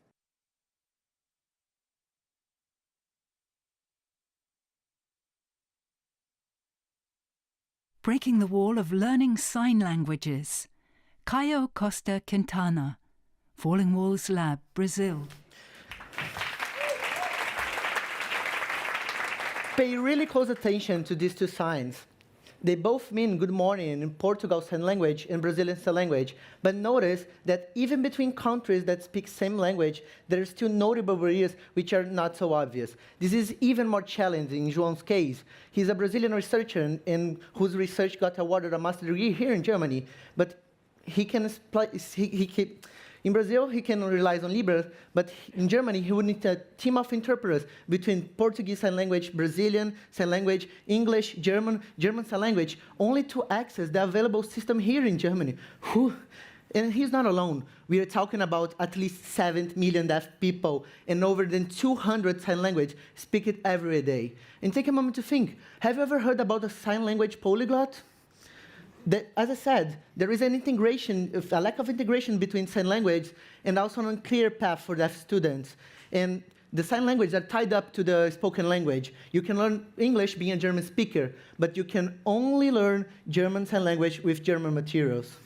So I present SignLink. Our solutions offers novel features for the sign language market. We have an international matchmaking, a learn path We've curated material, a community hub, and also a sign language dictionary with 100% rate of validation with professors from Brazil. But how does it work? Our matchmaking is a bilateral learning system with video chat and live chat translation, so you can learn and teach at the same time. Our learning path, you can cover the basic to the advanced for each sign language with our created material.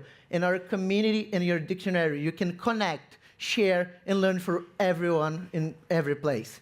Our business plan is based on B2C and B2G with freemium application. Yeah, everyone here can learn a sign language and for free to communicate with deafness familiars, friends, colleagues, children. And we are the only solution that are offering certification for each sign language. So the users can easily access the available infrastructure system, and we have partnerships, institutional partnership in Brazil, Mexico, and Switzerland for institutional development and implementation pathways, and also students are using our solution. And of course, we are searching partnerships with the EAD, Erasmus, and European Union of the Deaf. By the next year, we intend to be in over than 50 universities around the world and cover than 3 million deaf students around the world. And of course, we are aiming to have deaf researchers here at this stage. So are you ready to break in the word and linking the word sign by sign? Thank you very much.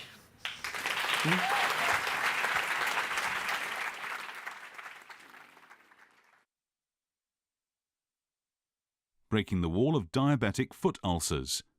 Magdalene Ho, Falling Walls Lab, Singapore.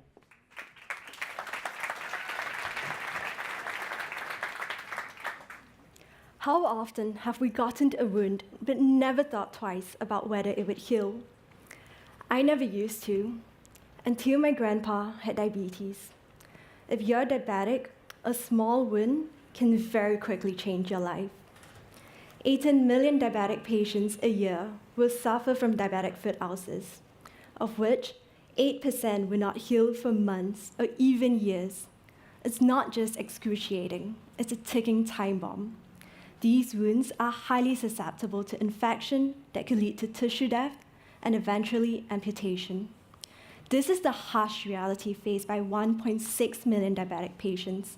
That's over 4,000 amputations a day. So why are some wounds so hard to heal? In wound healing, we require a specific type of proteins called growth factors. But in many diabetic patients, the concentration of growth factors at a wound are often too low to initiate healing. Hence, a strategy is to supplement these wounds with additional growth factors.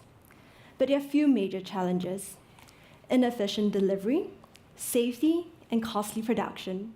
Current delivery strategies through a gel or a spray is highly inefficient with nothing to hold the proteins in place.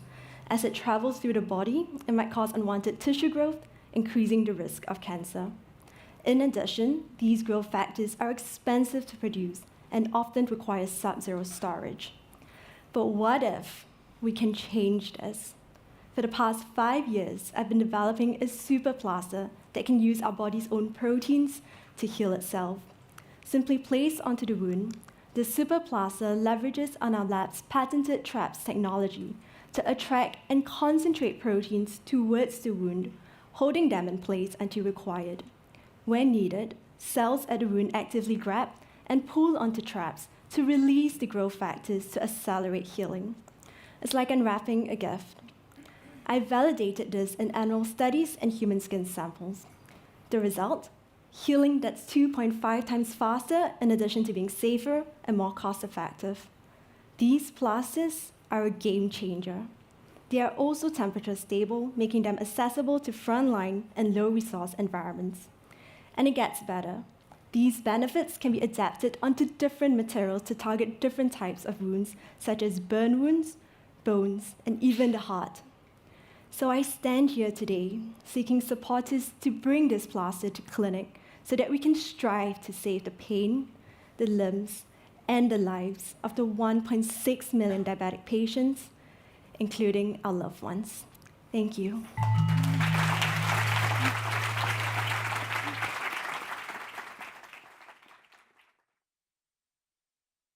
Breaking the wall of personalized medicine, Sean Dunn, Falling Walls Lab, Arizona.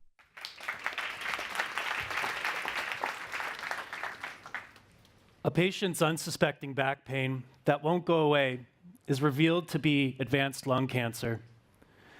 The patient's healthcare provider begins with describing the best treatment option. It's a cancer drug that has effectiveness about 30% of the time, with not much better chances of them making it to their next birthday. And if this treatment fails, the best hope remains in trialing up to 40 different drugs with the odds stacked against the patient. So why do we not have drugs that work every time for every patient? How do we break through the wall of guesswork in cancer drug treatments and beyond? The key lies in the architecture of our cells. Biology is organic architecture, and cells act as the foundation. Cells are the building blocks of our body. They reflect the environments that they inhabit. Cells reflect the variability of life. Does the patient have good overall health? Does the patient have good sleeping habits? Does the patient take other medications? These are the records they hold. Medical researchers decode these records to decode how the body works and how treatments work best. They use this to create new technologies, such as twin-on-chip, to bring personalization to medicine. Twin-on-chip is a small, microfluidic engineered device that holds the most essential equipment, your living cells. Bioengineers, like myself, recreate your key biological functions over and over in the lab. In the case of advanced lung cancer, my group collects lung tumor and blood and replicates this in our twin-on-chip. We test all the different drugs simultaneously to eliminate the guesswork in drug treatment. This gives the patient more effective health care. It cuts costs and gives them more time for the things that matter most. We envision twin-on-chip being used to realize the future of medicine, to develop new drugs, and save healthcare costs and bring us into the future. With that, I want to thank you.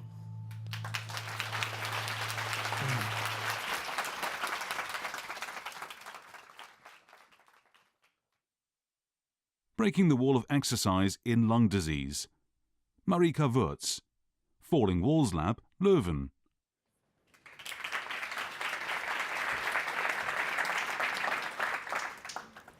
This is how a patient experiences a flare-up of chronic obstructive pulmonary disease, COPD. They describe it as feeling like they are suffocating or drowning just because they cannot breathe. They need medication, and sometimes a hospital stay is required. In Belgium, around 800,000 people suffer from COPD. It is developed due to years of tobacco smoking, which causes a destruction and inflammation of the small airways in the lungs. The result is patients being short of breath on a daily basis. It becomes difficult to perform daily tasks such as household activities, playing a game with friends and family, or just even simply walking or getting dressed. Now, the impact of such a flare-up is not limited to the lungs alone. With each flare-up, patients lose muscle strength, around 1% per day in the first week, and they reduce their physical activity. This will lead to an increased risk of a new flare-up and further deconditions the patients and increases the risk of mortality. Now, these patients, it's clear that they need rehabilitation to stop this downward spiral from happening.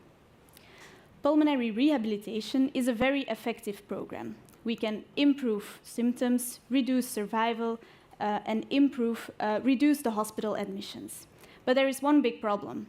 Less than 10% of patients actually follow such a program after a flare-up, and many don't finish it.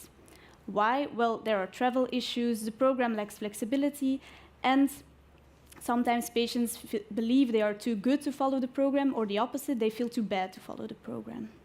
So in order to lower the wall of patient participation, we need the program to change. We developed an exercise training program in primary care that is tailored to the burden and consequences of a flare-up. Patients perform strength training of the lower legs while using minimal equipment, such as an ankle weight, elastic bands, or a step. Now you might wonder, why are we doing strength exercises for a patient with a lung condition? Well, here's the logic. Patients lose muscle strength, but trained muscles use oxygen more efficiently. So if we strengthen the legs, we can reduce the oxygen demands in the muscle of the legs, which can ultimately reduce breathlessness and provide the opportunity to improve physical activity. Now, we might not be able to break down the wall entirely, but we can certainly lower it, allowing for more personalized, tailored rehabilitation for patients experiencing a flare-up of COPD. Thank you.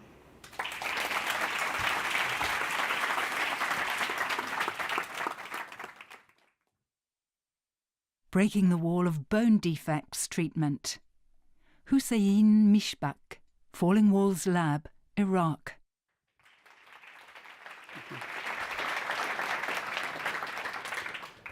In the aftermath of a brutal ISIS conflict in Iraq and Syria, thousands of people were left with devastating and blasting injuries that has changed their life forever. Today, I'm going to talk about the solution that has emerged out of this disaster in Iraq and Syria. As you can see in this slide, thousands, 10,000s of people were left, as I said, were left with devastating injuries that has changed their lives. Some of them mothers and fathers, and some of them are children. Once were vibrant and full of life, but now they cannot walk, play, or simply being children. Today, I stand before you not as a scientist, but as a witness of this suffering, the suffering that has emerged as a solution to develop a 3D printed scaffold for large bone defect. This scaffold this project has 3 different phases. Phase number 1, we have tested and selected different materials with different structures, different design to develop a unique structure that matching and capturing the most viable properties of bone tissue. And then after that, we moved to the second stage of the project, which is where we tested the biocompatibility and biodegradability of the project. We have conducted several investigations and several studies on that, and we have came with outstanding results being published in the UK and Singapore. And now we are moving to the third stage of our project to validate our lab work, which is in vivo studies as an animal model. Of course, alongside with that, we have established our company, which is Biomed Iraq, for this purpose. Together, let us give hope to those who have lost so much. This project has the potential to heal not only bodies, but also lives. Thank you very much.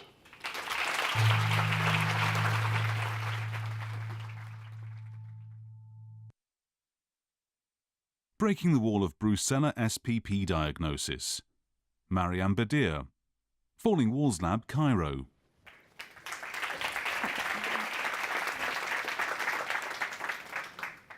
In 2002, Egypt was hit by an aggressive brucellosis infection, which is a zoonotic disease, meaning it can be transmitted from animals such as cattle, sheep, pigs, and even your pets to human through a bacteria called Brucella, which is used as a biological weapon. The total economic losses reached 60 million pounds to cover humans' medical costs, slaughtering of animals, livestock, and milk production losses, and biosecurity measures. And up to this day, we continue to lose billions of pounds in Egypt every year, and an average of $20 billion worldwide because of brucellosis. CDC has classified brucella as a bioterrorism agent. Also, WOAH has classified brucellosis among the top neglected zoonotic diseases. Animals suffer from reproductive issues like abortion and more. In human, it can be transmitted through an pasteurized dairy product, undercooked meat, direct contact with infected animals, and inhalation. Symptoms range from acute symptoms like fever to chronic symptoms like cardiac problems. Unfortunately, any delay in the diagnosis of brucellosis can cause significant problems in both animals and humans, affecting the public health and the economy. To address these challenges, we are developing national innovative rapid test using nanotechnology, and a specific protein with a special technique differentiates it from other global rapid tests. We developed it from scratch, starting from technique modification in the engine and antibody production, along with utilizing a specific protein with a special technique differentiates it from other global rapid tests.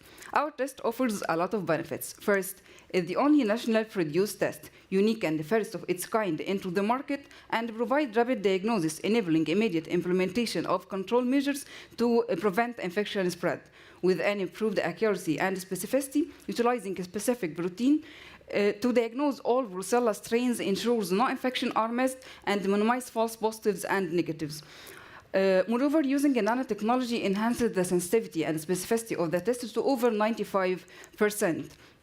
It's on-site testing, just need milk or blood sample, and cost saving just cost 20 pounds per test. Also, it minimized dependency on experts, especially in remote and resource-limited areas, tested with 1,000 samples in the lab and with farmers in the field, in addition to our patent. It developed with the help of professors, researchers, and experts in the field. Finally, our National Innovative Rapid Test Initiative can serve as a model for other countries contributing to the global efforts to control and eradicate brucellosis, aligns with the One Health concept. Also, it can serve as a model for other pathogens and tumor markers. In conclusion, developing our test can revolutionize the diagnosis and management of brucellosis, achieving the maximum benefits of rapid testing. So, join us transform the future of disease control with the power of diagnosing all brucella strains in a flash. Thank you.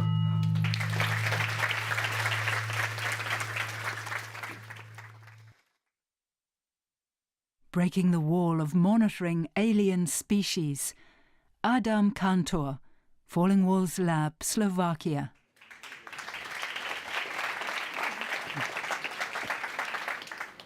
So I'm not going to speak about extraterrestrial entities. I hope you are not too disappointed. But I want to speak about biological alien species, which is the term that we use for species that spread beyond its original distribution due to human activities. Part of these species become invasive and they cause serious problems, such as these huge financial costs, which were reported recently in the article Nature. But it is also connected with human health problems and mainly with danger to natural habitats and biodiversity. These biological invasions, rates of these invasions are increasing, and it is also managing them is also one of the Sustainable Development Goals. However, the most effective way of managing these alien species is by early detection and rapid response. At the same time, we have great citizen science initiatives in which people from public can submit observations of organisms all around the world. One of the maybe most well-known now is iNaturalist, in which there are more than 200 million of observations globally. I believe that these data could be very helpful in detecting the spread of alien species. However, scientists do not use these data as effectively yet. That's why I came up with a procedure of how to process this data in order for more effective detection of expansion of alien species. I'm showing this on example of plants in Slovakia because I'm a botanist from Slovakia, but this process can be used all around the world and for any other species, group of organisms. It benefits from using so-called checklists, which are the complete lists of species recorded in specific area. in Europe, for example, most countries have at least one of such checklists for one group of organisms. So what I did was that I took the observations of plants in Slovakia, and I filtered out all species from all observations of species that are enlisted in our checklist. And with some additional steps, I was able to come to a small subset of observations that I could manage and validate manually. And by visiting them in the field, I was able to find this year 4 new alien species in Slovakia. So these are the species that were not recorded in Slovakia ever before. And for example, one of them, this Lonicera japonica, is considered highly invasive species in many parts of the world. So we found it at the beginning of its invasion, and we can now manage it very effectively. So this is the process that I already did. And now I'm trying to develop a tool which would do this check regularly, automatically, and that could send notification to the user when new such species occur in target area. So I hope this will be like a globally available and quite simple way of detecting alien species. Thank you.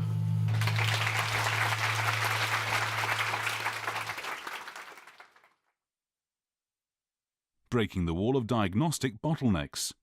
Ishita Bansal. Falling Walls Lab, Tokyo.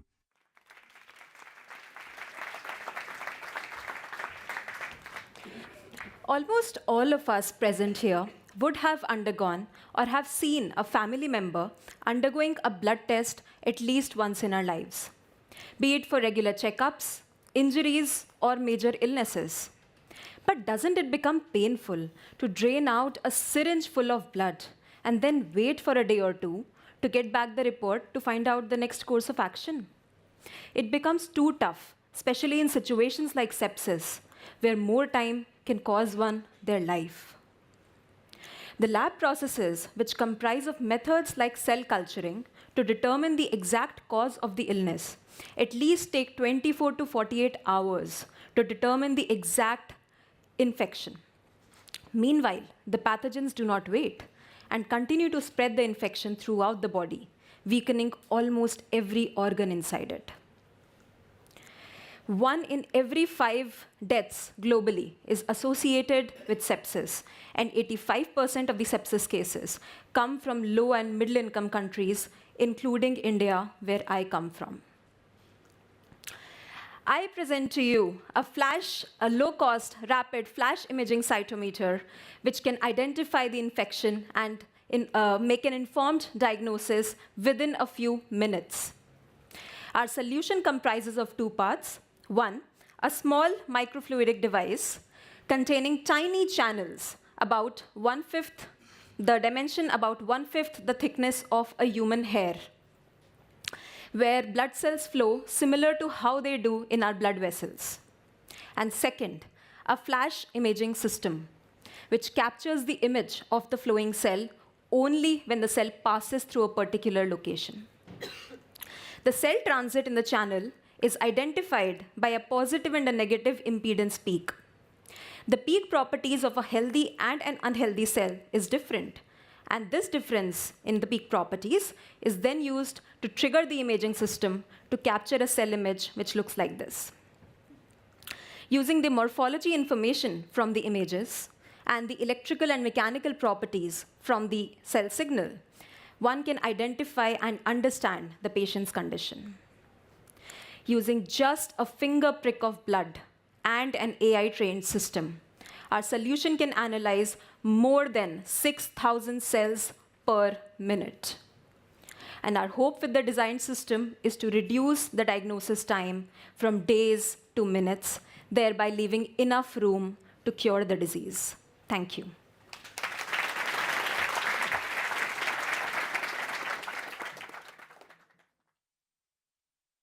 Breaking the wall of bovine mastitis. Sarah Ibn El Hajj. Falling Walls Lab, Tunisia. Dear judges, imagine a world where dairy farming embodies health, sustainability, and trust. Yet, millions of cows suffer from a widespread disease, bovine mastitis. It's a contagious inflammation of the mammary glands caused by bacterial infections in unsanitary conditions, affecting 30% of dairy cows worldwide.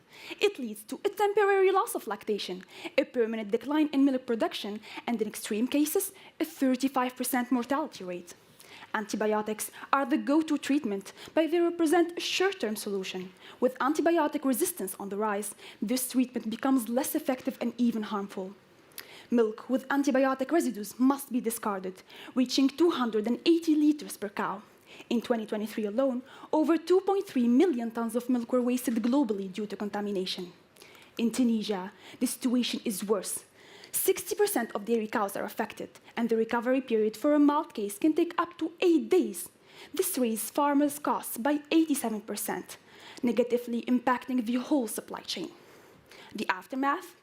Over $14 million losses in annual milk supply, and meeting only 55% of the daily milk demand. Therefore, we proudly present to you Bovita, a 100% natural product line based on phytotherapy designed to substitute antibiotics in treating and preventing bovine mastitis. We started with the development of a treatment for mild cases, a cream composed of oils including lavender, clove, and grapeseed, which was approved for treating bovine mastitis by eliminating bacteria and reducing inflammations. We then developed a preventative solution, an oil-based gel composed of laurel and peppermint, designed for daily use before and after milking. But what makes Bovita so unique? Our cream speeds up recovery by 2 days, saving over 200 liters of milk per cow. Our gel reduces infection recurrence by 30%. Our products are respectively 17% and 45% cheaper than imported ones, thanks to our local sourcing. And finally, Bovita is 100% natural, allowing cows to maintain lactation while preserving milk quality. Bovita addresses a direct market of 112,000 cow breeders, owning about 500,000 cows nationwide, with the total addressable market valued at $15 million. Our long-term strategy is to develop a 100% natural injection to treat severe cases with the Higher Institute of Biotechnology and obtain international certifications to expand in Europe, a market currently valued at $2.42 billion in the Netherlands, Spain, and Germany alone. So Bovita isn't just about animal health. It's about breaking down the barriers of the dairy farming industry to create a sustainable future. We strive to create a healthier planet for a change you wish to see. Thank you.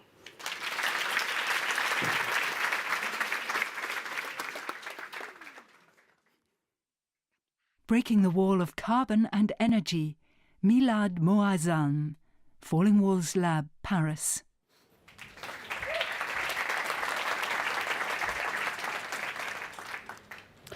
Today, we are witnessing the highest levels of CO2 emission in human history. Capturing carbon from the air is not only expensive, but very energy intensive. On the other hand, oceans contain 150 times more carbon than air. And capturing carbon from the ocean is just cheaper and requires less energy. Additionally, by capturing carbon from the ocean, we are helping replenish ocean's capacity to capture carbon from the air. But yet, this process has to be made more self-sustaining. Direct ocean capture starts from absorption of CO2 into the ocean. Then, using a process called electrodialysis, we split ocean water into acid and base seawater.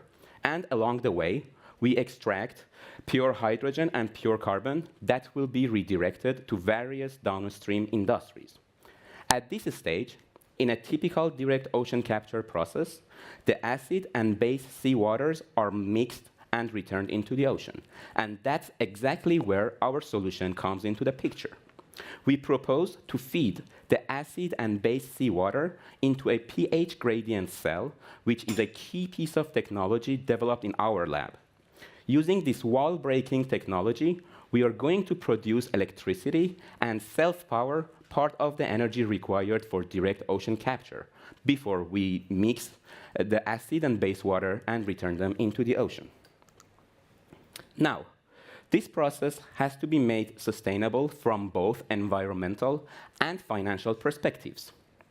Not only we are helping ocean replenish its carbon capture capacity, but also we are creating valuable revenue streams from the 300 tons per year of pure carbon that is obtained from this process that can be used in construction, chemical, and agricultural industries. Moreover, from the 3 tons per year of hydrogen from this process, we are looking at industries such as transportation, electronics, and semiconductors. Direct ocean capture process requires about 100 watts per square meter of energy. And we have successfully demonstrated that using our technology, we are able to self-power up to 20% of the energy required for this process using only one single cell. Now imagine the potentials. If we scale up this technology, we could be changing the carbon capture scene forever. Thank you very much.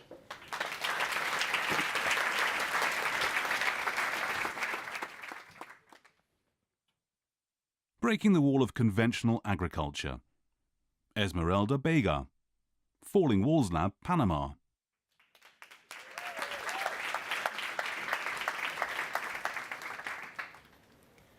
In a world where food demand is increasing, agriculture becomes a double-edged sword.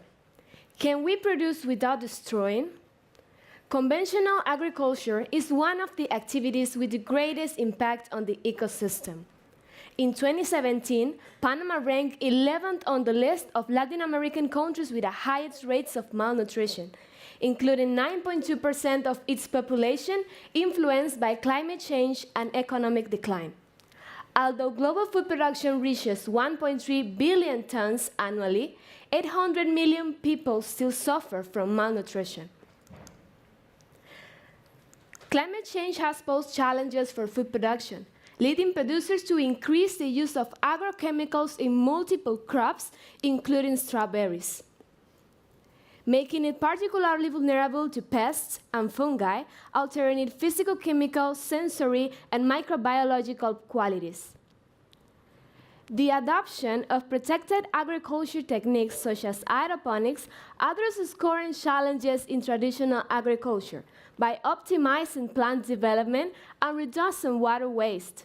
Aeroponics has expanded into 2 models: conventional aeroponics, which uses high-pressure pumps to create water droplets down 50 microns or less, and fogponics, which uses ultrasonic nebulizers to create mists, enabling hydration and nutrient transport to the roots.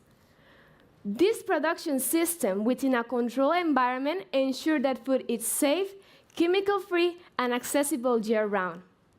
This proposal arises from the need to address current challenges on traditional agriculture and aims to evaluate the nutritional, physical, sensory, and microbiological quality of strawberries grown in aeroponic systems versus traditional methods.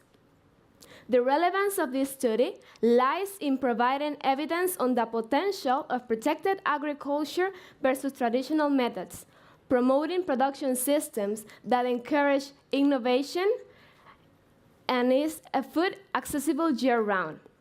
By revolutionizing agriculture, we are not only ensuring quality and nutritious food, but we are also building a future where technology and sustainability come together to transform the way we feed the world. Thank you.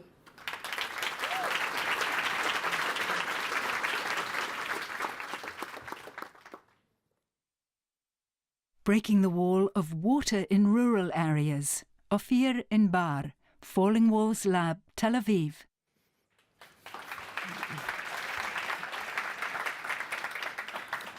When we want to drink clean water, we just need to open the tap and get a stream of fresh water. However, in many rural areas, the whole day routine is around fetching the water. People collect it from contaminated lakes or other polluted water sources. Over 300 million people in Africa experience water scarcity, resulting in 1 million deaths per year. This situation is getting worse because of population growth and global warming. The traditional solutions, chlorine and boiling, do not properly address the rural areas' challenges, and advanced technologies commonly become a white elephant after a short time, throwing away investments of millions of dollars. I remember my first time in rural Africa. It is not like a safari trip. I could not imagine the effect of drinking dirty water, especially on kids. Immediately we asked ourselves, how can we help to solve this situation? We developed a scalable water filtration system, an innovative approach to water filtration utilizing ceramic filters connected in parallel that perfectly fits low-income rural areas. It is a low-cost solution for schools and communities that require minimal maintenance and does not rely on any external energy source. The system is based only on local materials, so it can be easily replicated by more and more communities. It can purify thousands of liters of water per day from bacteria and viruses, and its scalability makes it ideal for the use in large communities. We implemented the first full-scale system in a school in Tanzania a few months ago. The impact on the community is amazing. All microbial contaminants are removed from the water, and the kids can enjoy safe drinking water every day throughout the year. Join us in the journey. Thank you very much.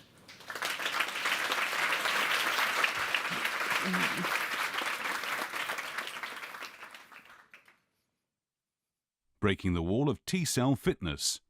Armani Gillette. Falling Walls Lab, Wisconsin.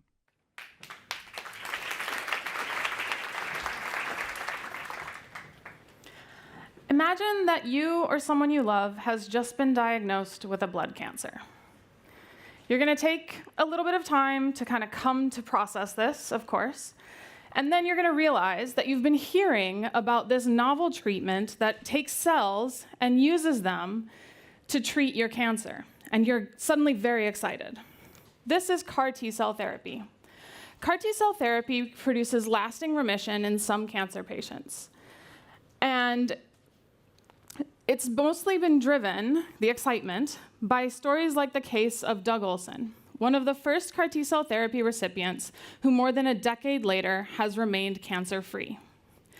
CAR T-cell therapy relies on taking T-cells, a type of immune cells that exist in your body to fight off infections, from cancer patients, and then genetically engineering those cells to fight that patient's cancer. And as I'm sure you can imagine, with collecting cells from already sick patients, sometimes you just don't have the best quality cells to even start this process with. And the sad reality is that over 50% of patients who receive this treatment actually do relapse. And critically, each treatment costs around $350,000 in the US, and that's crazy knowing the US healthcare system, maybe not insane, but that cost is even about 300,000 euros in EU countries where this treatment is offered. So it's just expensive across the board. And this cost is primarily due to the patient-specific nature and the technically and logistically complex manufacturing process, which can take weeks. So the question becomes, how do we break the wall of measuring T-cell fitness before manufacturing so that we can ensure that more patients who get this terrible diagnosis end up with a success story like Doug's? Our solution is based on the inherent fluorescence that is present in all cells. In fact, if I were to shine a laser on my skin at the right wavelength of light, I would be able to measure the fluorescence of my cells, and this is true for all of the cells within a body. Obviously, you need some fancy detectors and fancy lasers, but it does work. And this is important because it means the specific fluorescence that we care about comes from a metabolic coenzyme called NADPH. And this is present in every cell. And crucially for us, it does play an important role in cell fitness. And this is important because it means that the signal changes with any form of metabolic shift, like the one that occurs in T cells when they are quiescent and ready to be turned into cancer-killing CAR T cells. And crucially, our label-free flow system can measure this in real time with up to 92% predictive accuracy of T cells that are fit or unfit for CAR manufacturing. So we believe that our system can help identify cell fitness before manufacturing to help inform whether a patient's T cells will successfully become CAR T cells and ensure that everyone gets a story like Doug's.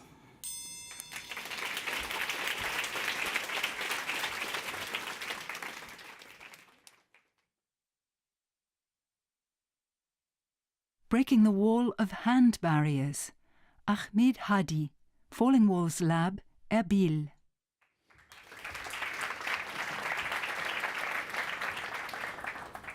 So many of us have seen people with disabilities affecting their hands or their fingers. But have you ever imagined how much they struggle in their daily lives? Or have you ever tried to live even a single day in their shoes? I did. Let me tell you, it's really, really challenging not to be able to do your basic tasks like brushing your teeth or like holding a cup to drink water in your daily lives. So that's why I'm here today to break that wall. So my solution to that problem is, I call it the magical wristband. So this is the product I've designed, this unique design I've designed with SolidWorks. So as you see, it consists of different parts. The black parts are the wristbands. It goes on the wrist or the forearm.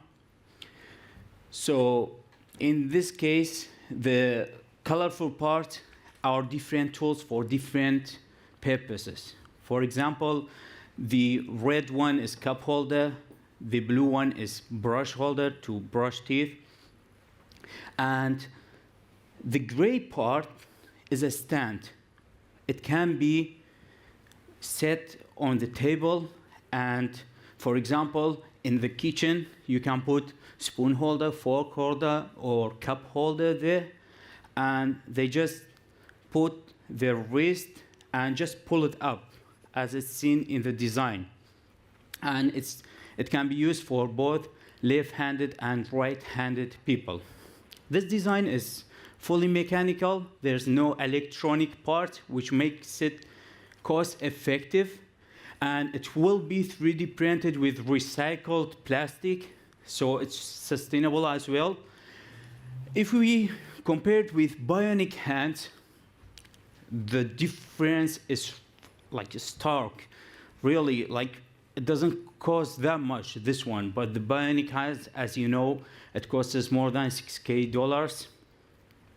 So that's why it's affordable even for the people with the low income background.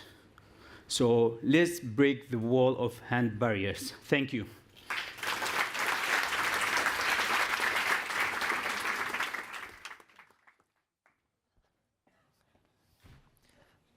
Okay, it's me again.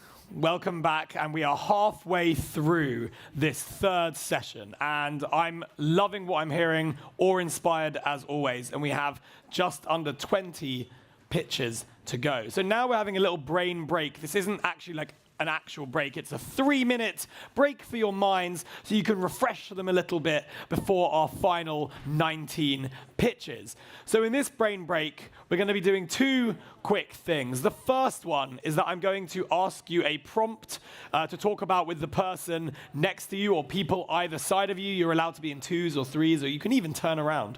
The other thing that we're going to do is just after that. So the prompt is as follows.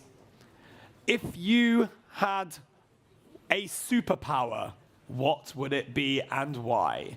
If you had a superpower, what would it be and why? You've got 1 minute to discuss it with people either side of you. Off you go.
Thanks.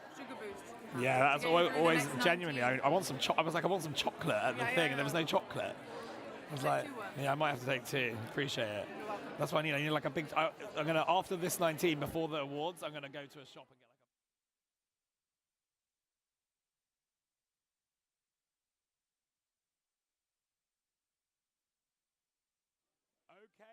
a. Okay, everybody. You are having some fantastic conversations, I can see, and I will have to ask you to draw those into a close as we need to move on with our final 19 pitches. So when you are ready in the next 5 or 10 seconds, it would be great if you finish those conversations and take your seats once again. Please draw your conversations about your superpowers to a close and take your seats once again.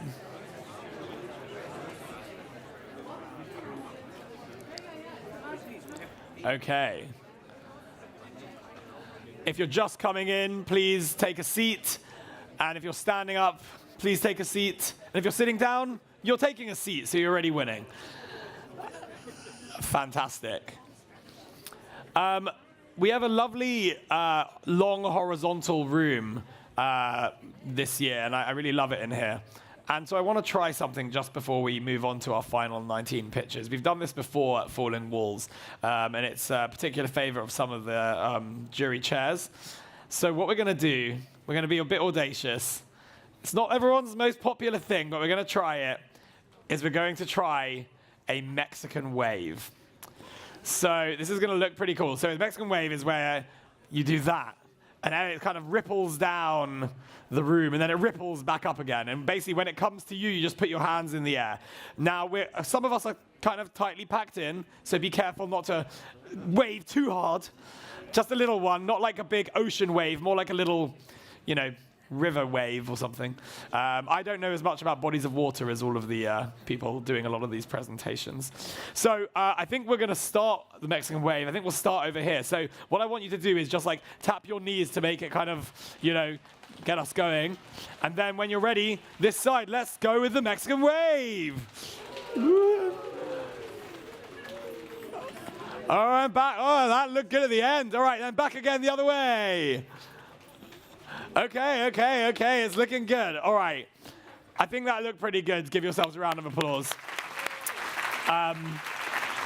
When you have a room of this kind of width, it's always good to try a Mexican wave. That's something I've learned. Okay, fantastic. Now we are about to move on to our final 19 pitches. I'm really excited, so give them your energy, your attention, and your respect, because we're going to hear some incredible things as we have been doing all day. So without further ado, let's begin.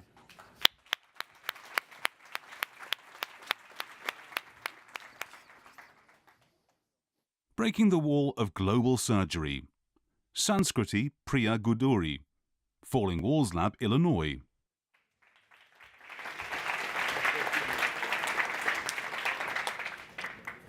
Would you drive in the pouring rain without windshield wipers? Of course not. You can't see. It's dangerous and it's unsafe.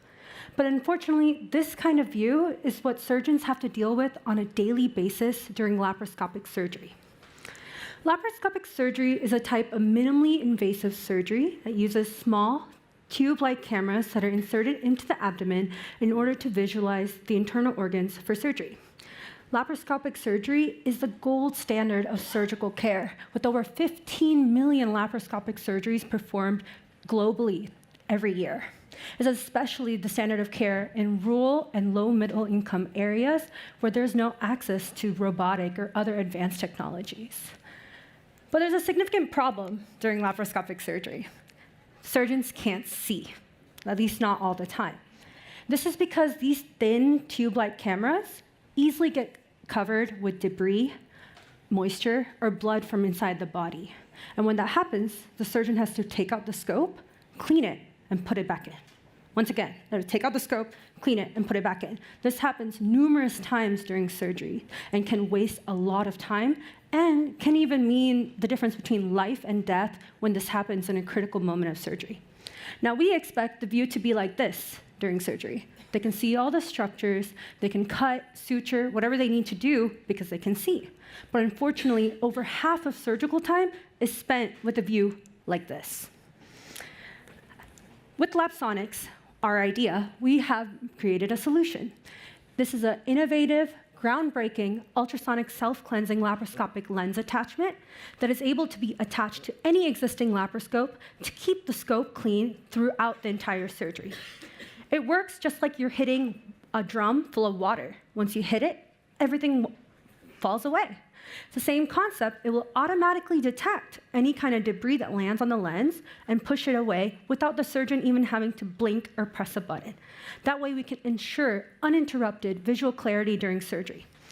For just $20 a piece, we can save over 40% of surgical time and improve visibility by over 80%. Like I said, for those 15 million surgeries, we will improve visibility by over 80%. So what does that mean?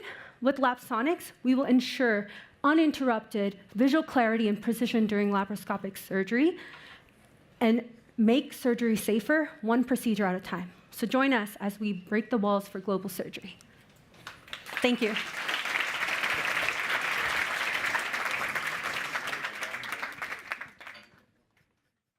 Breaking the wall of medical electronic waste. Maniteja Vijapu, Falling Walls Lab, Austria.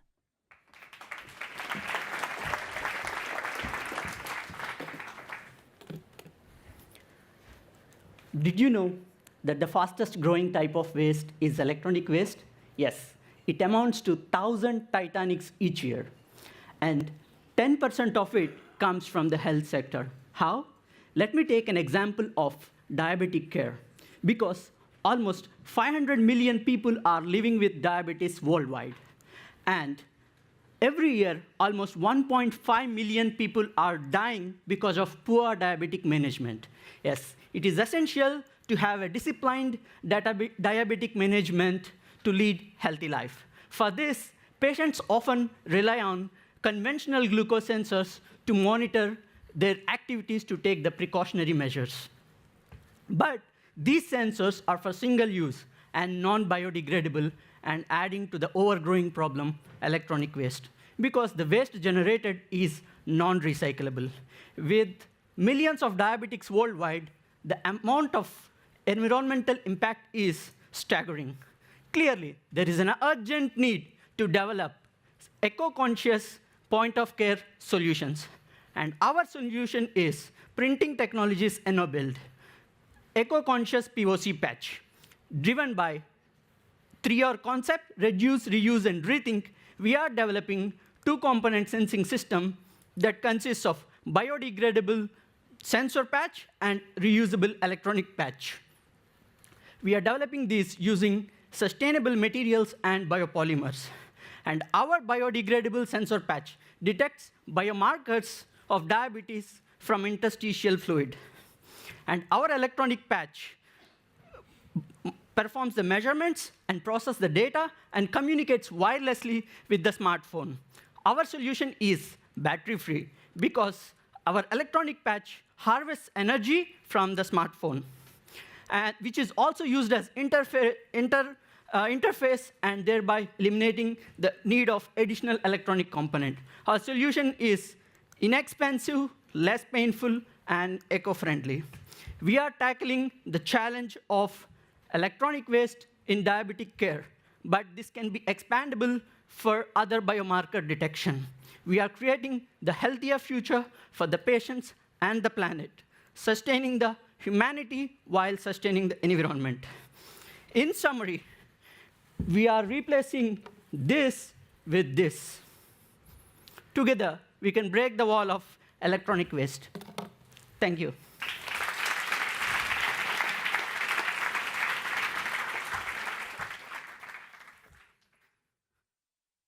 Breaking the wall of gastrointestinal disorders. Anastasia Dimitriv, Falling Walls Lab, Kyiv. Okay.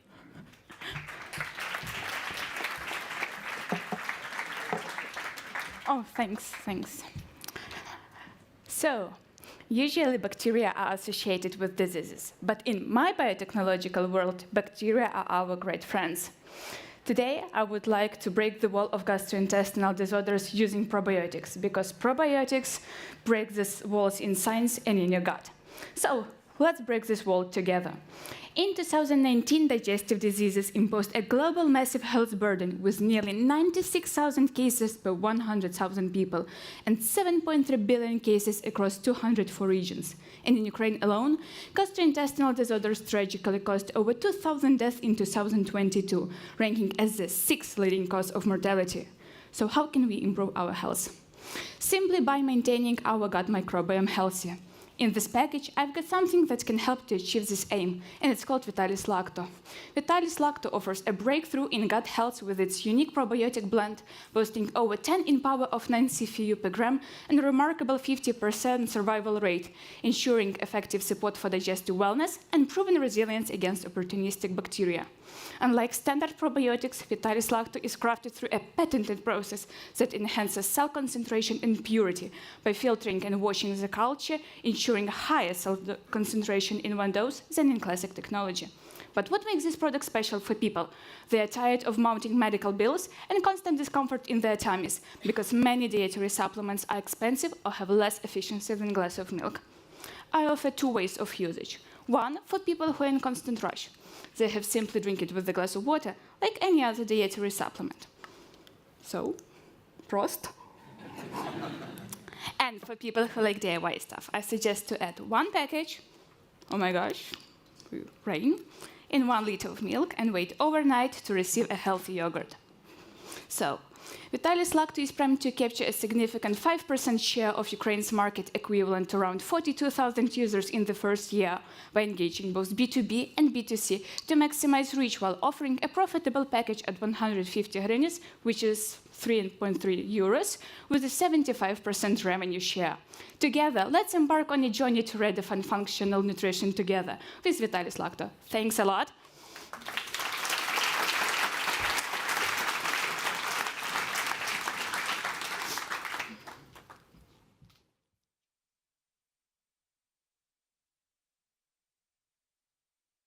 Breaking the wall of accessible electricity.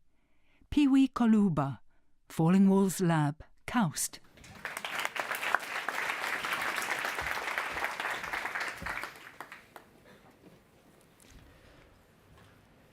Imagine experiencing total darkness when the sun goes down. Compelled to use candlelights, firewood, or kerosene lamp to light up your home for kids to study at night because you are disconnected from the power grid.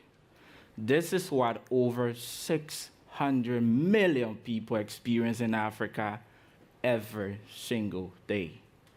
Exposure to these unhealthy lighting options often lead to long-term health effects, accidents, or even death. Globally, every year, a staggering 3.2 million people die from exposure to household air pollution, primarily the burning of firewood. Even more alarming is the problem of wastewater. In Africa, a whopping 90% of the total wastewater generated is released into rivers and lakes untreated, causing diseases that lead to the death of over 21 children every single hour. So, how can we solve the problem of limited electricity access using the minimum resources available to us? My solution is wastewater. Wastewater can be used as a fuel to light up our homes.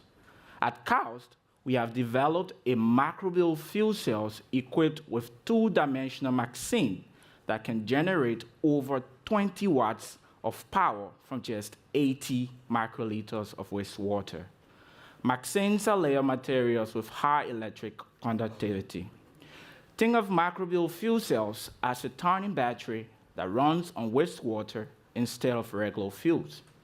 Inside the wastewater are microorganisms that break down the organic waste, producing electrons and protons. We can capture the electrons and protons to generate electricity and produce clean water from oxygen coming from the atmosphere while treating the wastewater. Our technology is scalable and can be applied globally. From just 1 cubic meter of wastewater, we can generate over 160 kilowatt hours of electricity, light up over 600 LED bulbs, power over 130 homes, while providing electricity access to over 900 people every single day. Take action now so that together we can solve the problem of limited electricity access and inadequate wastewater treatment using a single technology.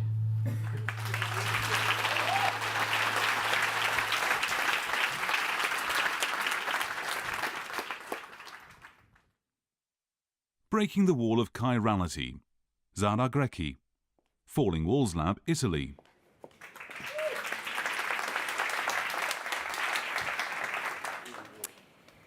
To explain the concept of chirality, I would like to show you this painting from Caravaggio, representing the mythological figure of Narcissus, who was a guy that fell in love with himself. Well, actually, he fell in love with his mirror image. That was not him. But that's what chirality is, the property of an object to exist as two non-superimposable mirror physical images that are called enantiomers. The most common macroscopical example of chirality is represented by our hands. They are perfectly specular images, not superimposable. And even if they look very similar, right, they are not. Because me, as probably many of you, I cannot write or cut with my left hand, but just with the right one. And the same happens in chemistry with molecules, where chirality plays a crucial role, especially in the pharmaceutical field. Oops, sorry. In general, one enantiomer of a chiral drug could give you the desired effects, while the other one could be even toxic for human health. So you can perfectly understand the importance of having medicines constituted by just one of the two enantiomers. However, like in the case of our hands, also the enantiomers of a chiral drug are very similar. And therefore, such separation is highly challenging. Of course, there are many different techniques that are currently used also at industrial level for this purpose. But normally, these methods require huge instrumentations that are also sophisticated, expensive, and time-consuming. For all these reasons, we developed these miniaturized tubular devices that are able not only to separate the enantiomers of a chiral drug in an easier, faster, and cheaper way, but they are also able to move in the body and release just the enantiomer that you need on a specific target. We can also control their motion and predict and treat several different diseases. I would like to conclude my pitch asking to all of you if you can imagine a different way of taking drugs every day, from headache to digestive illness, or a different way to treat cancer, for example, instead of using chemotherapy, employing our devices that are able to release a reduced amount of the enantiomer that you need just on cancer cells. We are trying to pave the way for a more sustainable and safer future in healthcare, and I strongly believe that our technology holds an unquantifiable impact on society, on the availability of medicines and treatments all over the world, cutting the costs, minimizing side effects, and of course, breaking the wall of chirality. Thank you.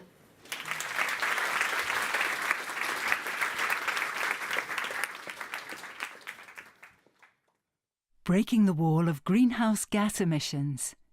Femi Tankpinu, Falling Walls Lab, Benin.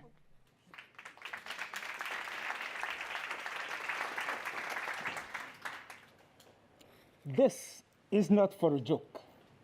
It is not a science fiction demonstration, but it is exactly how you and I will be living just 10 years from today if we don't stop the increase of our greenhouse gas emissions.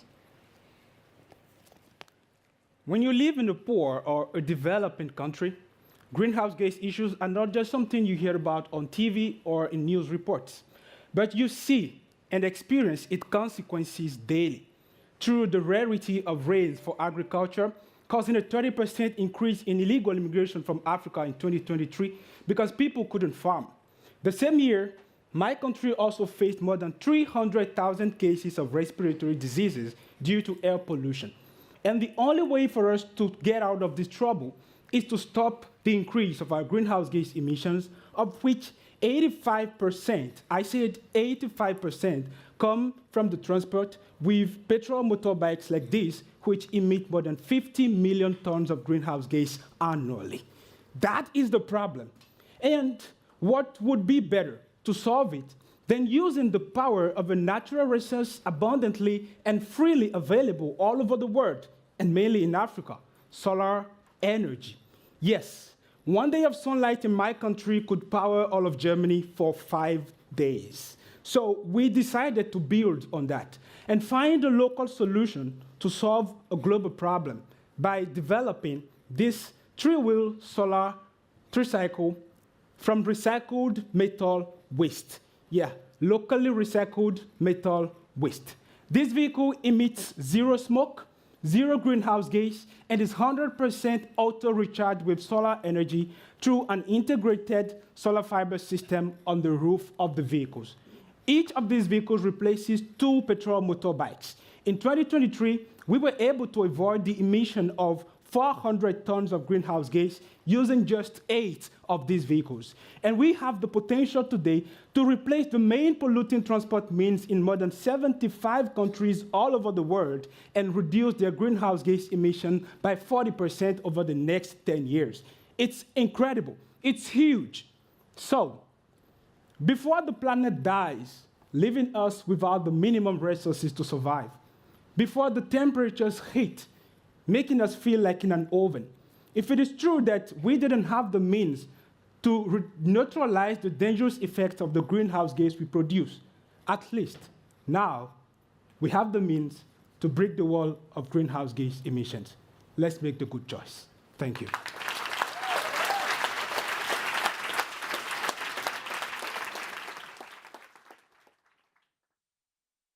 Breaking the wall of biodegradable polymers. Erden Chumik Hatbat. Falling Walls Lab, Mongolia.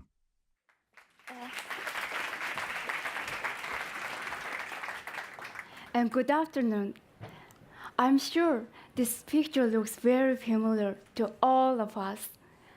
Our environment is facing the petroleum-based plastic waste.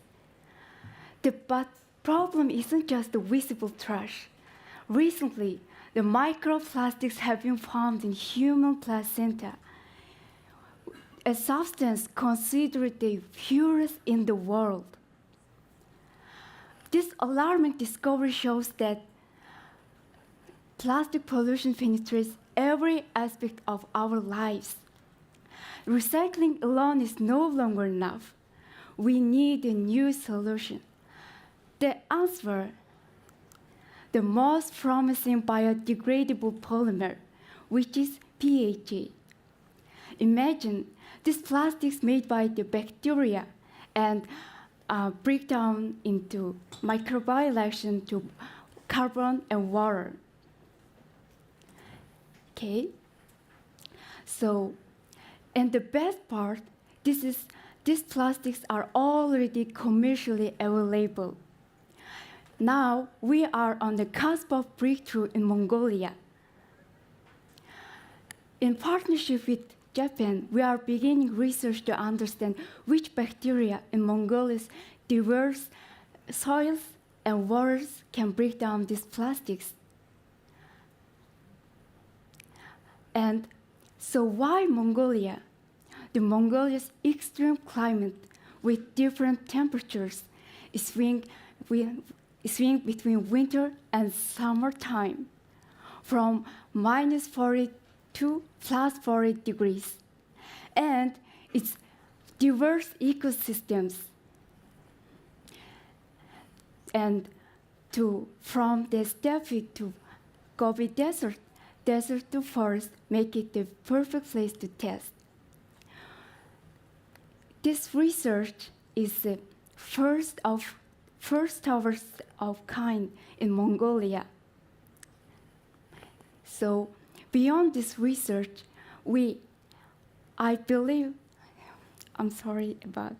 beyond this research, I believe We also inspire to people use bioplastics and more sustainable environment and better future. Dankeschön. Yeah.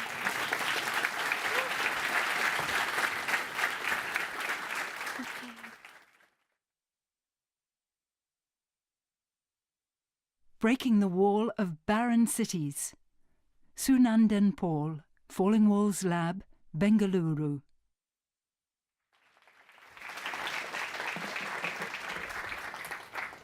Hello, everyone. Let's talk about our cities. Around 60% of the world population live in them, and most of us live in some apartment which looks like this, very barren, very dead. I think it is evident that the urban population has become pretty distant from greens, and this has a lot of direct and indirect health implications.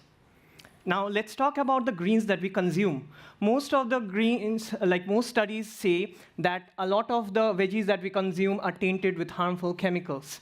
Plus, the food miles affect the nutritional properties as well as the freshness of the vegetables we consume. Now, what can we do? One probable solution is performing urban farming, urban gardening, growing our own. But do we have enough space in our tiny apartments to do so? On top of that, most of us lack the basic knowledge of how to grow plants and have this looming sense of guilt within us when we kill our potted plants within 2 weeks of buying them, right? Being an architect, we like to create renders of buildings with greens oozing out of them. But in reality, there are very few products which practically allows us to do that. So we are on a mission to make greens easy and practical.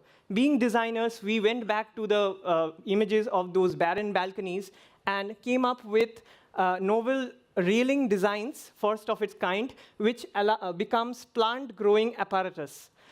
So these, without the plants, act like regular railings, so it becomes highly acceptable.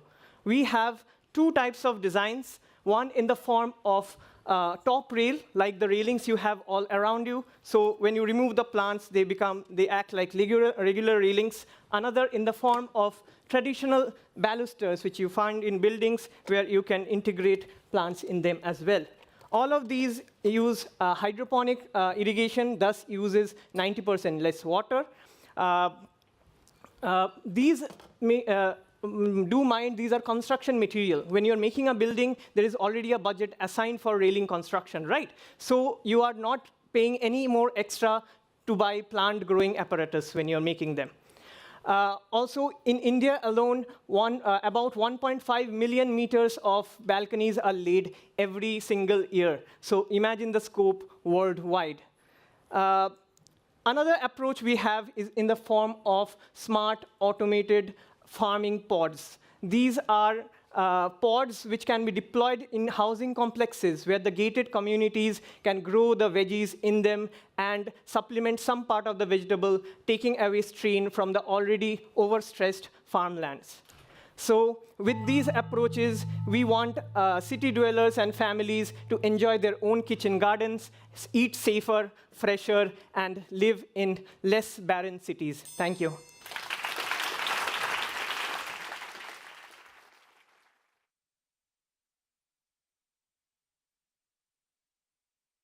Breaking the Wall of Asthma.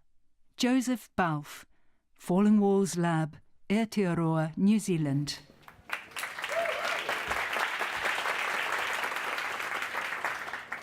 On this day, the lives of more than 1,000 people will be cut short because of an asthma attack. But did you know that most of these deaths are actually preventable due to a simple delay in obtaining inhaled medications during the final attack? You see, when your airways begin to constrict, it's a process otherwise known as bronchoconstriction, and it's only a matter of minutes before the inhaled medications can no longer reach the target areas. The target areas being the deep, smaller airways within the lungs. In this context, timing is absolutely crucial in the management of severe asthma attacks, as it becomes a race to beat the obstruction of the airways. I am currently one of a few 100 million people using inhaled medications to manage their asthma. While these are the gold standard treatment, we still have roughly 7,000 hospitalizations per year costing over $1 billion to the New Zealand healthcare system alone. These inhaled medications also come with a variety of side effects, but worst of all, overuse of these medications can actually worsen the condition over time due to chronic pharmaceutical exposure, ultimately increasing one's risk of an asthma attack. It is time to break the wall of asthma. So I introduce the Ventimate, our innovative wearable bronchodilator device that is rapid acting, free, pharmaceutical free. Our technology works by non-invasively stimulating the nerve pathway that's responsible for opening the small airways. So by simply harnessing the interconnectivity of your nervous systems, I've shown in 3 randomized placebo-controlled trials that we can prevent exercise-induced bronchoconstriction in healthy humans by non-invasively opening the small airways in real time. And we're now conducting a large-scale clinical trial in the asthmatic population to clinically validate this technology. But it doesn't stop there. We're currently developing a device that works as a closed-loop system, meaning that it continuously monitors for an asthma attack and immediately applies its stimulation before it even becomes a life-threatening emergency. Imagine a device that does the work for you. So, by simply reducing the time to intervention in a pharmaceutical-free manner, this technology has the potential to revolutionize the way in which we manage our respiratory conditions. So please, join me on this mission toward reducing the burden of asthma on the healthcare system and ultimately the global mortality of asthma attacks. Kia ora koutou. Thank you very much.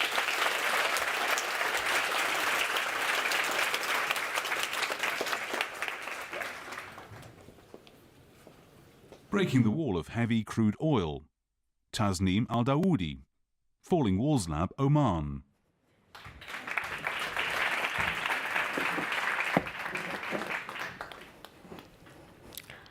Black gold. This is general term for heavy crude oil. Do you know the total global of reservation of heavy crude oil, it exceeds more than 1 trillion barrels. It's very huge quantity. By the way, still, crude oil demonstrated our energy sector as a primary source of energy.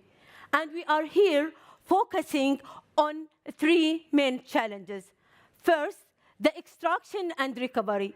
It is highly cost to extract heavy crude oil under the ground, passing it through the pipeline toward the refinery plant. By the way, all the available technologies has a limited efficiency, less than 20% of total recovery, with only temporary recovery. And the second challenge is organic waste. In Oman and all Arab countries, we have millions of the date seeds, which produce more than 100 million tons annually of the date seeds, which remain as organic waste. And the third challenge is alternative source. Today, the world is focusing more toward alternative energy, environmentally friendly product, and zero carbon emission. But all these technologies has a lot of limitation while scaling up. We collect all these 3 challenges within one hyper system. This system, it's work to combine a non-renewable source of energy in form of heavy crude oil with a renewable source of energy, which is available in 2 forms. First, hydrogen power produced from water molecules mixed with organic waste produced from the date seeds, together injected within this hyper reactor.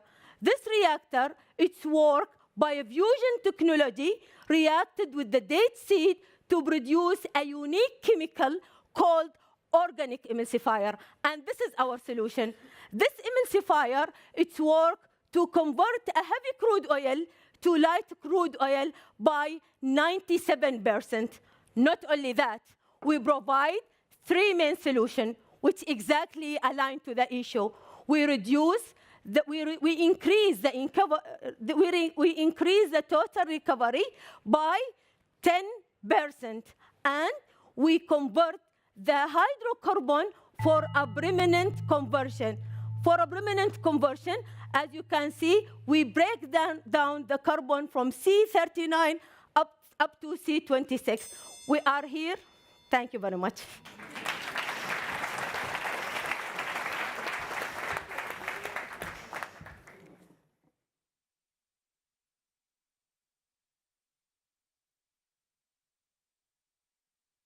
Breaking the wall of traditional surgery. Arsen Ivanishevich. Falling Walls Lab Split.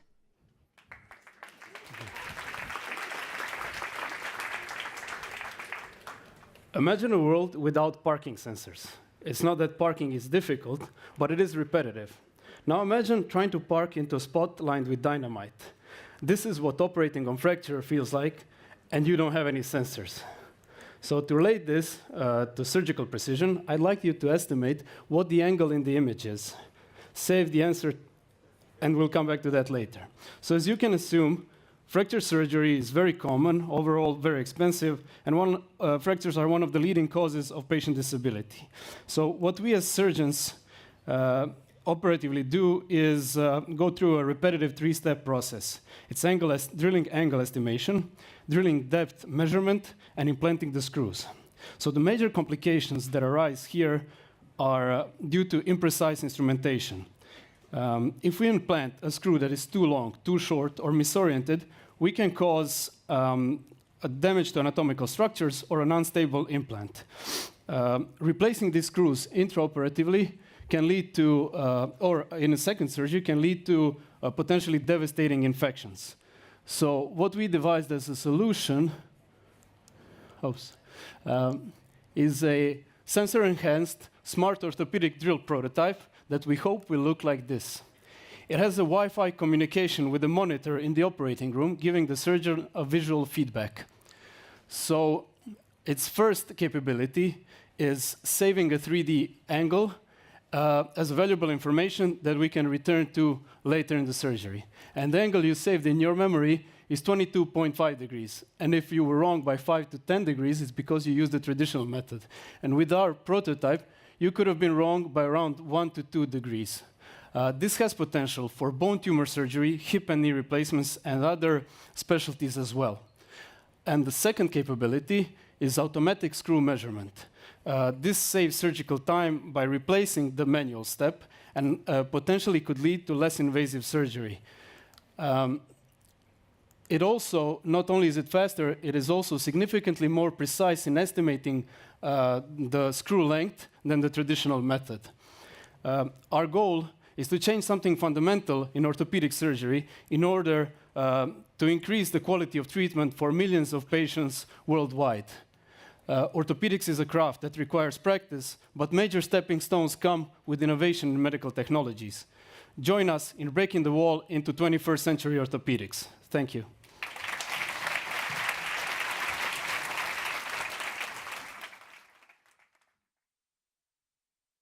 Breaking the wall of children's cognitive health. Raquel Calderon, Falling Walls Lab, Bolivia.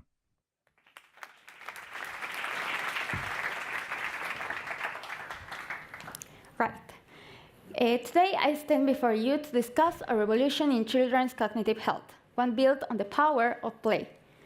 Imagine living in a world where nothing seems to be made for you, where instructions are confusing, where the spaces are overwhelming, and where you every day struggle with the idea of fitting in a space where you cannot, that is not designed for you. This is the reality for people with ADHD and autism. Around 110 million of children around the world face attention deficit and hyperactivity disorder, ADHD, and 22 million of them are part of autistic spectrum disorder, ASD. These conditions can create significant challenges in personal, academic, and social development, even affecting self-perception, influencing their possibility to reach their full potential. Unfair, right? So, Unfortunately, in Bolivia and in some regions of Latin America, there's still a lack of awareness and action in the field. And traditional diagnostic and treatment methods can be isolating, causing a lack of interest. But what if we could use the inherent appeal of games to transform this experience? Gamified therapy offers a revolutionary approach by incorporating medical and diagnostic methods into engaging games. In this case, I'm honored to present Mindly, a platform based on auditory, tactile, and visual stimulation along with artificial vision to transform this experience into a better one.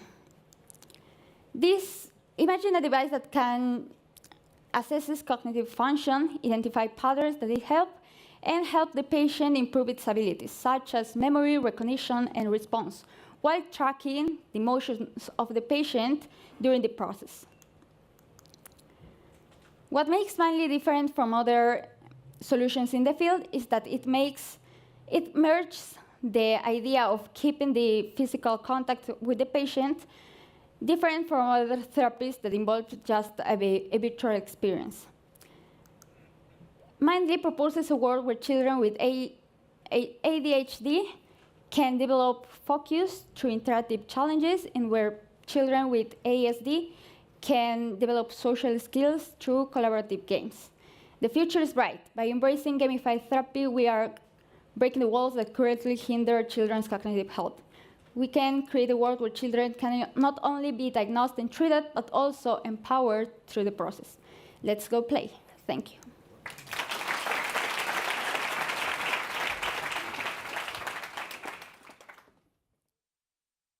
Breaking the Wall of Breast Cancer Surgery. Mahmoud Sublaban, Falling Walls Lab, Palestine. Breaking the wall of breast cancer surgery. Every year, over 2 million women worldwide suffer from breast cancer. The most common treatment for early stage breast cancer patients is surgery. But surgery, while effective, may significantly impact the quality of life. So, what is the alternative? SynergyMed has developed a proven solution in the form of a non-invasive thermal ablation device that removes the need for painful surgery. Our device uses microwaves and radiofrequency electromagnetic energy that is applied externally to the body. FDA-approved nanoparticles are injected into the tumor. The nanoparticles selectively absorb the electromagnetic energy. As the nanoparticles are only found in the tumor is heated and destroyed. And using our proprietary algorithms, it is possible to treat tumors precisely, effectively, in a very short time, and without cosmetic damage. Our device was tested on mouse with breast cancer type tumors. The tumors diminished within only 3 days, and no scars or cosmetic damage was observed. Our mobile device may be used not only in large hospitals, but also in smaller clinics.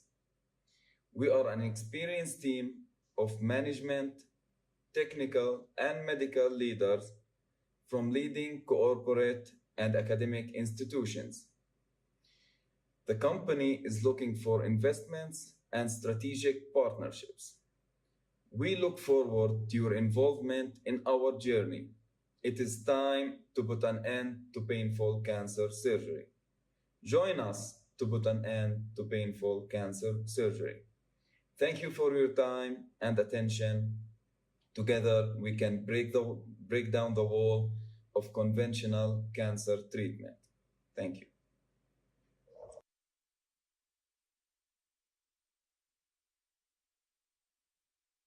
Breaking the Wall of Gene Therapy. Al-Jawara Ababtain, Falling Walls Lab, Riyadh. What if your DNA carried the burden of your biggest challenge? For over 300 million people globally with over 7,000 genetic diseases, this is their reality. Among them are 2.5 million living with retinitis pigmentosa, a genetic disease that begins affecting vision as early as age 10 and gradually leads them to blindness. While Luxturna, the only FDA-approved gene therapy for RP, has shown promise, but its impact is severely limited. It only works for 1% of all RP cases, leaving 99% of them without a solution. At a price tag of $850,000, it is far beyond the reach of most families. Luxturna requires an invasive surgery that comes with risks and complications. Even when accessible, Luxturna does not target the affected cells and has limited capacity to deliver genes. It uses a virus to deliver the genes, which poses inflammatory risks and potential immune responses. So, with the current solution being inadequate, there is pressing need for an innovation that is safer, more effective, and more accessible. So, what if we could revolutionize this field with a solution that can break down these barriers? Through artificial intelligence and advanced nanotechnology, we developed biorobots, which are next-generation lipid nanoparticles that can redefine gene therapy. Unlike viral vectors, biorobots are made from safe materials that we ingest in our daily lives. With its high safety profile and affordable approach, it reduces the cost by 6-fold, making it accessible to a broader patient base. And forget the need for complex surgery, biorobots is administered as a single shot to the eye, without surgery. It has the ability to self-target the affected cells, ensuring more precise and effective treatment. With a large cargo capacity, it can deliver more complex genes, expanding the potential to treat a range of genetic disorders. With that, we have the ability to transform lives, not just for those suffering from RP, but for millions affected by genetic diseases worldwide. Let's make a difference and bring sight and hope to those who need it most. Thank you.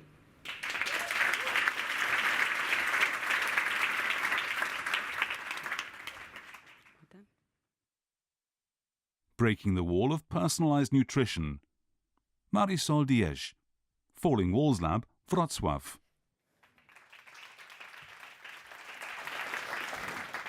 Just by looking at this huge audience, I can ensure that all of you know someone that has diabetes. Nowadays, diabetes affects more than 500 million people worldwide, which means that 1 in 10 of all of us are affected by this chronic disorder. And do you know that it's more prevalent among the elderly population, affecting more or less 50% of all of them? During the aging process, they start to suffer a lot of health problems, and one of them is malnutrition, mainly due to the lack of food intake and also lots of food intolerances. But when we think about food and diabetes, the first thing that comes into our minds is the reduction of sugar from foods. But sometimes it's not the best solution. Food can lose its tastiness and great appeal. Moreover, there is no specific functional foods that contain sugar alternatives. So for that, we are going to break the walls of personalized nutrition by developing more appellative functional foods for elderly people with low amounts of sugar and replace it with natural sweetness. However, this natural sweetness can easily degrade during food processing and can affect the sensorial and nutritional value. So that's where we come in. What is with the natural sweetener that we're working with? It's tamatin. What is tamatin? Tamatin is a natural sweet protein with really great features. It has low caloric content, low sugar content, and has this high sweetener power of about 3,000 times higher compared to sucrose, which means that just a small amount of tamatin gives you a big explosion of sweetness in your mouth. However, tamatin has these disadvantages. It can be easily degraded during food boiling or cooking, and it also has this metallic aftertaste, so it's not used in the food industry. So here we came in with this enzyme-responsive microencapsulation system that is able to protect from degradation, avoid loss of sweetness, and also has this targeted release ready in your mouth. After this incorporation, right now in the laboratory, we are incorporating these microcapsules with thymotine inside in different food matrices, cookies and yogurts. And with that, we are able to create new functional foods for elderly people. And I will really hope that some days these cookies can be in a supermarket near to your houses. Thank you very much.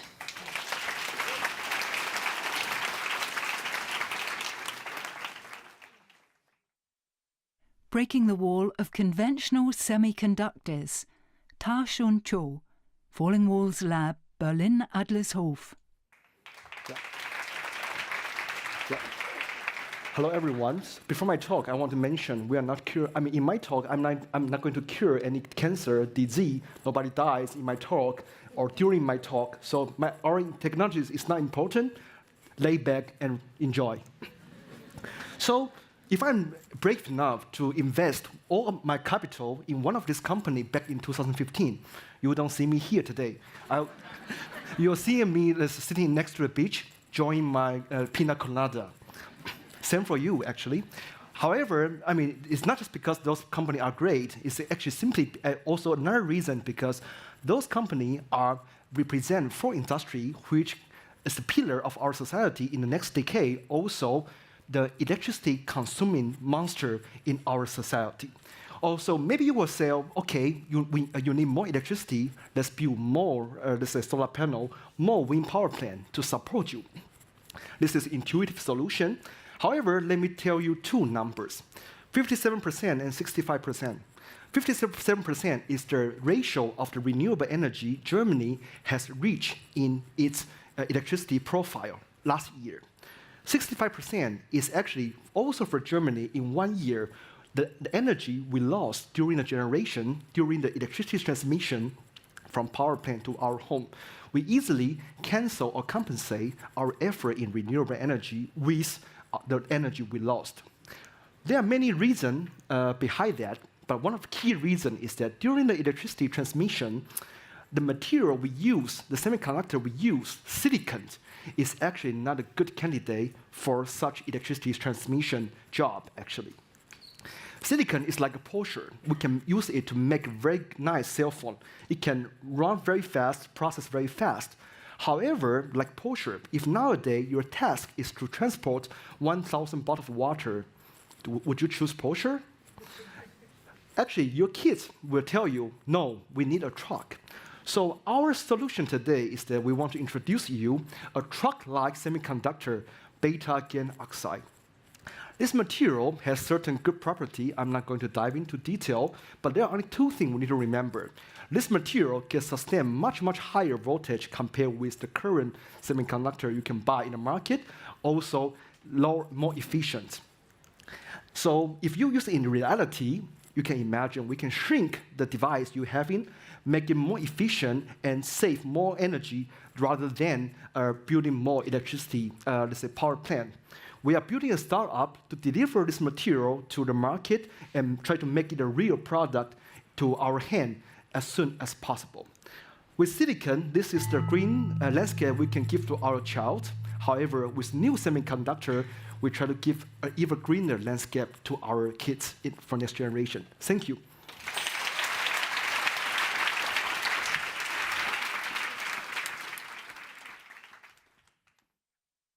Breaking the wall of needle drug delivery. Lalit Pat Supra Patgon, Falling Walls Lab, Thailand.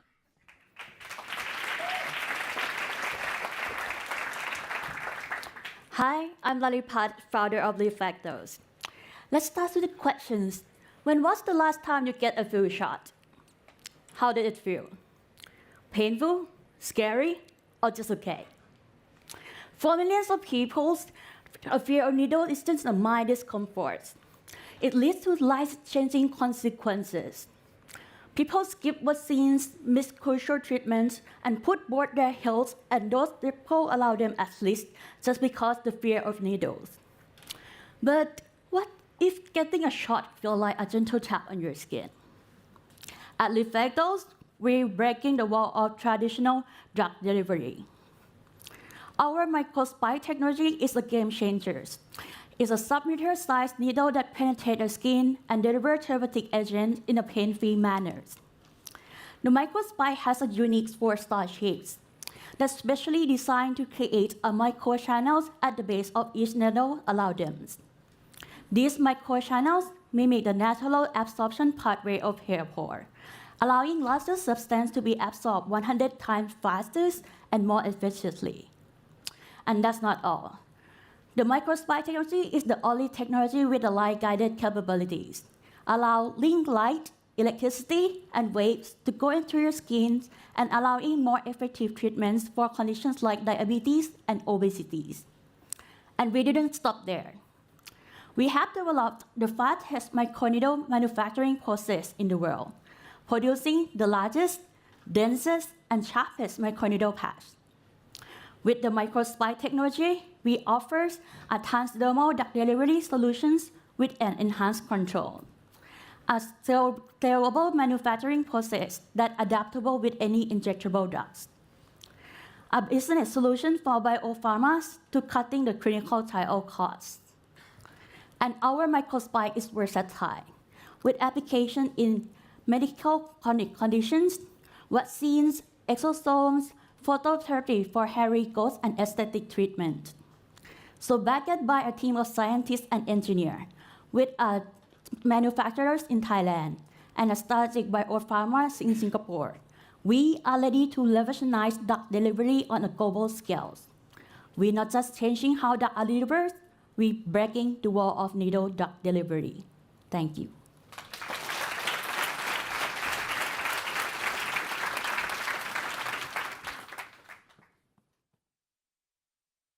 Breaking the Wall of Arctic Melting. Dante McGrath, Falling Walls Lab, Cambridge.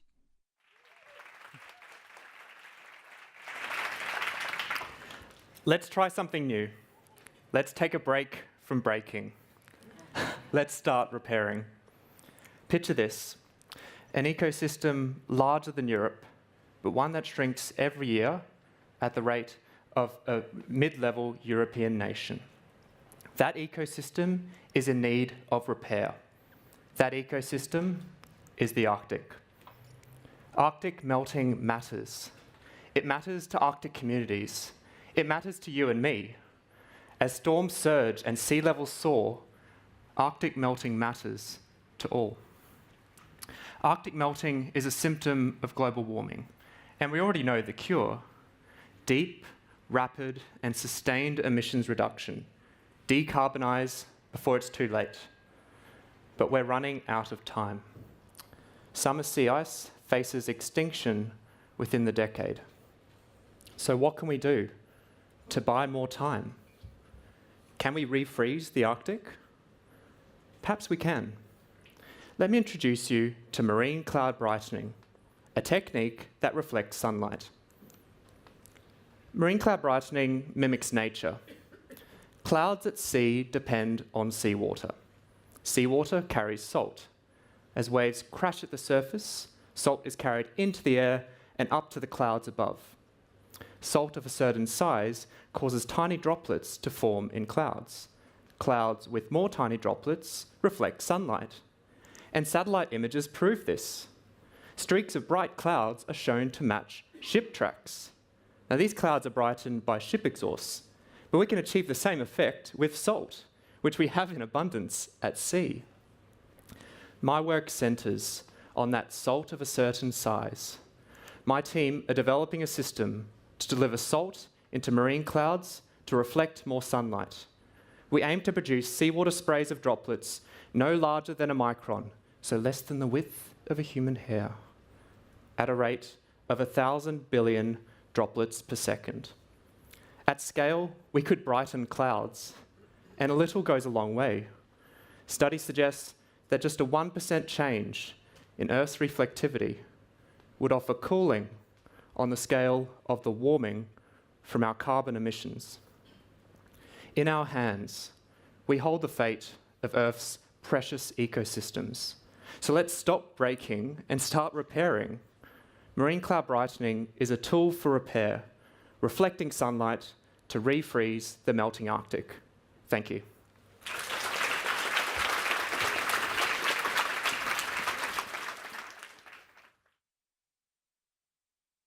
Breaking the wall of unrecyclable composites. Lucia Doyle.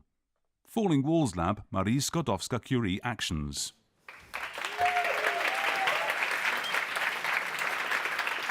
Humans, we are ingenious, ambitious, curious creatures. We want to harvest energy from the wind, choose where on the planet to live in, yet return to our parents twice a year. We want to go to Mars. Realizing these ambitions require materials that are extremely lightweight and strong and tough and provide thermal and acoustic insulation and be extremely reliable. We need the ultimate, unbreakable materials. And we, engineers, we deliver. Aeroplanes, wind blades, they're made out of composite materials, complex material mixes to deliver all these functions. Hard to separate, hard to recycle. By 2040, only aviation will produce 240,000 tons composite waste, worth 12,000 million euros. That's Hungary's spending on healthcare to landfill. We can no longer afford this. So maybe it's time to say, fellow humans, we made it so far. It's time to downscale our energy consumption, our traveling, our ambitions. Or maybe it is time to think and design different. What if we achieve complex functionality through complex microstructures of a single material? I am working in combining physical foaming and 3D printing of PEEK thermoplastic. PEEK, as a base material, has mechanical properties which can compete with metals and is easily recycled through melting and reprocessing. So far, we could achieve lightweight materials through foaming. Micropores can be achieved, but we have no control on their size or geometry. 3D printing has opened up huge possibilities on geometry control. So by combining both, we can achieve ultra-lightweight parts, and through tuning the geometry of the microstructure, we can tailor and tune for specific loads, specific noise frequencies, specific heat transfer, all the functions with just one material. Because we want to go to Mars, but not because our planet is full of trash, but because we humans want to understand the origins of life and then return back home. And our multifunctional materials should return back to the economy as well. Thank you.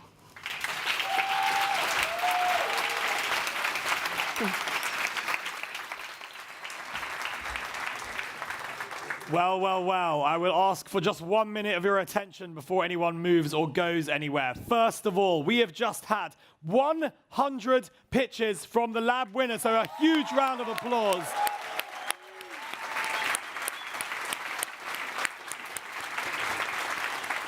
What an incredible day this has been. 100 pitches, I'm in awe, I'm inspired. My mind has been blown basically 100 different times. It's incredible what we've heard here today. And I'm just super excited to be able to hear more about where these projects and ideas and researches all go.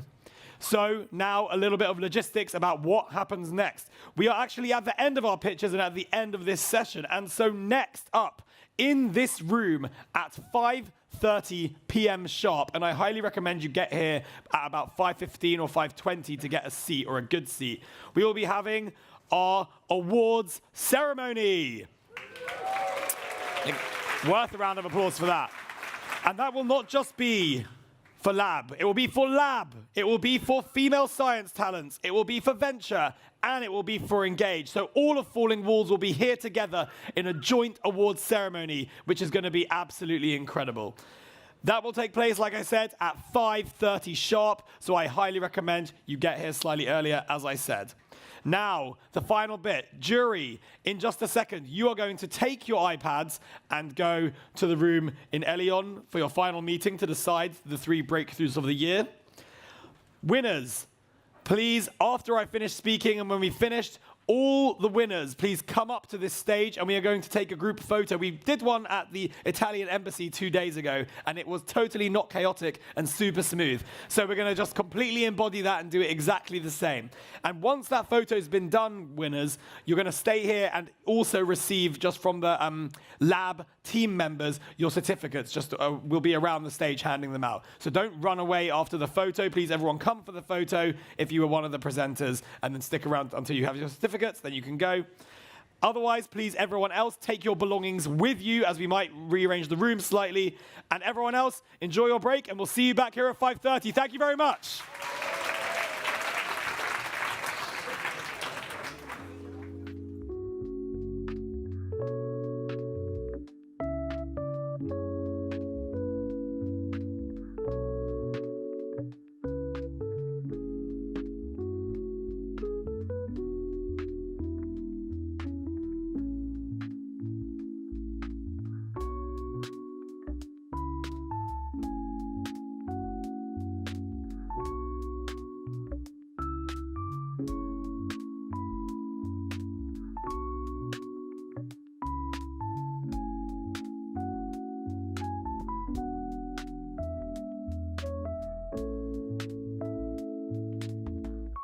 Thank you.